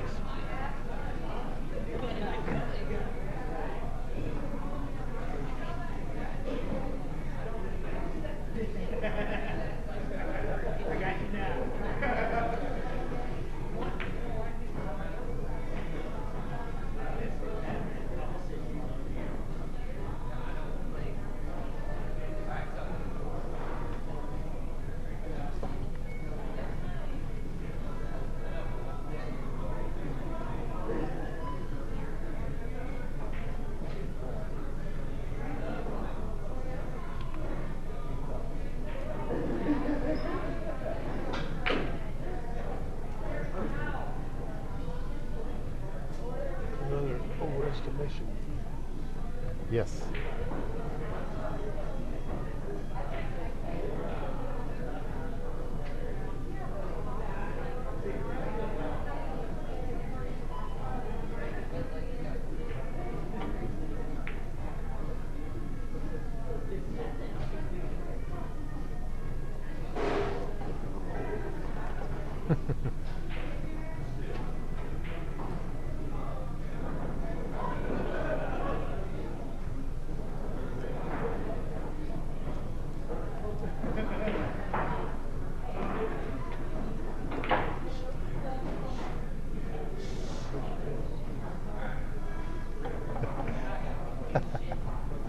Oh my, that one pocket speed, it's hard to get away from, isn't it? Playing everything pocket speed, and Look at the guy going to it. that'd have been an outstanding shot if he makes it, or even if he misses it from back there. But now that he's hung it in front of the hole, it's a pretty big ball to kick at.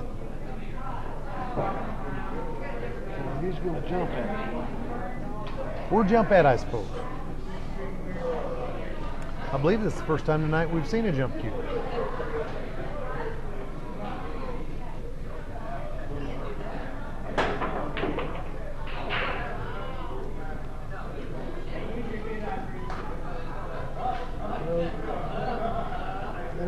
There's one piece of equipment they could do away with and wouldn't hurt my feelings at all.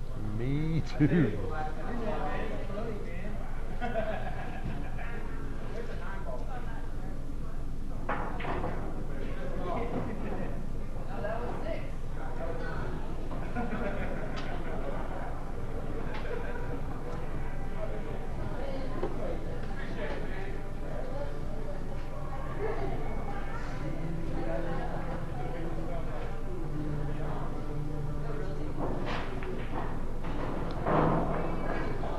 Not enough speed. Look at there. Ball up in, ball in hand after getting a hit on it.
Very nice.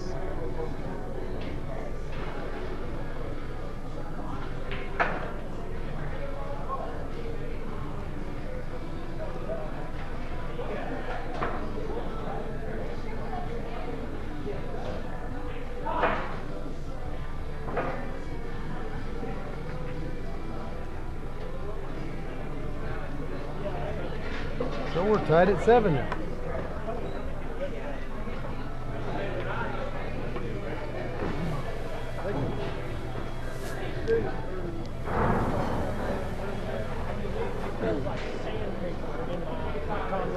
so dry to what my water to do. I mean, I can't blink fast enough to keep them moist. And he knows it bothers me. He knows I like it.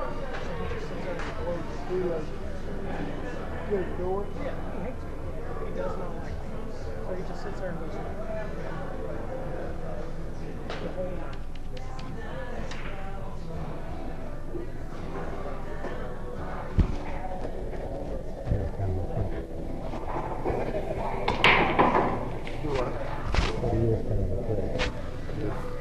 Your guy. Yeah, I'd snatch him up if he was doing that to me.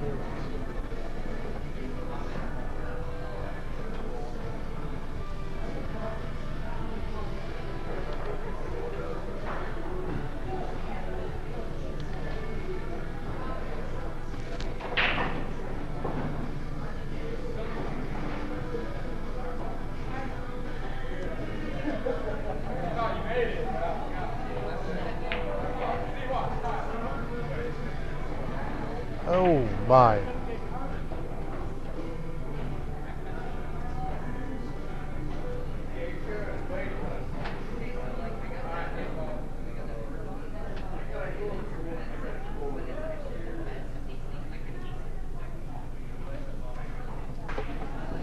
A lot more of these under rolls in the last few games than there have been before too. They're just not quite stroking through the ball good and hooking themselves over and over.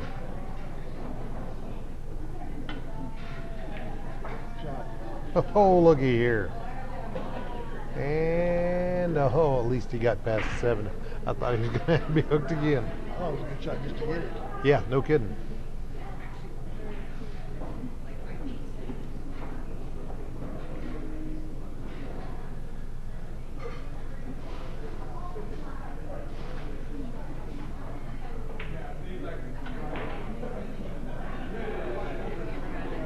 And another pretty shot. Nice little two-way shot there. If that ball doesn't go, he's safe anyway.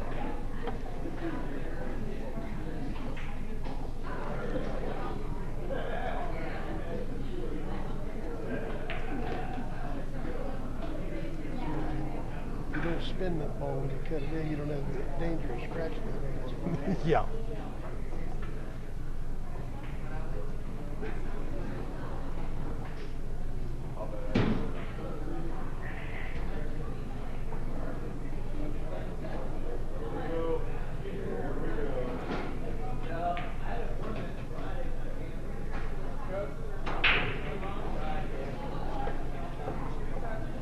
Another one of those shots where he shot inside English. It worked out for him. But I think I'd have took it around and put the 8 ball in the side.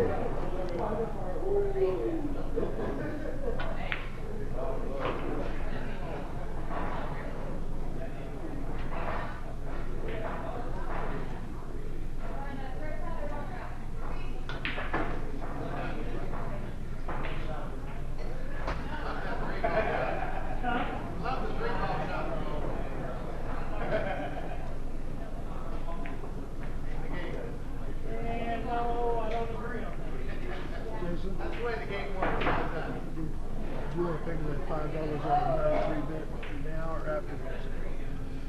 Jason's on the hill. Yeah. Now he's trying to burn me on that $5 bit.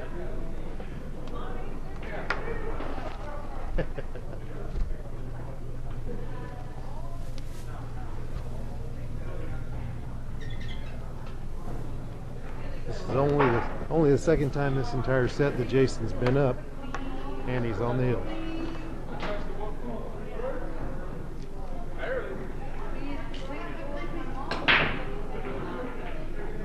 Three ball. But he's hooked.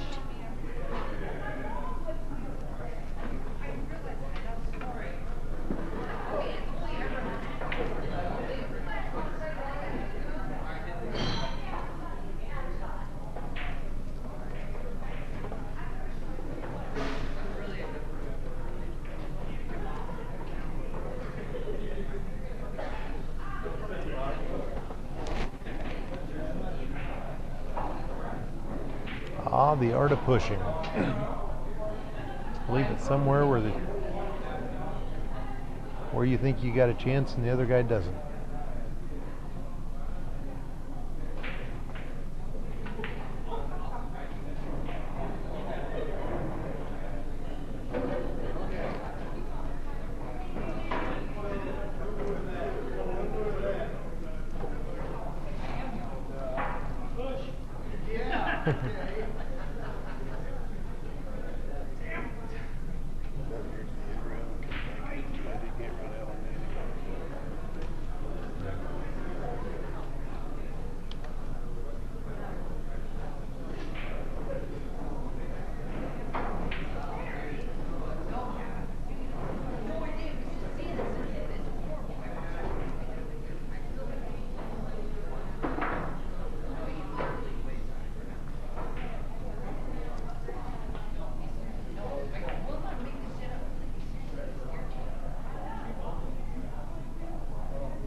Did it?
Oh, now once again, he's left himself really straight in on this.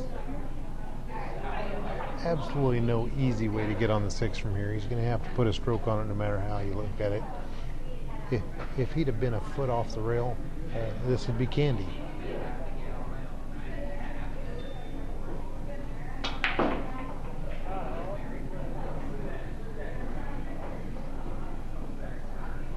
And that's what happens over and over again. I mean, he made the ball, which doesn't happen real often when they're having to do something haywire like that to get on the ball, but he still ends up shooting himself in the foot.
He makes a hell of a shot there.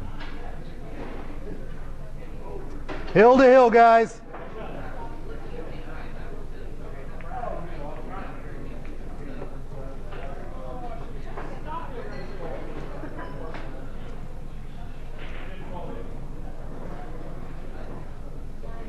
It's all that nicotine inebriated.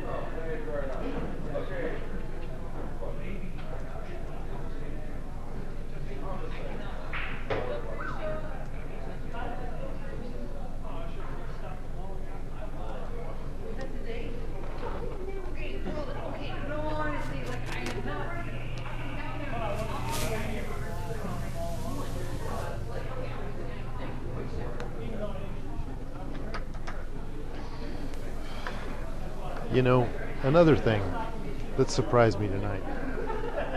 They made balls on the break over and over and over and over. Sometimes 3 balls. You know, nobody's made the 9 on the snap.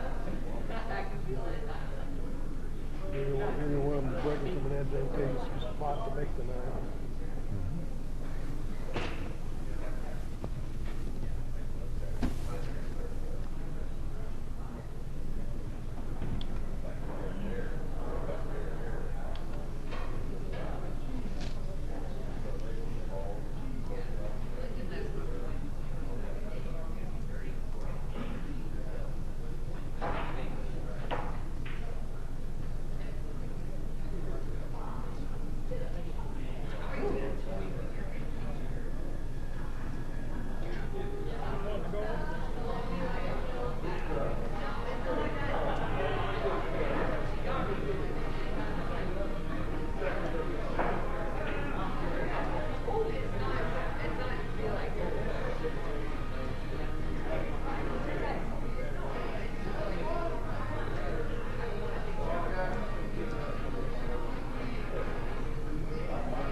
It was a great hit.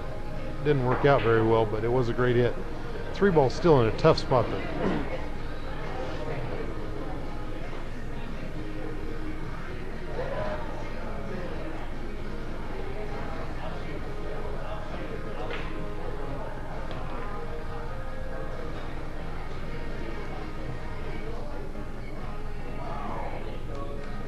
Did a good job to bank that ball in and move the 3, and it's got worse. Yeah.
Wow. Pressure does a lot of things.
Wow.